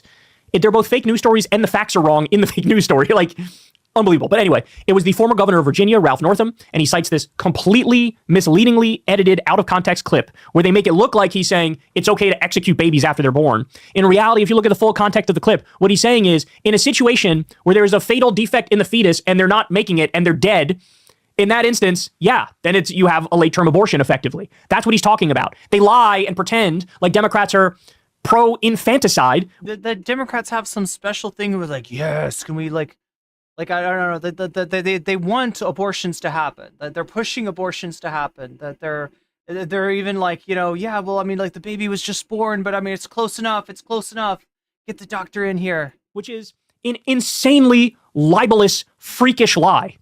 So they're mad at the moderators. No, be pissed at yourselves for spreading misinformation so vociferously to the point where all of you fucking idiots believe that Democrats want to murder babies after they're born. Do you realize how insane you sound when you say things like that? It's preposterous. One more time. Justices. There is no state in this country where it is legal to kill a baby after it's born. Madam Vice President, I want to get your response to President Trump. I love how deadpan that was.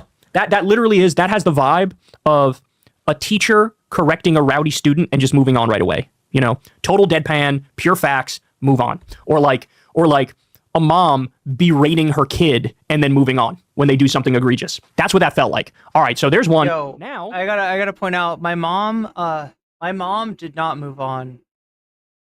She did not move on. We got punished.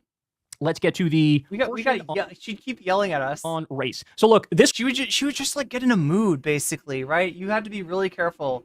Like you do something, that's breaking the rules. My mom, she just gets in a bad mood and she stays that way. This one is particularly funny because it's very clear that Trump was told by his advisors, do not take the bait on race. Don't bring up her race. No, they told her, I'm guessing they told him not to. They knew that she was going to do this, right? They knew that the Kamala campaign had been noticing. They'd been doing this in the back and forth in the campaigns too. Like the things that they would say, the things that she would say were things that were designed to kind of pique him and get a response from him.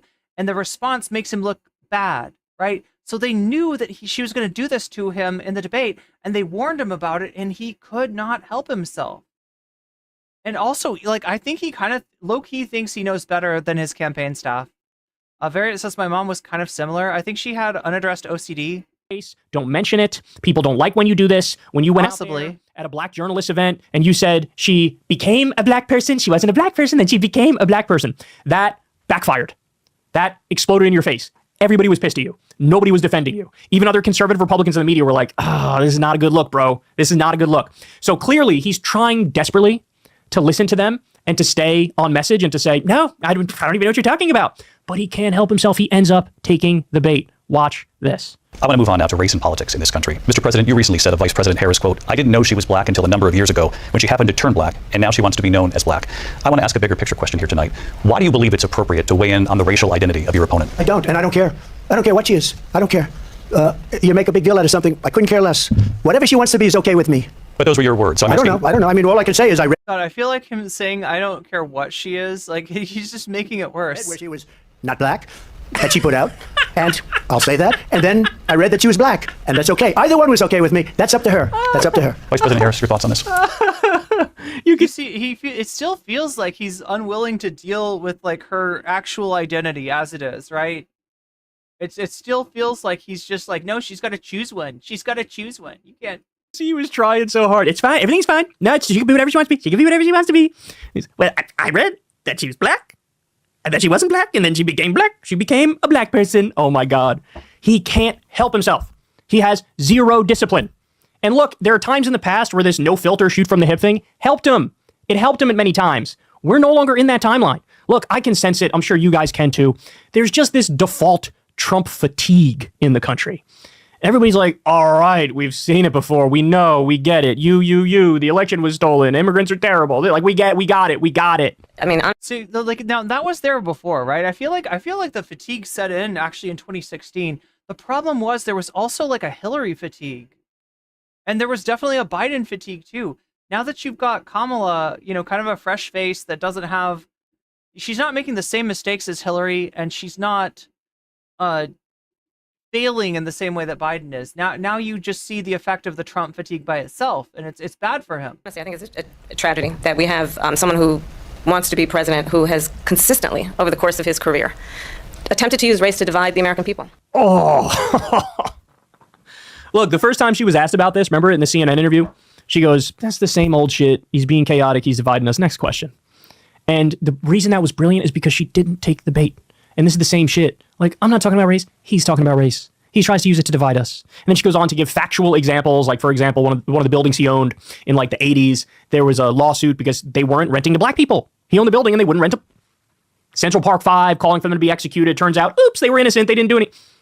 Like, they're facts. They're facts. But to lead with the, here we go again, that's exactly how you should treat. See, the problem, like what Hillary Clinton did was more, first of all, she seemed like she felt entitled to the victory in a way that Kamala doesn't really feel that way. But Hillary really leaned into the, I'm the first woman. I will be the first woman president. Yes. Gloriousness of me.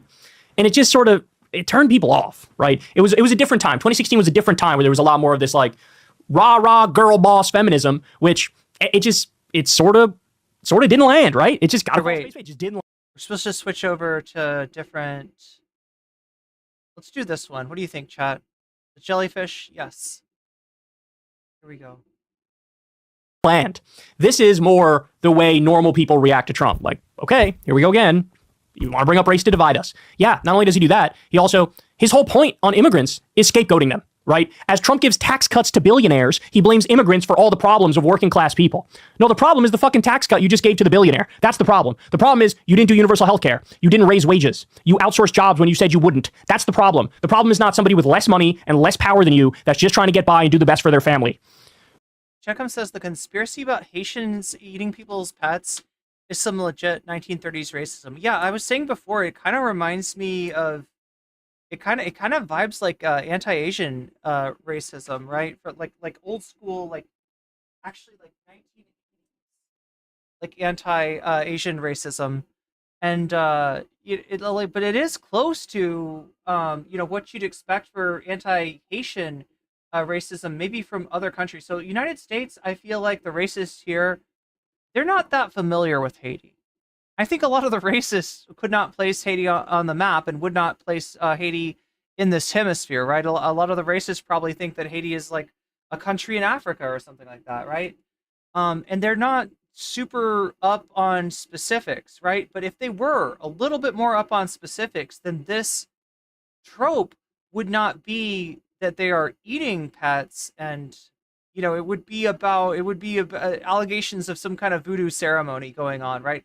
That is the way that like anti-Haitian racism would probably manifest in like a European country, right? Because as Hassan always says, the Europeans are so much more practiced at these kinds of racism. But luckily or unluckily, American racists just don't. They're pretty ignorant. So those like obvious tropes just completely. So far, I haven't heard any of that stuff. I have not heard that particular brand of racism manifest yet. But I feel like it's only. I feel like the more that Haitians get talked about, the more that Haitians get targeted, the more likely that kind of stuff is going to come up. So I'm just waiting for it. Maybe it's because Haitian and Asian sound similar. Interesting. So she nailed him. More. I got more. This is on the issue of the economy. She hits him. This is something I've been screaming to Democrats. Bring it up. Kamala brought it up. Donald Trump said he was going to create manufacturing jobs. He lost manufacturing jobs. And I'm also proud to have the endorsement of the United Auto Workers and Sean. Yeah, here's what I think is going on. I think I'm speeding it up and Kyle is speeding it up. Fain, who also know that part of building a clean energy economy includes investing in American-made products, American automobiles. Look at his face. This is the face of a man who knows he's getting cooked. Includes growing what we can do around. There's something like amphibian about his face. There's something like reptilian or amphibian. American manufacturing and opening up auto plants. It feels like he's going to dive to the bottom of the pond and lay some eggs or something. Closing them I don't know. Happened under Donald Trump. Yeah, and to be specific, Democrats created 800,000 manufacturing jobs. Trump lost 200,000, even though he ran as the anti-outsourcing guy. He lost 200,000 because he incentivized outsourcing in that same tax deal that I just talked about, which 83% of the benefits. Steve says she's lying. Wait, are you Minecraft Steve? Do we have a celebrity in our midst? Do we have Minecraft Steve in chat? He was cooking. You thought he was cooking? Wow. Steve, have you come in here to cope? Should we give it another chance? Look at it from Steve's perspective. Say maybe Trump was kicking ass here. Let's give it another look. All right, let's give it another chance. I'm gonna pull down the speed because I feel like Kyle's speeding it up too. So it's no fair. When you said you wouldn't, it's no fair listening to it extra fast, is it? The problem is not somebody with less money and less power than you that's just trying to get. We're delusional. Well, like I'm not a Minecraft character. I'm sorry. I know your world is really blocky and stuff, but give me a break. Get by and do the best for their family. So she nailed him. More. I got more. This is on the issue of the economy. She hits him. This is something I've been screaming to Democrats. Bring it up.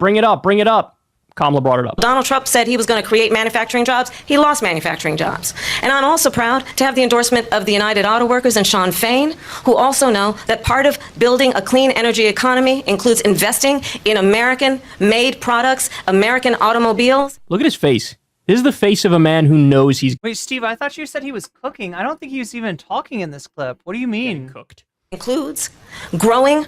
Does he even say anything? What we can do around American manufacturing and opening up auto plants, not closing them. Are you telling me that you think the look on his face is like him owning her? Is that what I'm getting from you, Steve? Is he cooking her without a single word? Like happened under Donald Trump. Yeah, and to be specific. Yeah, well, so this wasn't even a Trump clip, and you come in here saying he's cooking.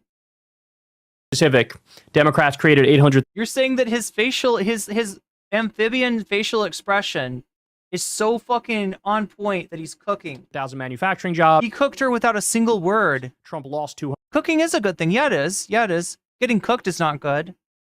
100,000. Even though he ran as the anti-outsourcing guy, he lost 200,000 because he incentivized outsourcing in that same tax deal that I just talked about, which 83% of the benefits went to the top 1% of that tax cut bill. Remember the whole carrier factory debacle? Well, look, Steve, hopefully we'll see Trump say something in one of these clips coming up. He did this big event and virtue signaled like he's saving all these carrier factory jobs. You know what happened? But I will give you this much, Steve, okay? I will give you this much, Steve. We're talking about the first question. This was the first question in the debate. I know because I reacted to the debate last night, and then I edited my video. So I watched it again a couple of times, right? So I know pretty well that we're talking about the first question. And I will say that Trump was closer to even in the beginning of the debate. It took her a while to get under his skin, because what happened in that debate was not just that he got cooked in terms of he got dunked on. That came about later. He got triggered.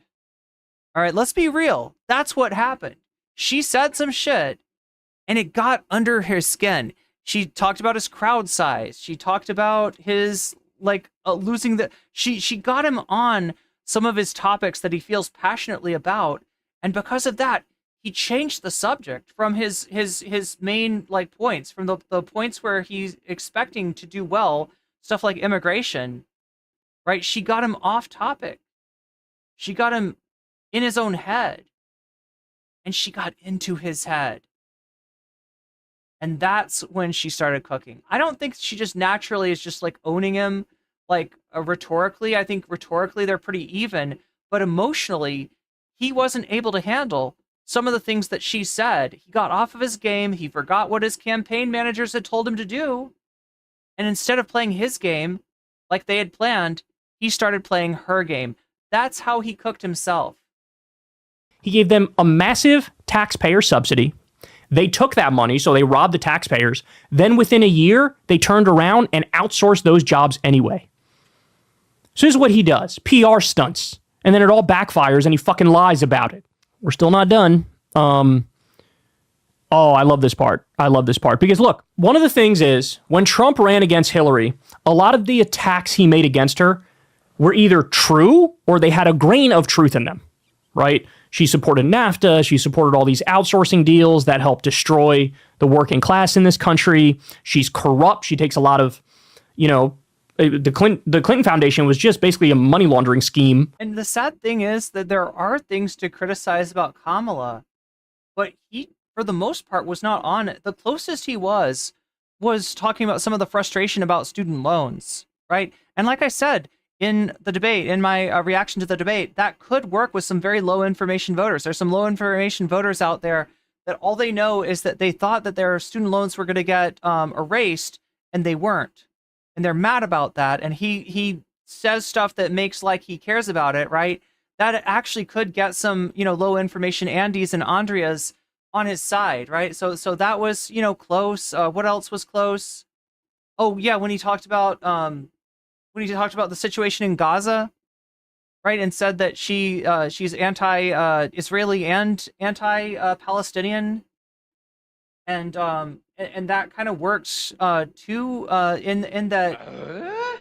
Troy Hewitt super chatted $10. Breathing through the balls. That's breathing nuts. Through the balls, yo. We thank you, Troy Hewitt, and we have a new challenger emerges. That brings us up to 44% on the dono goal. We're almost halfway there, chat. It could actually happen. It could. Chat likes to keep me nervous. Chat likes to make me worry. Some streamers, they get all the donos in the beginning, and they're just breathing easy throughout the whole stream. Me, the chat likes to keep me on my toes. But yeah, thank you, Troy Hewitt for the super chat. And chat, that's how, if you want to interrupt me, right? If you want to interrupt me and get me to talk about what you're saying, what you're thinking, that's one way to do it, is with a super chat. And if you want to let me know which of these topics you want to see as bonus content, that's another thing you can do with the super chat. So yeah, we go up to 44%, and breathing through the balls gets an extra 10%. It's now in contention. It's now a contender. It's actually not doing very well in the poll, but that can change really quick with donors who want to see a certain topic get covered. So thank you, Troy Hewitt, for bringing that. So now it's like a three-way. It's a three-way between Brianna Wu leaves the left. That's your 2-for-1 Brianna Wu. I'll do the Brianna Wu leaves the left content along with the Brianna Wu turns on Chud Logic. Chud Logic gets turned on by Brianna Wu. Wait, did I say that the wrong way? I mean that she turns on him. I don't mean that she turns him on. Does that make sense? That's what I'm trying to say.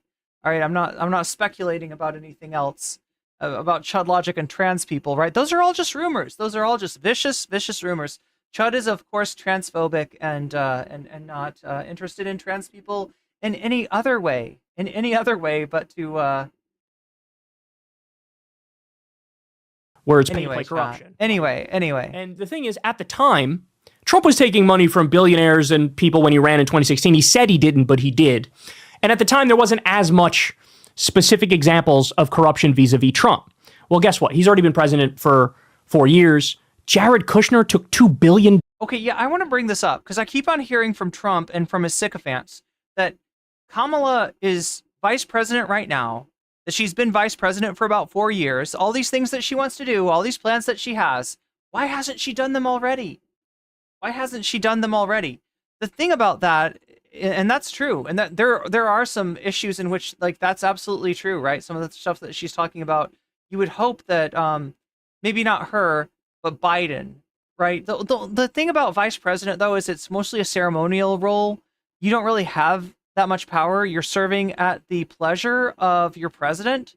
And the only real power that you actually have comes in breaking ties in the Senate. So there was one issue in the infrastructure bill where, I don't know, was there some fracking in that bill or something? And she cast the tiebreaker vote so she can actually claim that she did something for fracking, which is a great look, Brianna, considering the world's fucking dying and we should be doing more about global warming. But hey, what do I know?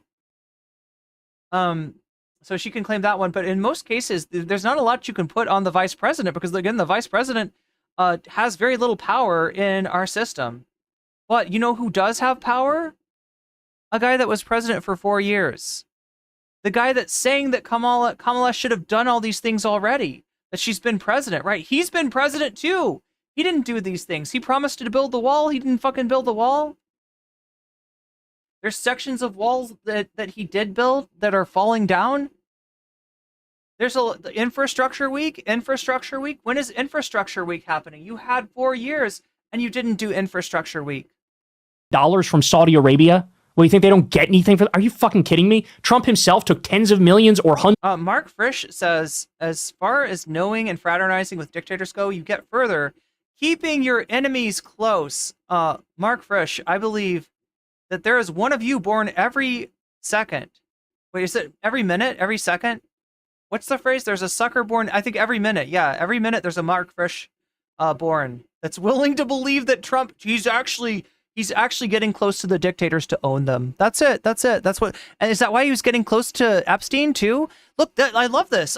Mark Frisch has brought in this great argument that works not just for dictators that Trump is way too friendly with, admires way too much, and is way too close for. It also works for Epstein, right? Because nothing else really explains the strange relationship between Donald Trump and Jeffrey Epstein. He was way close to that guy. He complimented Jeffrey Epstein on his taste in women, who he noted that the women that Jeffrey Epstein were surrounded by were often very young. Yes, Donald Trump. So he was just trying to own him. He was trying to get his confidence. He was trying to get in there so he could expose Epstein. That's what it is. That's what it is. Thank you for coming in here with these great arguments. Hundreds of millions from Saudi Arabia for his live golf tournaments. He took $100 million from Miriam Adelson under the condition that he lets Israel annex the West Bank. There's now allegations of literally a $10 million cash bribe from Egypt to Trump right before the 2016 election. So there's so much dirt on him on that front. Oh, God, I forgot about the Egypt thing. Kind of landed because they were kind of true. The problem he's running into with Kamala is he's just making shit up, right? She's a Marxist. She wants America to be Venezuela on steroids. And God damn. Chat, I wish she was a Marxist. We need a Marxist.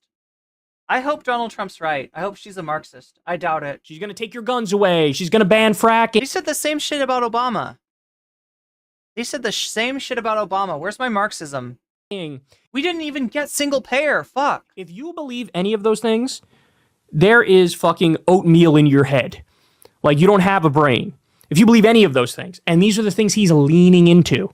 But this is just boomer, Facebook, brain rot bullshit. And it's not landing.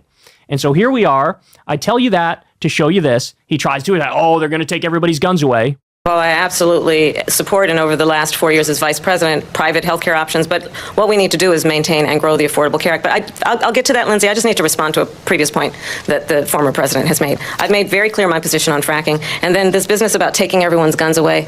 Tim Walz and I are both gun owners. We're not taking anybody's guns away. So stop with the continuous lying about this stuff.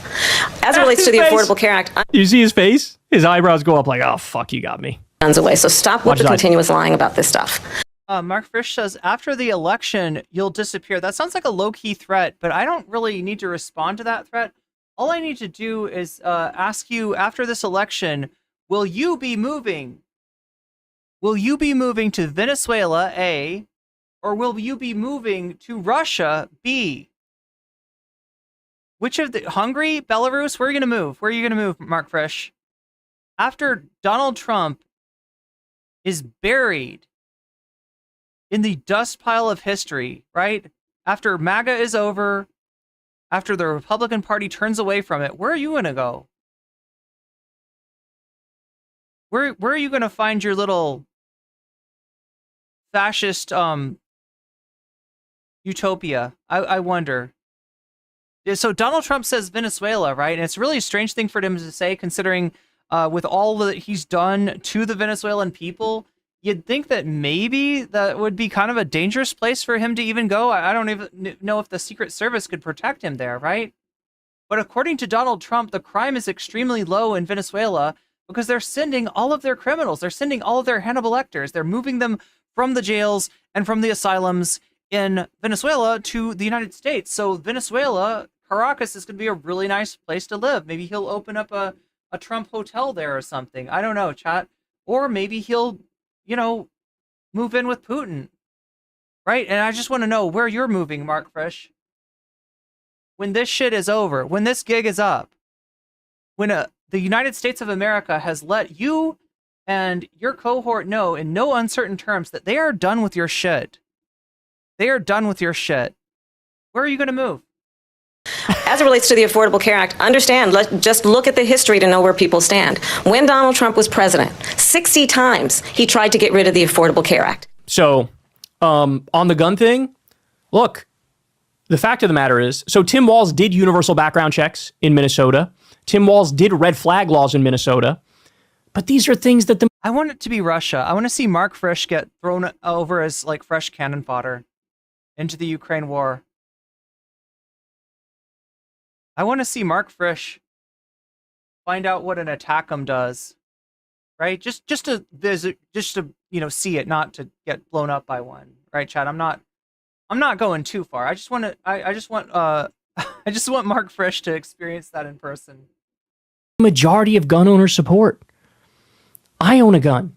I support a lot of this shit. I want Mark Frisch to come back safe and sound after his Russian adventure, and to explain to me the difference between a JDAM and an attack'em. I want to know. I really want to know. Shit too.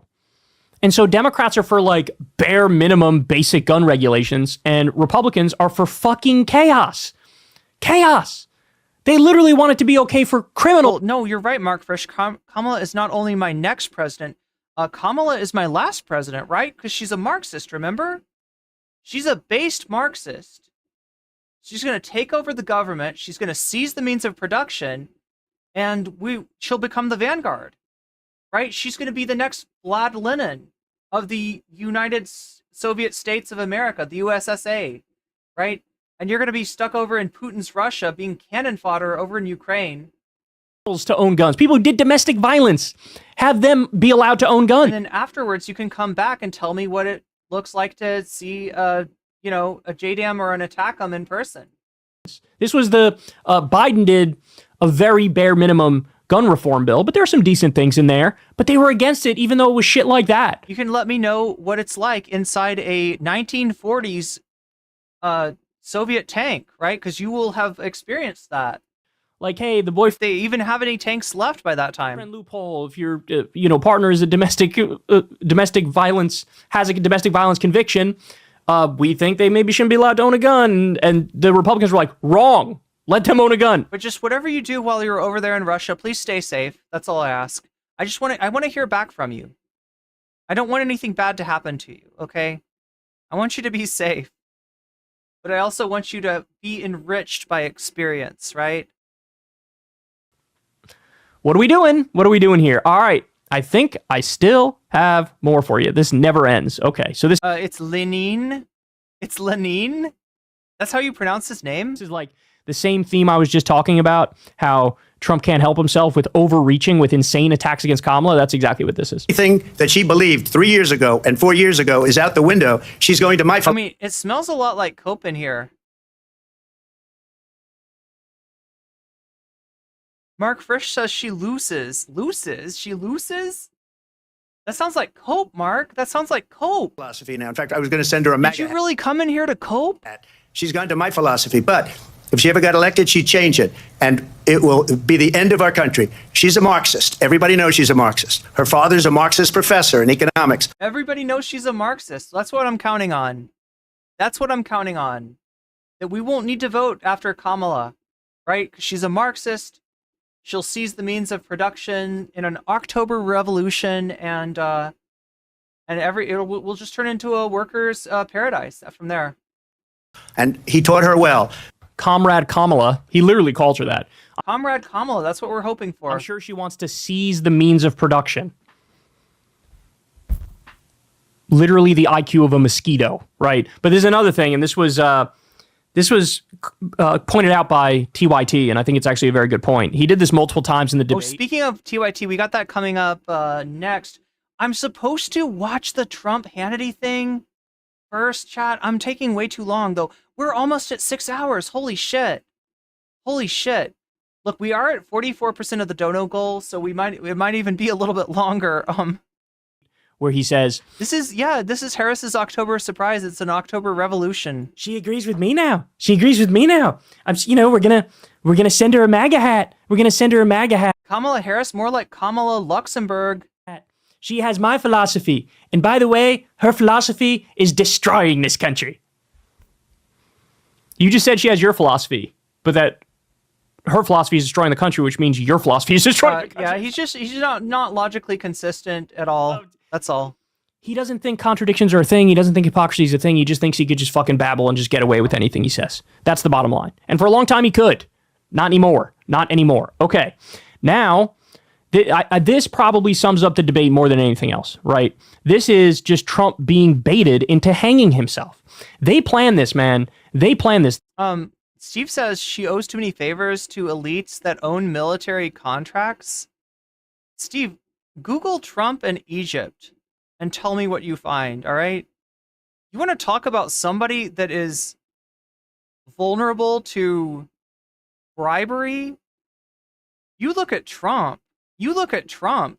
This guy's running out of money, right? He's having to pay his court cases. He's having to pay his lawyers.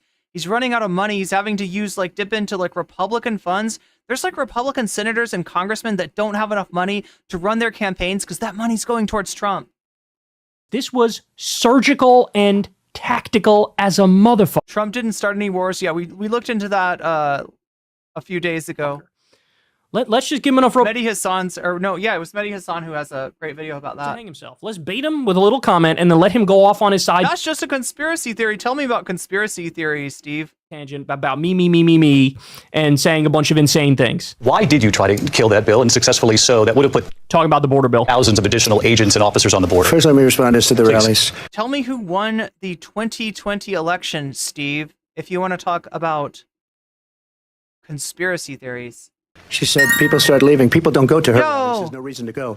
And the people that do go, she's bussing them in and paying them to be there, and then showing them in a different light. Oh God, this one was really good. Let's roll this back. I just want to see this. I want to see this in all its glory. This was a beautiful moment. This was a beautiful moment indeed.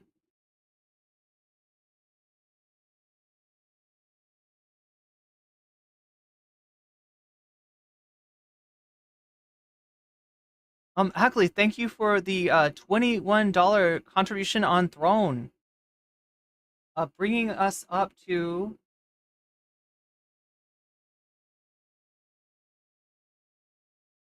I believe 65%. So that's 2/3 of the way there. We are 2/3 of the way. Oh, you're voting for Wu Tent. Oh my gosh, Wu Tent just got a huge influx. I think that might actually put Wu in the lead. I'll have to look at that. I'll have to crunch those numbers. Yeah, but Brianna Wu just got 21 points added. Remember, chat, when you donate, you can let me know which of these topics you want to see next. Brianna Wu leaves the left, purity balls, breathing through the balls, or actual justice warrior copes about the debate. And I'll be happy to put your money where your mouth is by adding your donation as a percentage to the topic of your choice, and thus possibly helping it win. About me, and saying a bunch of insane things. Why did you try to kill that bill, and successfully so? That would have put talking about the border bill, thousands of additional agents and officers on the border. First, let me respond as to the rallies. She said people start leaving. People don't go to her rallies. There's no reason to go. And the people that do go, she's bussing them in and paying them to be there, and then showing them in a different light. So she can't talk about that. People don't leave my rallies. We have the biggest rallies, the most incredible rallies in the history of politics. That's because people want to take their country back. Our country is being lost. We're a failing nation. The face on Kamala right now is the face of knowing Trump just took the bait. She baited him, and he went for it. 2.5 years ago, and what's going on here, you're going to end up in World War III, just to go into another subject. What they have done to our country by allowing these millions and millions of people to come into our country, and look at what's happening to the towns all over the United States. And a lot of towns don't want to talk. It's not going to be Aurora or Springfield. A lot of towns don't want to talk about it because they're so embarrassed by it. In Springfield, they're eating the dogs, the people that came in. They're eating the cats. They're eating the pets. They're eating the pets. Yes. They're eating the pets. So we covered that one before. Yeah, this is the Yeah, we did cover that one. Wait, did I miss one though? I was just trying to thank Agley for the donation on Throne, and while I'm at it, I need to shout out my fancy weasel. So we have a new fancy weasel today, and like whenever anybody signs up, and what you sign up with looks like a name, I will default to reading, I don't know, your initials. How about that? Because I don't know if everybody that signs up for Patreon wants to be shouted out by their name. Sometimes the name is a little bit personal. So, you know, if you've just signed up for Patreon, you'll know that who you are, and you'll know that I am, you know, shouting you out, and you will feel free to message me if you want me to read off your name rather than your initials. But I'm gonna read off your initials, but for now, just to make sure that I'm not, you know, kind of like, you know, giving out anybody's personal information, right? So yeah, thank you to all my fancy weasels over on Patreon. I don't talk about this nearly enough, but I have to thank the people on Patreon. You help me keep the bills paid. You help me keep body and soul together, and I am very thankful for your monthly donations. For anybody who's donating on the $5 a month or more level, that is the fancy weasel level, you get a fancy shout out, and I haven't been doing them lately, so I gotta keep those good habits going. Omega Star, thank you for being a fancy weasel. Shouts out. JR, who yeah, I'm just gonna read your initials for now until you tell me to read you know, your name, or if you want a pseudonym or something like that. Right, JR, thank you, and shouts out. Jules K shouts out. Just Julie shouts out. Moe Noeb shouts out. Shaxpie shouts out. Funky Monkey shouts out. And Temporal Insanity shouts out. Falling for the viral fake news story that's big on right-wing Twitter, but country by allowing these. Wait, was there something we missed? In the history of a bunch of the rallies. Things. Why did you try to kill that bill, and successfully so? That would have put talking about the border bill, thousands of additional agents and officers on the border. First, let me respond as to the rallies. She said people start leaving. So here's the deal. Trump had a chance here to talk about his favorite subject, the subject that's probably like he's doing the best on compared to Kamala Harris, right? And that's immigration. Like, despite the fact that Biden and Kamala have caved in to essentially embracing Trumpian, border politics, right?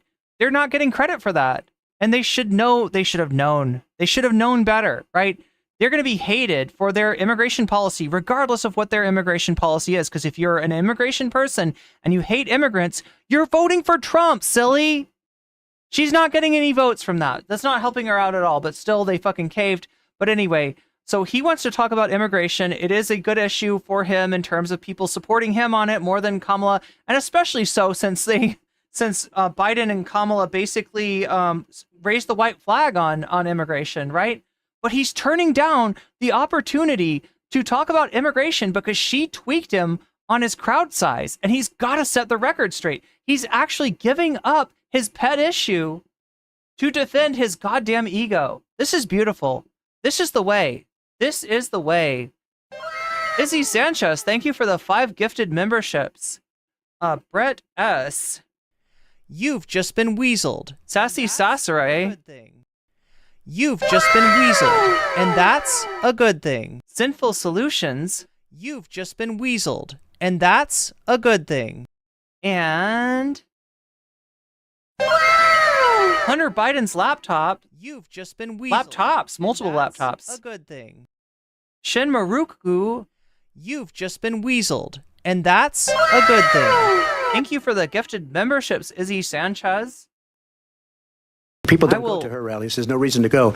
And the people that do go, she's bussing them in and paying them to be there and then showing them in a different light. So she can't talk about that. People don't. That brings us up to 80%. My rallies. We have the biggest rallies, the most incredible rallies in the history of politics. That's because people want to take their country back. Our country is being lost. We're a failing nation. The face on Kamala right now is the face of knowing Trump just took the bait. Izzy Sanchez chooses AJW Copes, which is now back in the lead again. Wow. It's kind of going back and forth, chat. This is interesting. 48% extra for Actual Justice Warrior Copes, putting it affirmatively back in the lead. Brianna Wu leaves the left pretty close. And then Breathing Through the Balls in third place, thanks to donations. So pretty close three-way battle for supremacy tonight in the bonus content. She baited him, and he went for it. 2.5 years ago, and what's going? And there's so many times that this happened. She baited him so well, and it kept on working. And her whole thing is she gets him talking. He goes into weird champ mode. Right now, he's in weird champ. Do you see that weird champ? You see that weird champ? He's a weird champ, all right? And she just gives him this look that's like just so fucking pure shade. It's so good. It's so good. Going on here, you're going to end up in World War III, just to go into another subject. Just to go into another subject, he's doing the weave, chat. Do you remember the weave? Let's see if we can find this. Oh my god. Trump. The weave. Izzy Sanchi, super chatted $5. Making sure AJW Copes wins. Making sure that AJW Copes wins. I mean, that does actually... So where's this weave? Let's see if we can find the weave again. There was this, like, particular... Oh, come on. Show us the weave.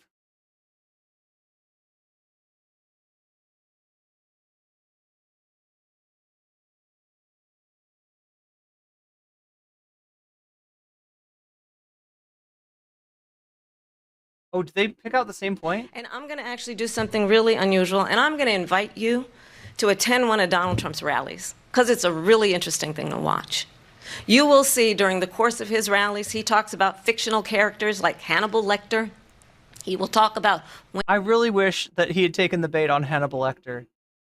Like, people always make fun of me for talking about Hannibal Lecter, but I like to talk about Hannibal Lecter. Windmills cause cancer. People love it when I talk about Hannibal Lecter. Thank you for the super chat, Izzy. And what you will also notice is that people start leaving his rallies early. Bringing us up to 85. And I will tell you, the one thing you will not hear him talk about is you. You will not hear him talk about your needs, your dreams, and your desires. And I'll tell you, I believe you deserve a president who actually puts you first, and I pledge to you that I will. Vice President Harris, thank you. President Trump, on that point, I want to get your response. Well, I would like to respond. Let me just ask, though, why did you try to kill that bill, and successfully so, that would have put thousands of additional agents and officers on the border? First, let me respond as to the rallies. She said people... There it is. There it is. So this is the moment that this Twitter person says, this is the point when Trump went from doing the weave to becoming unwoven. People start leaving. People don't go to her rallies. There's no reason to go.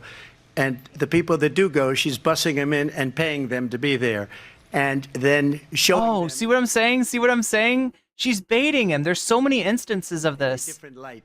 So she can't talk about that. People don't leave my rallies. We have the biggest rallies, the most incredible rallies in the history of politics. That's because people want to take their country back. So if you don't understand what's going on here, especially for my Republican friends in chat, when you are controlled by your ego, somebody can wind you up and play you like a marionette. They can move you in the direction, they can control you, right? Trump's got handles, and those handles are his ego, and you touch his ego, and he like responds. Izzy Sanchez with the 5 gifted memberships.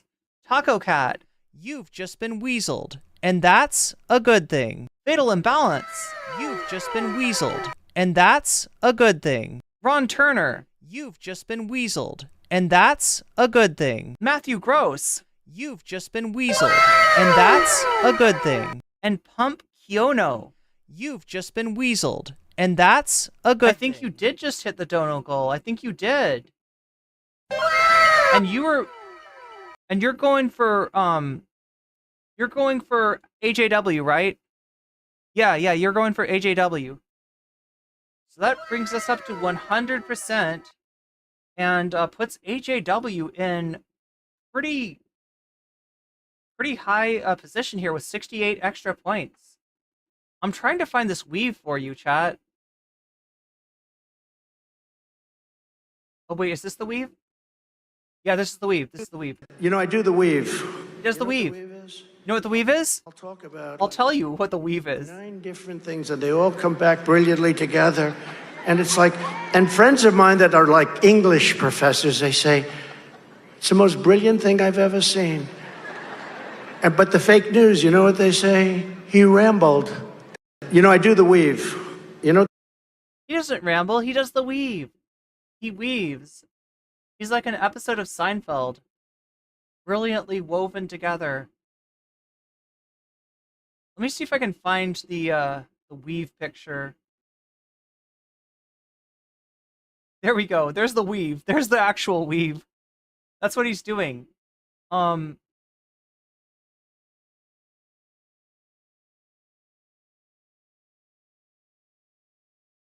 done to our country by allowing these millions and millions of people to come into our country, and look at what's happening to the towns all over the United States. Let me show you how he weaves. Knowing Trump just took the bait. She baited him, and he went for it. 2.5 years ago, and what's going on here, you're going to end up in World War III, just to go into another subject, what they have done to our country. So that's what he says. He weaves. He says he's in control of it. He says that his way of speaking is actually good. It's not rambling. It's not incoherent. It's not confusing. It's not a fail. It's a massive success. And for him to just throw in World War III and not explain it, that's somehow a success. No, Trump. People don't live up the asshole of Elon Musk. People don't live in the fever swamps of Twitter. Normal people do not have the Twitter brain that you have. And so you actually have to explain what you mean by World War III. Now, I know what he means by that. He's basically saying that not giving Putin what he wants in Ukraine is inviting World War III. That's what the World War III thing is about, but he doesn't, he just thinks that everybody will know what he's talking about. By allowing these millions and millions of people to come into our country, and look at what's happening to the towns all over the United States. And a lot of towns don't want to talk. It's not going to be Aurora or Springfield. A lot of towns don't want to talk about it because they're so embarrassed by it. In Springfield, they're eating the dogs, the people that came in. They're eating the cats. They're eating the pets. So we covered that one before. Yeah, this is the falling for the viral. And there are literally right-wingers on Twitter right now saying that Kamala, is just made a huge mistake by laughing at the eating the dogs, eating the cats. They're like, no, it's serious. No, for real. They are eating the dogs. They are eating the cats. I saw it. Fake news story. Now check out Trump's explanation if Kyle ends up showing this. That's big on right-wing Twitter, but literally nowhere else in the country. It's been debunked 14,000 times. It doesn't matter. He spreads it, and this makes Kamala laugh. Look, he fell for the bait on the crowd side. Obsessive Audio says, nocommentchick says, it's all about misdirection, blaming the wrong people for economic hardship. Yeah, no. I mean, his weave is kind of misdirection too, although I feel like he's misdirecting himself in this case. Shit. She was like, you didn't see this part, but she was like, I want to invite you to go to one of his rallies. If you go to one of his rallies, you'll find he says weird shit, like talks about the late, great Hannibal Lecter and talks about how windmills cause cancer and stuff like that. And then you'll see people. Chat, at this point, he's identical to a lol cow. Like, what Trump has allowed himself to become by insisting, no, people like my rambling stories. It's not rambling, it's weaving, right? He's become a lol cow. This is what a lol cow is. This is what a lol cow does. And the late, great Hannibal Lecter, how is it? It's not actually that much different, winding Donald Trump up like this than to impersonate a pickle in real life in order to troll someone at a mall, right? It's not that different than, if you told Trump to, put a Sonic Chew medallion up his butt, I feel like he probably would. People leaving early because they're tired of his shtick now. And that makes it feel a little bit mean. I don't like locale culture. I don't like indulging in that stuff, right? Now, and it feels a little bit dirty. He's just too easy to manipulate. If he wasn't so fucking harmful, I would feel bad about this. Wait on it. Oh my God. If he wasn't somebody that literally wants to ruin people's lives, fucking cause pain and suffering to people, I would feel bad about this. Oh my God. All right, and then this is the last one I have for you. So I caught this moment in real time, and I thought, man, that I'm just waiting for somebody to cosplay as the late great Hannibal Lecter and show up at a Trump rally. This is low, but not many other people noticed this moment. So let me play it for. I'm waiting for Liquid Trump to show up, for a skinny version of Donald Trump to show up and troll him, chat. I feel like that's what we're dealing with. This is not Trump. This is Trumpster. For you, and these are Trumpster hours. And then we'll discuss what it would mean if Donald Trump were back in the White House with no guardrails. Because certainly we know now the court won't stop him. We know J.D. Vance is not going to stop him.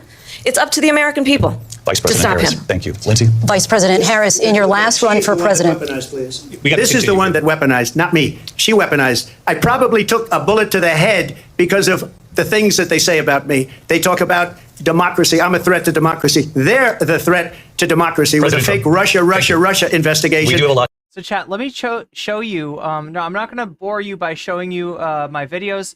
Remember, I also do videos, okay?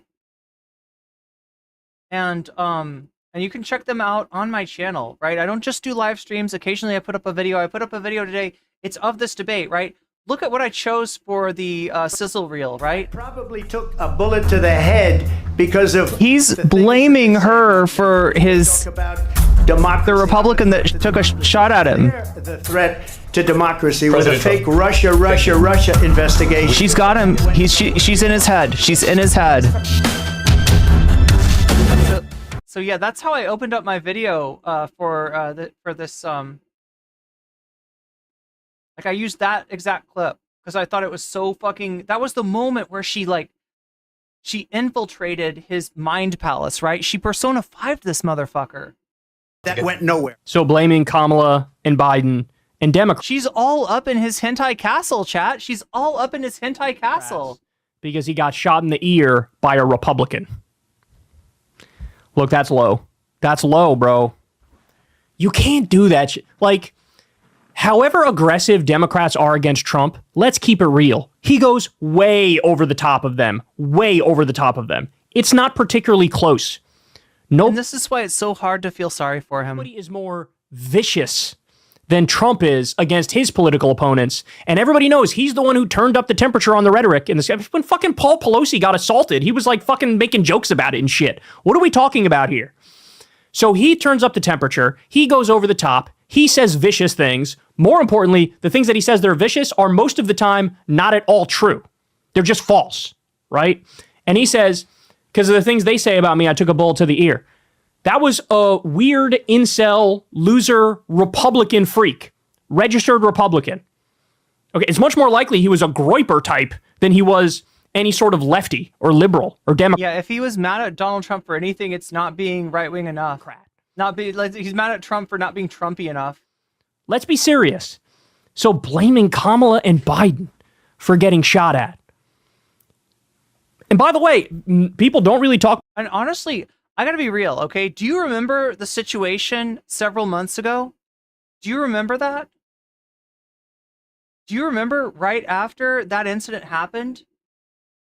When like saying anything, right? Even calling right-wingers Nazis, right? There were people in my chat trying to bait me. There were right-wingers in my chat trying to bait me to call Trump a Nazi, right? Because they thought that it was somehow showed that I was like culpable and like the left-wingers are like culpable for what happened to him, right? That shit actually flew. And blaming Kamala, blaming Biden, yes, the media took the bait. The media was doing this. How ridiculous does he sound now saying the same thing? In other words, chat, what a difference 2 months has made. What a difference in the media landscape 2 months has made. Much about the assassination attempt anymore. I think the reason is everybody at some level kind of feels like, motherfucker, you turned up the temperature on our politics and you're the one who uses the most vicious language and you tried to overturn the last election and you're the one who's the most extreme. When people think of Trump, their default is like, yeah, he's pretty extreme. And now you're going to be the one, oh, clutch my pearls. You guys call me bad words. Yeah, they call you bad. Yeah, Aaron James says when he got shot and said fight, I totally thought it was Jover. And look now, he's, it did seem pretty dark. Bad words that are true. And like, I knew that it was pretty clear from the get-go that it was a right-winger that had done it to him, right? But I felt like it wasn't going to matter. The media was just going along with it. The media was just like, yeah, that's right. These lefties have been irresponsible. I can't believe they would call our dude a Nazi. He's our, right? They were putting some respect to that name of Donald Trump. Right? Like, calling you an authoritarian, I mean, you should fucking tattoo it on your forehead. You said you want to terminate the Constitution. That's an accurate thing to say. Mass Spectrum says TikTok and Twitter are full of brain rot. You're not wrong. And you can't get mad at people for saying accurate things, but he does. But yet blaming them for getting shot at when a Republican shot an unfucking believable. That's low. That's low. But look, that's the thing. The whole theme of this debate is Trump going me, melting down. Just, he's a ball of seething rage and hatred. It was coming out. He was scowling. He had bad posture. Yeah, he was scowling a lot. He was yelling. He seemed off his game. Dragon Princess says, I loved him seeing him get fact-checked in real time by the moderator. Yeah. And Kamala was calm, cool, and collected, smiling, laughing. It was kind of cathartic. Having fun with it, baiting him. Pierce took the bait. We'll watch Pierce tomorrow. Pierce has got a debate for us to...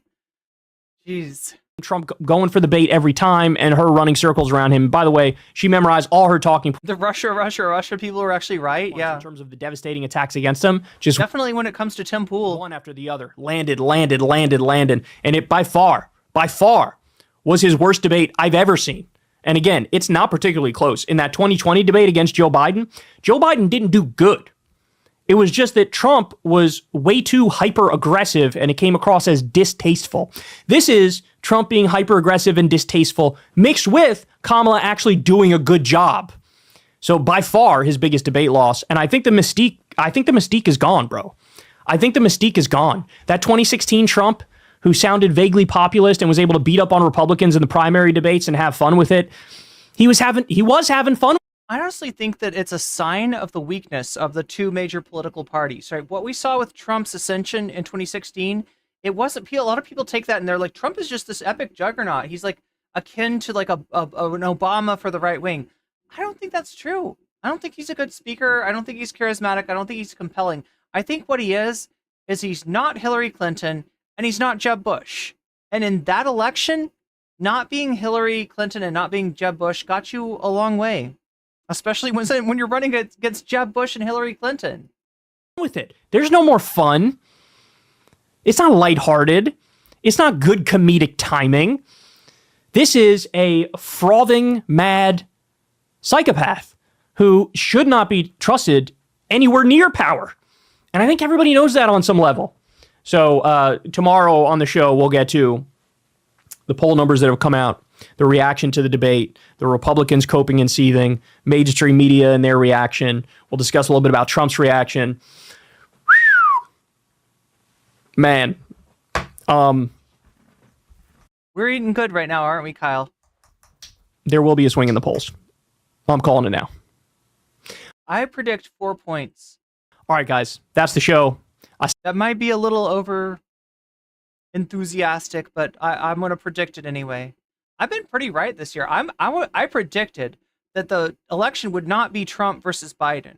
Like way back in spring, after Biden and Trump had locked up their respective nominations, I predicted that it wouldn't be Trump versus Biden. I kind of even thought that maybe it would be neither of them, but I don't know if we're going to get that. It looks like Trump's in there to stay. I don't see any reason that Trump would actually do the right thing by the Republican Party and bow out. But honestly, that's the only chance the Republicans have of winning at this point. And I don't even think that would work for them. Documentary on how Clinton, Obama, and DNC propped up Trump and promoted Trump behind the scenes because they thought he would be an easy opponent. Yeah. That's just an example of the kind of brain rot that got you Donald Trump, right? I don't think like I agree with you, Lemon, that he didn't just get where he's at, he was put there. And he was put there probably by some people that thought he would be an easy clap in the general election. And they didn't realize, though, that actually Hillary was the easy clap.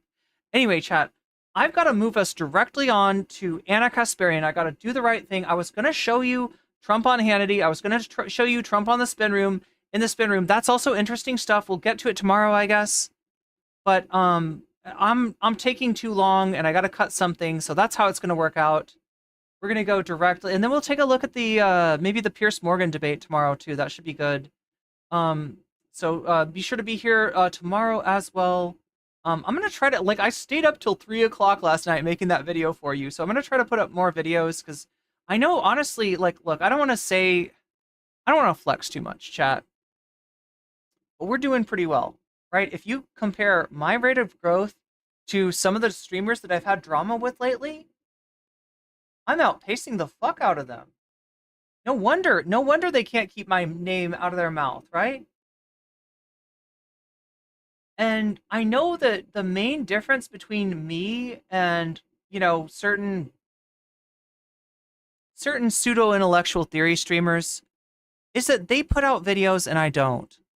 I'm kind of wicked, right? Wick is does debates and is friends with Brianna Wu, but he only does live streams. He never even puts out a video. He never edits.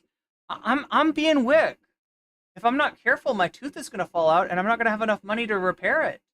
I don't want to be in that situation. I don't want to be a tooth wick, okay? So I need to figure out a way to get some videos out, right? Because like I said, the difference between me and some of these overrated streamers, honestly, is the fact that they put out videos and I don't. You just get live streams. And live streams, as people have pointed out, not very accessible. General Plumplet points out that I'm going to be over 9,000 followers on YouTube soon. Yeah. If you haven't followed yet, be part of that. Get in on that action. You could be the person that puts me over 9,000. Over 9,000. We're going to be over 9,000. But yeah, we're going to move to the Anna Kasparian thing. If I can find it. Oh, there we go. But there's a false So here's what we're going to do, chat. We're going to do this Anna Kasparian story, which, it's Anna criticizing MSNBC and Morning Joe. And I actually really hate Morning Joe. I have a special distaste. There's a special place in my hell for Joe Scarborough and Fred Barnacle. I would let Mika Brzezinski go, though. All right? I hate the show, but I feel like Mika is like a victim. I feel like Mika is a victim of this frat house that's called Morning Joe. It's like an overgrown frat house of annoying fucking centrist dipshits, right? It's so annoying. I fucking hate MSNBC's morning show. This is the morning show. Morning Joe is the morning show for MSNBC. And this is a former Republican congressman turned, I guess, never Trump Republican. And they're annoying. They're really annoying, right? That being said, there is worse than MSNBC. There is worse than Morning Joe when it comes to centrist bullshit, right? And its name is TYT.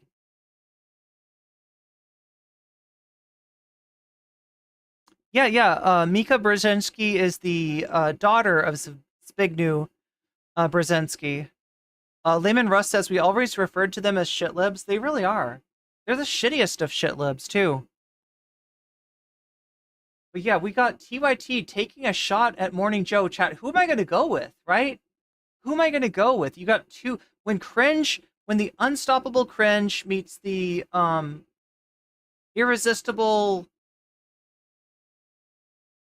like, bullshit, like, what happens, right? This is a physics problem. This is a physics question.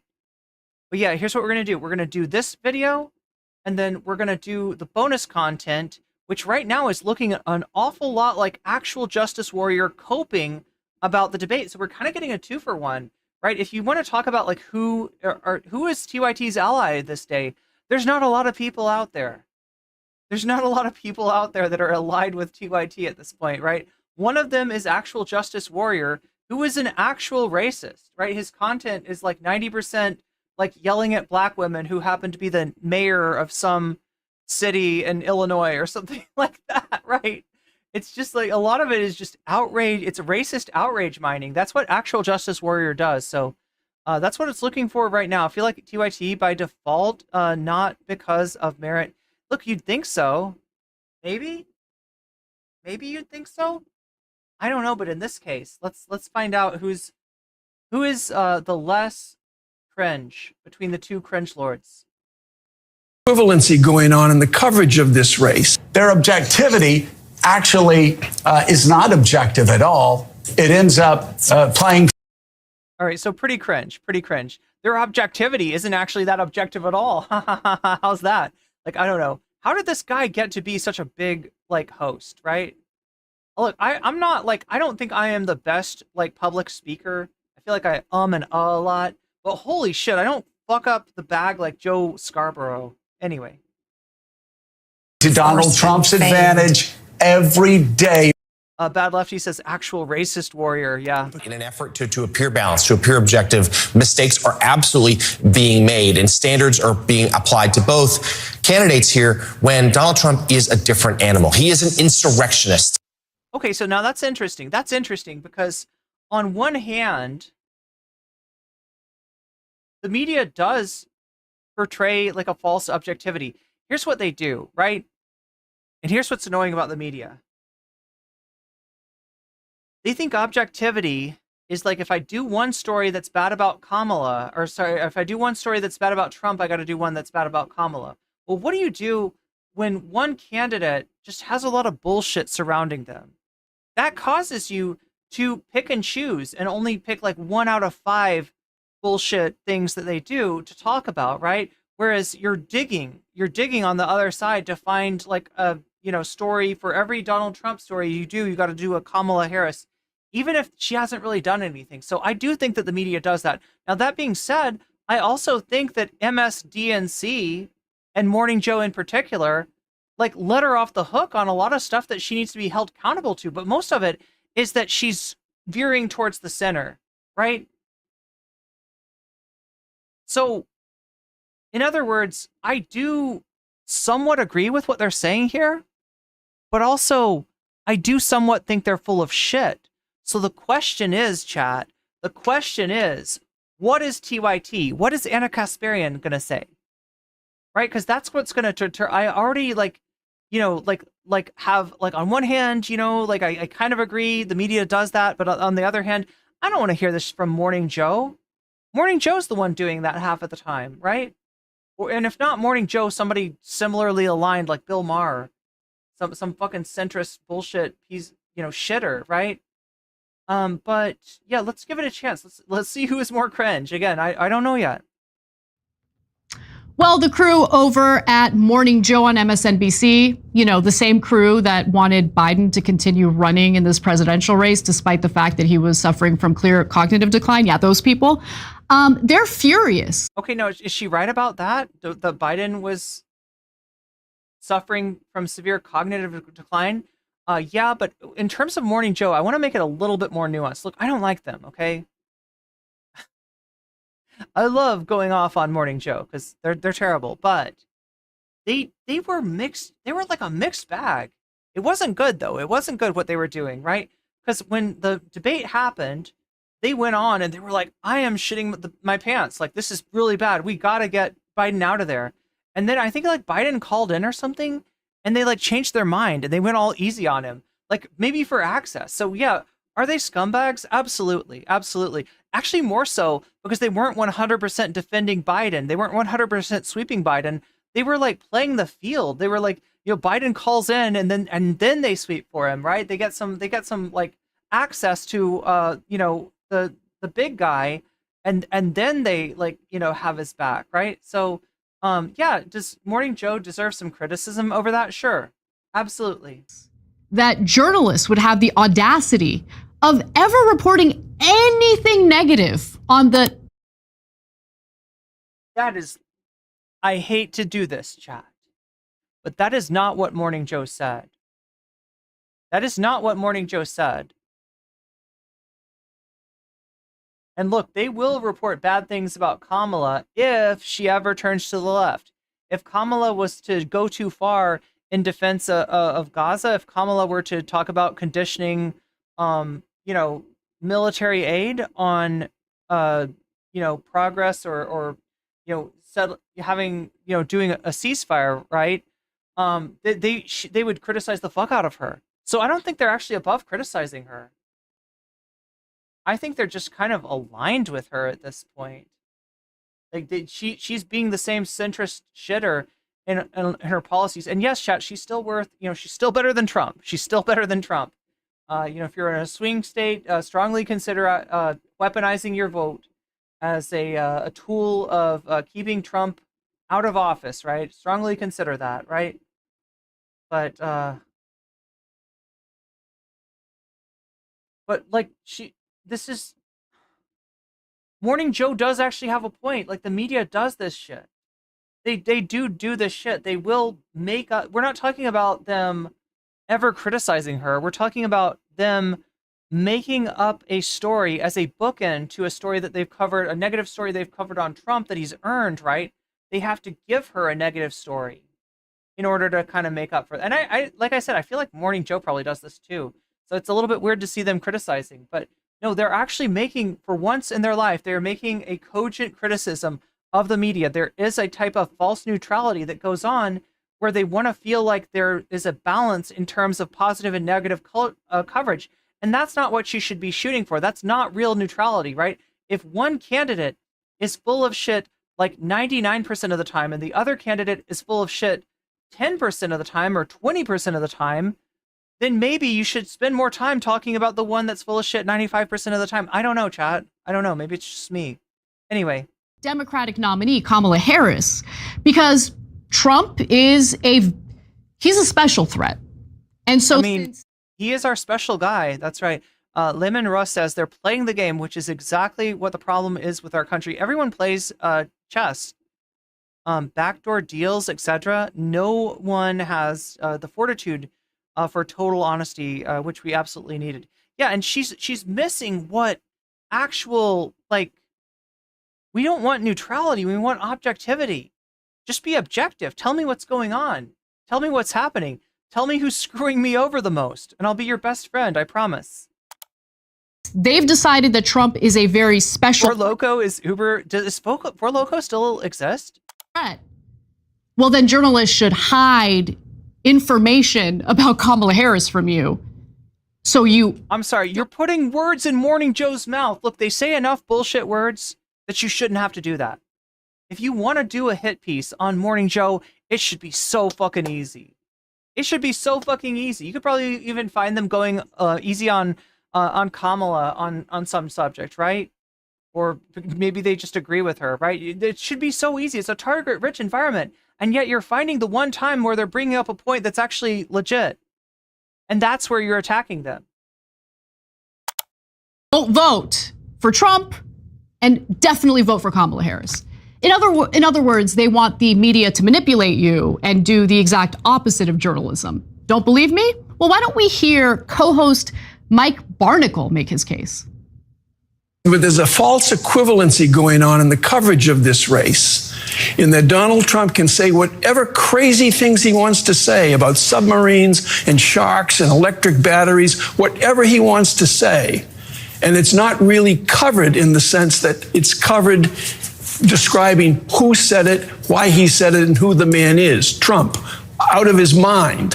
And always in that story, in the equivalency, the false equivalency by too many reporters and too many American newspapers, there's also, by the way, Kamala Harris changed her mind on fracking. They always throw in something like that in the coverage of the story. It's ridiculous. We don't cover the man. See, now here's the deal. I bet these guys love fracking. I bet that's why they have a problem, right? So they are still full of shit. They are still Morning Joe. Like I said, it's a frat house of like overgrown frat boys and Mika Brzezinski. And for how dangerous he is. Hey, don't scroll away. Come back. And we love you for it. You don't cover the man for.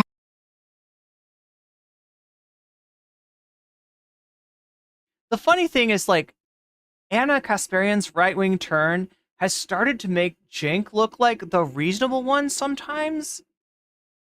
But, like, he's so fucking cringe that I just kind of cast him in along with Anna Kasparian anyway. How dangerous he is? I don't know. I don't know what country I'm living in. Layman Russ says clocks are correct twice a day. My clock is telling me that I'm not good with time management. But I feel like we get wall-to-wall coverage about Trump being a danger to this country. It is incessant. It is all they talk about on MSNBC. The other thing about Anna is, like, she's adopted the worst parts of Cenk's style, right? Her overacting that she does, her like feigned, like shrill bullshit, right? And I think it's feigned. I don't think she's actually. I think she's affecting a personality rather than being real, and that's what's so annoying about it. She feels like she's got to turn up the emotional intensity, like that. Okay, so you know how Zoomer humor gets criticized a lot, and the main criticism is like, oh, so louder equals funnier, ha ha ha. So clipping your audio makes something automatically funny, right? It's just automatically funny if you're like way too loud and you go like, talk about the allegations, or does that actually just hurt my ears and it's annoying and you shouldn't do it, right? So Zoomer humor gets correctly criticized for that sort of thing, but I'm gonna say that I notice a parallel in Anna's false turning up of the emotional intensity, which is straight out of Cenk's playbook, right? He had this one moment where I think he was really pissed off at USA Today for some of their coverage of the Iraq War. And he was like, USA Today, you fucking suck. But he was real. That was real. And ever since then, ever since that clip went kind of viral, he's been always trying to emulate that. He's been always trying to match that intensity. And it comes off as so fucking fake. Anyway, let's get back to BC. Did he just suggest that journalists shouldn't report on Kamala Harris changing her mind on fracking? Is that not an important policy that voters should be informed about? And well, Anna, do you know how they're talking about criticizing her, right? Like, I wonder how Anna would criticize her. I really do. I wonder how, if Anna would be like, the problem with that is that she doesn't care about the environment anymore. Or would she say the problem with that is that I don't believe she's really for fracking and we need fracking? I don't know. I feel like with Morning Joe, they're like probably pro fracking and that's why they cut her a pass on it. But with Anna Kasparian, like, right, there's a good reason to be upset with her about that, and there's a very bad reason. Also, is he under the impression that telling Americans the truth about where Kamala Harris stands on the issues automatically means that Donald Trump is going to win the election? This is when I started my career, when I started working at TYT back in 2007, there really wasn't like left-wing media. I want to point out, let's take a look at TYT. How are they doing this these days? Well, this video is 7 days old, and it's racked up a total of 27K views. I mean, and look, like some of their videos, right? Kamala Harris now favorite to win the race at 190K, right? So some of their videos do okay, but they are going downhill. They are very much, for an operation as big and as expensive as they are, they still hire a lot of people. They're really not getting the views to justify it. Anyway. There was like Fox News, and the right-wing media infrastructure was kind of being built. Ooh, yeah. That's hypocritical of Anna. If you mention how she's changed on an issue in chat, you get banned. That's a good point, Soul Life. And I didn't even think of that, but you're right. Yeah, of all the people to criticize somebody for changing their, perspective, changing their viewpoint on something, I prided myself and the left wing on the fact that we didn't try to manipulate audiences, and we didn't try to lie to people or cover up the truth about our preferred candidates or preferred politicians. We didn't want to stoop low and do what the right wing was doing. BCatK says she says left wing like a slur. Back in the day, she said a lot of actual slurs. Yeah, you're right, BCatK. I forgot about that. With their misinformation, with the fact that Jerry McLean says should have been full blonde back in 2007. She's only here because Fox News probably rejected her. Yo, she does look like she's trying to do Fox News. They would omit incredibly relevant, important parts of the story in order to make Republicans look good and Democrats look bad.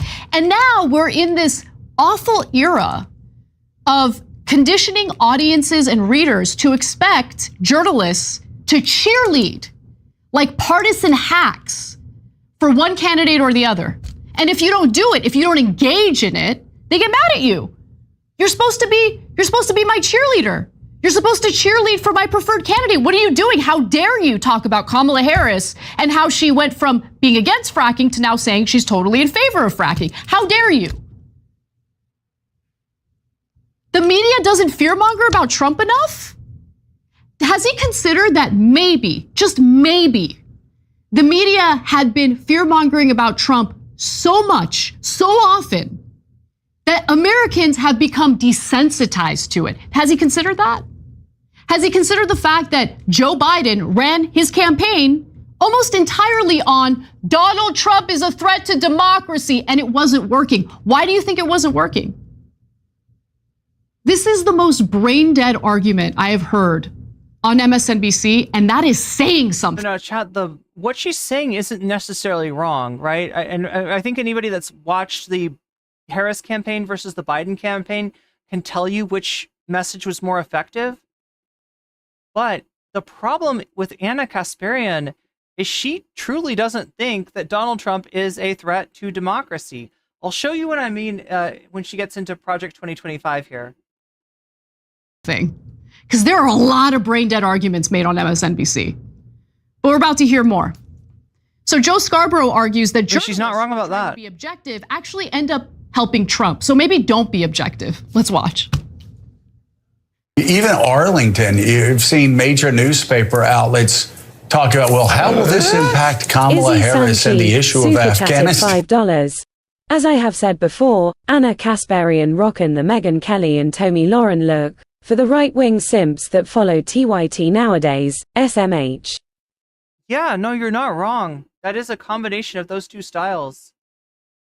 Maybe that's even her inspiration. And after he goes, and he does a thumbs up and pictures. Well, and just acts like a brute and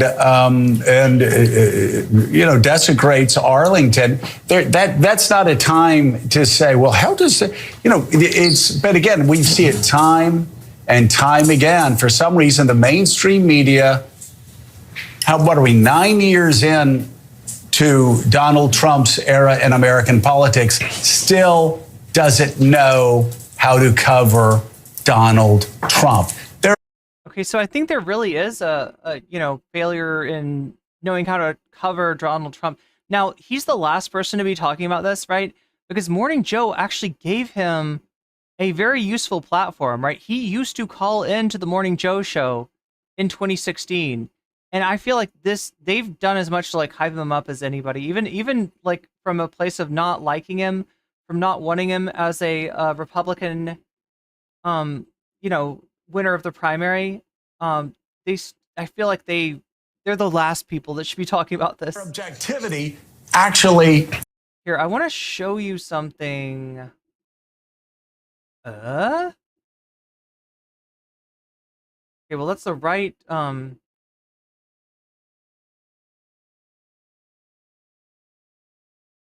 Actual Justice Warrior does this really annoying thing.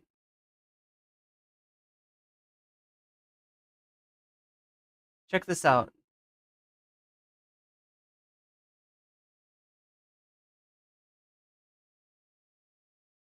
Give me the money, okay? Into this, but before we do, I want to thank everybody who supports this channel via actualjusticewarrior.com/join. Give me the money. Give me the money, okay? I said this in my previous video.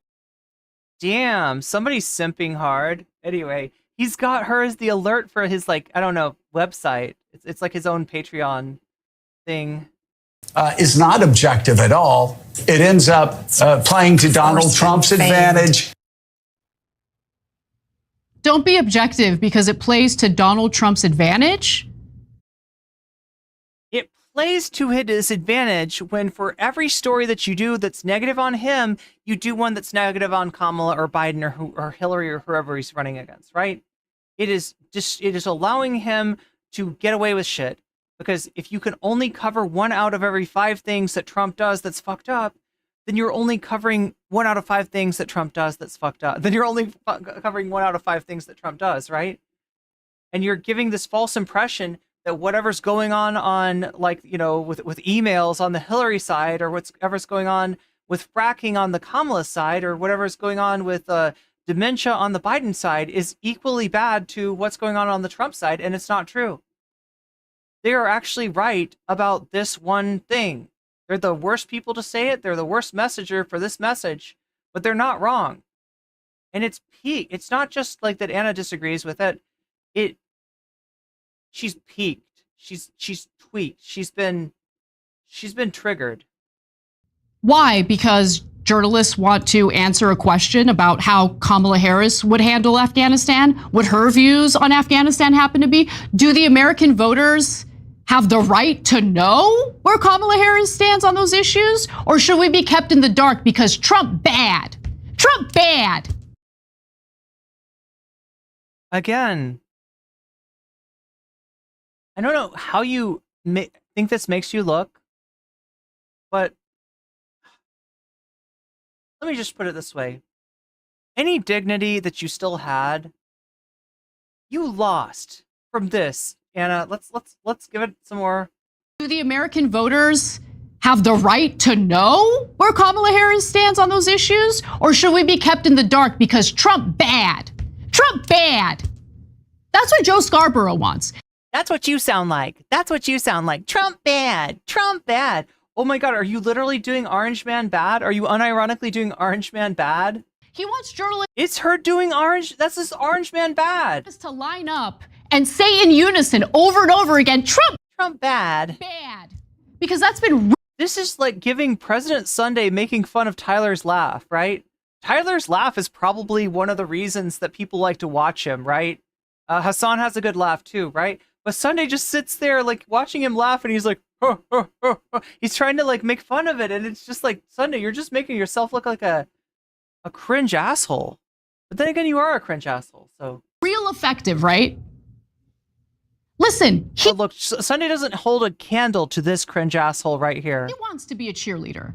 for one side. That's great. Go be a cheerleader for one side. But don't sit there on your boring ass morning show where you tried to gaslight the American public. She's right about it being boring. About Biden's mental health and pass judgment on people who are trying to get Kamala Harris, who are heterodox thinkers like me, to answer questions on something amazing, policy, where she stands on policy. Because there are voters out there, believe it or not, who aren't partisan hacks. Those are the individuals who actually end up deciding elections, and they want to know where Kamala. Is Anna Kasparian seriously trying to tell me that elections are decided on policy? God damn, Anna, I wish. That's what I keep on trying to redirect everybody to, but Kamala Harris stands on policy. Simply hearing Trump bad. But I love how you got a different standard. You're illustrating their point. You have a different standard for Trump than you have for Kamala Harris. Because if you're so worried about Kamala Harris talking about policy, you should make Trump actually say what the fuck he means. And you know that that's a quixotic quest. That's never going to happen, right? He's always just going to ramble. He's going to weave. He says like a million words and he doesn't say a single thing, right? But you're so focused on Kamala and her lack of policy that you're letting Trump go. You're letting the bandit get away with the bank robbery money. Over and over again doesn't work for them. I think the American people deserve to know where both candidates stand on policies. Wait, can we get the... I need to see it again. I want to thank everybody who supports this channel via actualjusticewarrior.com/join. Give me the money. Give me the money, okay? I said this in my When did she say that? When did she actually say that? Don't insult the intelligence of voters. And more importantly, please don't pressure journalists to suck at their jobs by being nothing more than partisan hacks like Joe Scarborough is, like Mika Brzezinski is. It is unbelievable to me. So look, turns out that some are taking this crappy advice already, as left-wing misinformation, unfortunately, is now part of our media landscape. And it's not something that I'm happy about, because... And does she know that left-wing misinformation has always existed, right? Alex Jones, before he was right-wing, was anti-Bush. And he did this whole thing where he infiltrated into Bohemian Grove. Now, look, it's a bunch of rich people, you know, getting together to do some weird ceremony and stuff. And it is like, I mean, you can criticize the people involved for being, you know, I mean, like, these literally are like the capitalists, right? But Alex Jones's like angle on it was that they're doing a literal human sacrifice. And it also that George W. Bush was in Skull and Bones, and that like he had this whole thing about the elite. They're all into this weird satanic stuff. This was where he started to go off on satanic panic, right? So, I mean, like, you know, left wing in the sense that it's anti-Bush and actually, you know, trying to be on some level like anti the rich. But at the same time, in a conspiratorial way that lends itself more to like witch hunts than it does to actually doing anything about structural inequality, right? So yeah, there's always been misinformation on the left, right? That's not a new thing. A lot of these sources I used to trust, I used to believe their reporting at face value. And then I came to the realization that they weren't telling the whole truth. They were admitting parts of the story. They were in some cases taking Trump out of context. And it was infuriating because if you put Trump in context and you actually report the story accurately, I'm not going to suddenly be a huge Trump fan. Give it 2 months, Anna. Give it 2 months. But I am going to get angry when I find out that the sources that I trusted were intentionally taking him out of context to make him seem worse than he really is. So there was a piece on that out in the New York Times today that I think you should all read. And it was titled, "Left-Wing Misinformation is Having a Moment. America's right flank remains the chief purveyor of misinformation, but this summer's political tumult created ideal conditions for falsehoods to spread among progressives."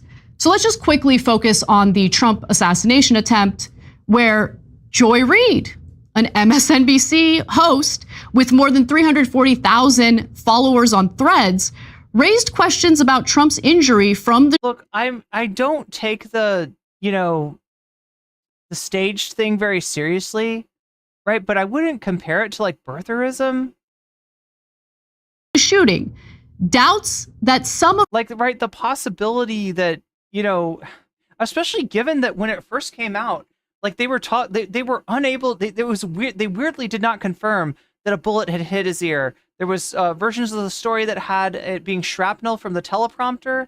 And, then some of the more conspiratorial-minded people thought that maybe Trump either didn't get injured at all or that he had, like, done it to himself with a razor pro wrestling style.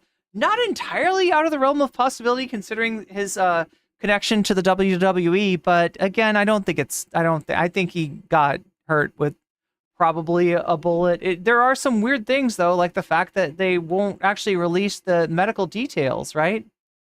You'd think that they would, but they don't. But regardless, I'm not going to conclude because of that he, like, nicked himself with a razor or something like that, and that he didn't really get hit, or that it was a plan, or that it was a, psyop or whatever. Like, I don't know. I need to see more evidence for that. But I don't think that Joy Reid is like poorly tights for talking about this.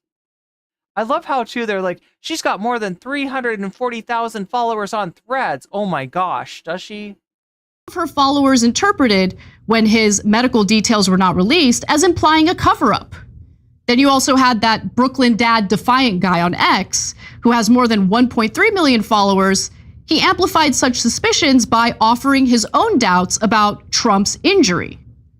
Yeah, the FBI confirmed that Trump got shot in the ear. Okay, like they took their sweet time doing that, okay? They basically had to be asked. And when it first came out, Christopher Wray was non-specific, right? It's just a lack of specificity. And honestly, with Trump, this is not a new thing, right? His medical examination was bullshit. Do you remember the medical examination that said he was like 6'2" and like 215 pounds or something, when clearly he's not? Confirmed by the FBI. Like, who are we? Really, we're going to play this game where we engage in conspiracy theories? Like, on one hand, criticize the right wing for engaging in conspiracy theories as we engage in conspiracy theories? This is the most shit-eating I've ever seen her expression. I think it's pretty gross. But as a result, not as gross as that shit you're eating. More than 1/3 of President Biden's supporters believe the assassination attempt may have been staged, according to a poll. Okay, but those are Biden supporters. Come on. In July by Morning Consult. Who's still supporting Biden? There's other stuff. Wait, why would they say Biden supporters? That's either a very old poll or a very silly poll. And like, I hesitate to even bring this up because people are hell-bent on being scared about Project 2025. But let me just be clear about something. There are all sorts of allegations about the Heritage Foundation's document, which again, they release every election cycle. This is the first time we have the Democratic Party specifically tying it to Donald Trump, because some of the people associated with the Heritage Foundation used to be in Trump's administration. Okay, does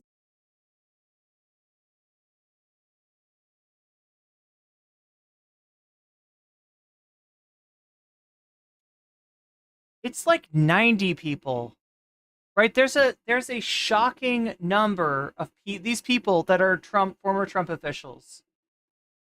And there's all kinds of breadcrumbs saying that this is going to be like, it corresponds with Trump's, plan. It corresponds with Trump's stated goals, right? Especially the part where you remove all of the public servants and replace them with Trump's loyalists. If he wants to be a dictator on day one, this is what he would have to do. Yeah, there's like fucking circumstantial evidence is still circumstantial evidence. And when you're, convicting somebody, that's one thing. You want it to be beyond circumstantial evidence. But when you're looking at like who is going to be the better president and what kind of dangers there might be in re-electing somebody, it actually makes a lot of sense. Unlike Anna's tweets as of late, which read like, what shooting? Oh, no, wait. Oh, I clicked the wrong one. What shooting? It didn't happen. It's a figment of your imagination. Why are you making it up? Whose team are you on? Shill, grifter, liar. See, I don't actually see this. I don't see it like a lot of people with these being loud and proud of the staged claim. That's why leftists sound like on Twitter when it comes to the issue of public safety. Oh no, I'm sorry. She's not even talking about the Trump shooting. When we're covering the shooting today, very first story. Wait, the shooting today, September 5th. Wait, what shooting is she talking about? Yeah, I meant to click on this one. Project 2025 was written by the Heritage Foundation, a right-wing think tank so scary that the Obama admin implemented their healthcare policy as its own. Look, I mean, that's true, but like it as a way of diminishing any concern and the very obvious, look, you're gaslighting us, Anna. First there was a gas leak, now you're gaslighting. Now you're gaslighting. Does that mean that Trump is you think Trump respects anyone who was in his administration? But okay. Yeah, if they don't write books about him, yes, I would say that there's a premium on people like that.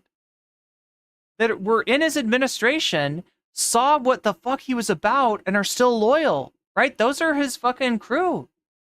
Let's talk about the specific allegations that we're not talking about like General Milley and General Kelly and like, oh my God, what was his name? Jeff Sessions, people that have rolled on Trump. We're not talking about Michael Cohen, right? We're talking about Trump loyalists. We've heard about what and JD Vance himself in Project 2025, which is a 900-page document. The media knows that most Americans, they don't have the bandwidth to sit down and read a 900-page document. So they get to say whatever they want about it. They get to claim that it includes all sorts of things that it doesn't even actually say. So for instance, Vice President Harris said on July 23rd that Project 2025 called for cutting Social Security. It was not a one-time mistake. She also said at a July 11th, 2024 campaign event, Project 2025 includes a plan to cut Social Security. So now here's the problem. You don't need Project 2025 as source material to say that Trump is in favor of cutting Social Security. He's made that fucking clear. So look, as much as like, you're finding Kamala Harris like misspeaking. But in practice, like what she's saying, there's truth to it, right? He will cut Social Security. He will try to cut Social Security if he's put back in office. He will not do the thing that we need to do to save Social Security, which would be raising the cap. And I'm not even sure Kamala will do it. Well, NewsGuard, which does a pretty good job in fact-checking these types of claims on both sides, took a look, and they found out that the Project 2025 policy playbook titled Mandate for Leadership, the Conservative Promise, does not even mention any proposed changes to Social Security. Okay, great. Left-leaning news outlet, thegrio.com, advanced the myth that Project 2025 proposes banning Muslims. He's already done that. Anna, you're literally sweeping for Trump here. Right, I get that, like, you know, look, she has found technical things that are not actually in Project 2025, but there's a reason that people are misspeaking in that way, and that's because Trump is already fucking, like, you don't need Project 2025 to know that Trump is for a Muslim ban. He already did one. Or no, he didn't. It got rolled back on him by the Supreme Court, but he's in favor of that, and he owns the Supreme Court right now. So what's to stop him?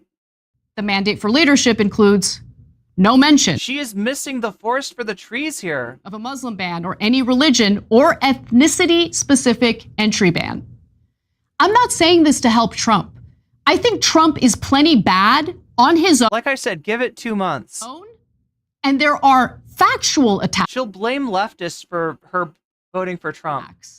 That you could use against Donald Trump to win the election. Making things up. Factual facts. To scare Americans into voting for the Democratic candidate. All it does is lead to people feeling. Again, look, like, point out the inconsistencies, point out the mistakes in left-wing, journalists, fine, whatever, right? But the ones that you're pointing out without actually saying, now, this isn't in Project 2025, but Trump has already stated himself as being in favor of this, right? That's the way to do it. That's the way to do it. And then, but the problem is that's not as interesting as saying they're just wrong. They're fear-mongering about Trump. This isn't actually a concern, which is what you're saying, which is actually sweeping, right? This is a concern. This is something that Donald Trump, given another 4 years, will likely do, and you're making it sound like it's not. So through constructing, you're literally constructing a lie out of the truth. That's so fucked up, Anna. That's so fucked up. Totally disgusted with politics because people eventually find out. And people are getting sick of the fear tactics. And what's amazing to me is that the people over there at Morning Joe desperately want journalists to engage in more scare tactics, to lie to audiences more, to lie to readers. I just want them to engage in more scare quotes. More, to essentially do political cheerleading for one party over the other. And whether it's done on behalf of the Republican Party or the Democratic Party, I'm sick of it. But Anna, you're doing political sweeping for Trump right now. You need real journalism, factual journalism. And where are you going to get that? From the Young Turks? Actual reporting in order to have a well-functioning democracy. Without it, we are hopeless. And so hopefully journalists don't listen. You want to talk about a well-functioning democracy while doing a report on Project 2025 when you don't mention the key detail that the whole point of that plan, which is tied to Trump in a million different ways, is to undermine democracy when he's already tried to do that once? Anna, you are so fucked up. Like I said, give it 2 months and she will be endorsing Trump. To knuckleheads. And I'll show you in a second why I think that's true. Joe Scarborough and that other guy, Barnacle, whatever his name is. I mean, fuck Mike Barnacle, but... I mean, just, we don't like Trump, so we want you to... Trump bad, Orange Man bad. On behalf of Kamala Harris or Biden or whoever. I mean, they've been outed as liars. Have they considered that maybe journalists don't want to embarrass themselves the way the crew over at Morning Joe has? They should think about it. Yeah, because TYT never embarrasses themselves. Anyway, let's take a look at what we've got going on down here in the comments.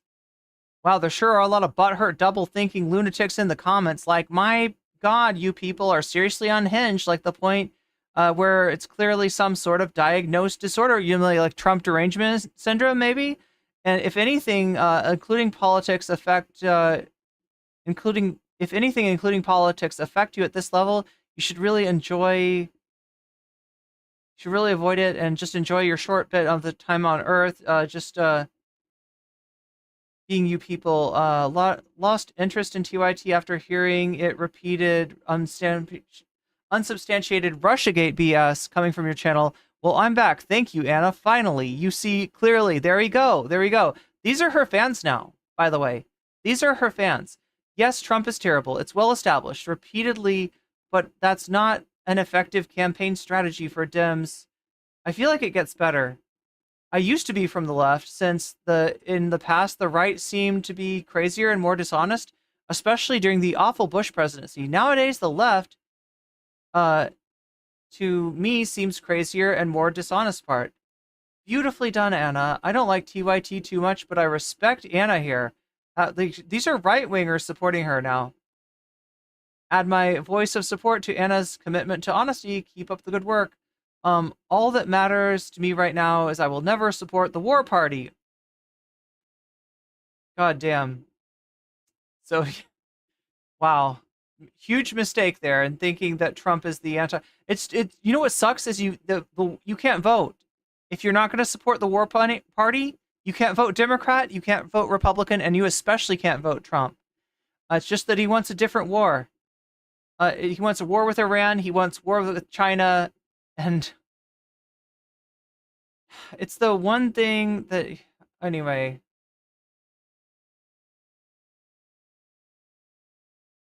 It's obvious who the war party is now. It's undeniable. All Trump really needs to do is explain why Putin didn't invade Ukraine before and what he can and will do to end the war in Ukraine. Make it easier for everyone else to understand, because it really is an easy concept to grasp. That is real reason neocons must do anything to stop Trump and make people hate him. Look through the smoke. The war party is always the greater evil throughout history. Don't be distracted by them. Compared to Kamala, comparing her to Cheney and Rumsfeld, basically.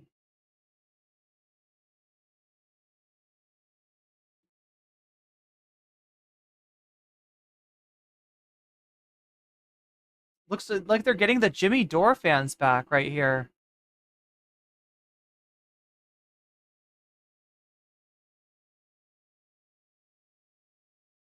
It's impressive to see Anna's arc. She's gone from being a reliable reporter to a jink shill that was completely unreliable, and around again to becoming a reliable reporter. I stopped watching TYT a while ago because I couldn't stand the bias. I presume that she'll be leaving soon too, since she's woken up somehow. Yo, dark enlightenment. Neo-reactionary Anna Kasparian arc soon. Anyway, let me show you a few of the other...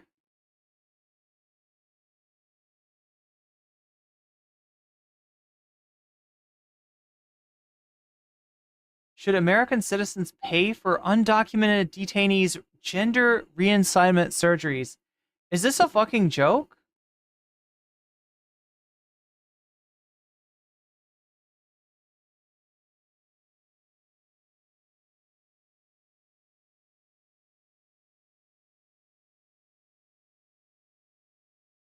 What's the FBI supposed to do? Okay, hold on. You can't make an arrest there because other than making the threats, he hasn't done anything wrong yet. The threat is a crime. It's a terroristic threat. Okay, but okay, sure. But you have to have it locked in a locker that is not in your house. That is in a facility somewhere else. Okay? I disagree. Yeah, I know. I disagree, Cenk. I know. Okay. Okay, but Cenk, okay, look, you and I have a lot of these private conversations. So let me just ask you publicly, okay? As a Californian, as an Angelino, you know full well that right now there is a huge problem with what Karen Bass, the mayor of LA, has dubbed crime tourism, where people are literally coming here from other countries, okay? They're flying here on short to do crime and then go back home after they take a crime vacation. Yeah. Short-term visas. They're committing crimes, including invading people's homes to rob them as they are in their homes. Okay? And what are people supposed to do? Yeah, my travel agent that I totally have was talking to me about a Los Angeles crime trip. You go in, you fly in, you do your crime, you leave. It's great. Do if there are people coming in fully armed, ready to rob them, threatening their lives, they're not allowed to have a weapon to defend themselves in their own home. They have to have it locked away in a lockbox in some other location. That makes no sense. No, Anna, it doesn't make sense because we're already in an ocean of weapons. Okay, goddamn. Goddamn.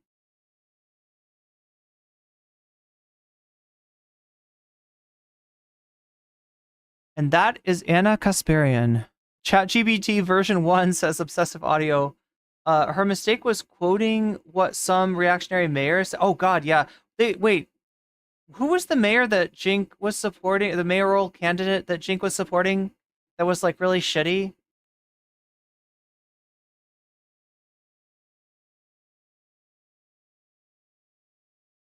Yes, you should have your guns locked away. Yeah. Thomas Jerome says, I'm subscribed to Chris Hedges, and he cited Jimmy Strassright, Jimmy Dore, on Revolution on the Right. God damn. Dore even claimed that Amazon strike was backed by Trumpers. Oh my God. So we got a new entry in the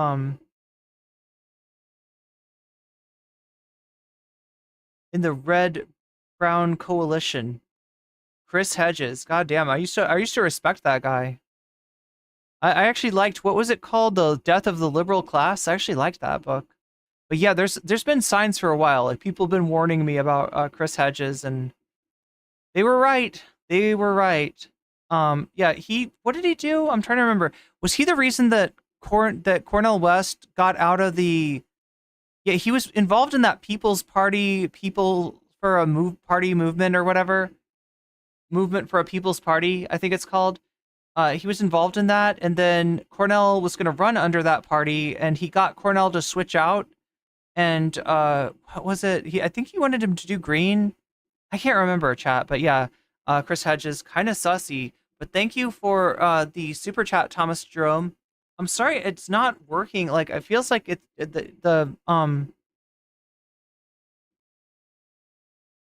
not triggering the alert for everybody.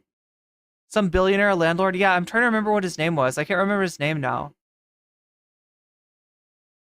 Are you okay with crime? Is the right wing? Yeah, it's right wing BS they've tried for years. So chat, we got to get to what is the topic that won the vote. Okay, I think I don't even have to do the math, right? Yep. Actual justice warrior copes about the debate. That's going to win. And that's going to mean that I need you to... What is the word that I always use?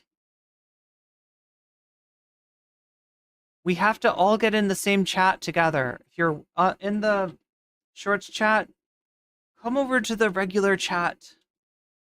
Rick Caruso, thank you. BCAT-K, you're on this. You are on this. It's Rick Caruso. That was Rick Caruso, and he supported them. She might have mold in the house like JK. Indeed.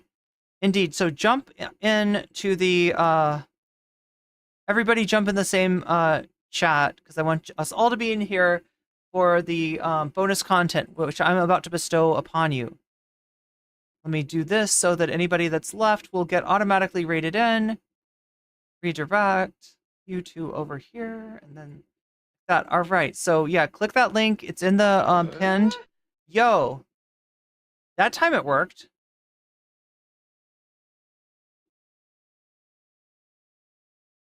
Thomas Jerome Newton says she has that luscious right-wing Cubano pipeline. You got an ad for Big Egg? Wait, for like what, omelets? Peter, Teal money is so strong. Yeah, who knows? Someday, Chattel, it'll be revealed who TYT is getting money for. Year of Sailor Goon says, if you have enough money to fly into California from an international airport and just rob homes in LA, yeah, and you take your ill-gotten goods back on the plane with you, it's totally fine. You'll totally get away with it. She's so full of shit. She is so unbelievably full of shit. So yeah, I'm going to end the stream now. Click on that link if you haven't already. And let's everybody get in the same chat, except for you, Twitch. You can stay where you are. And I am going to hit end the stream on...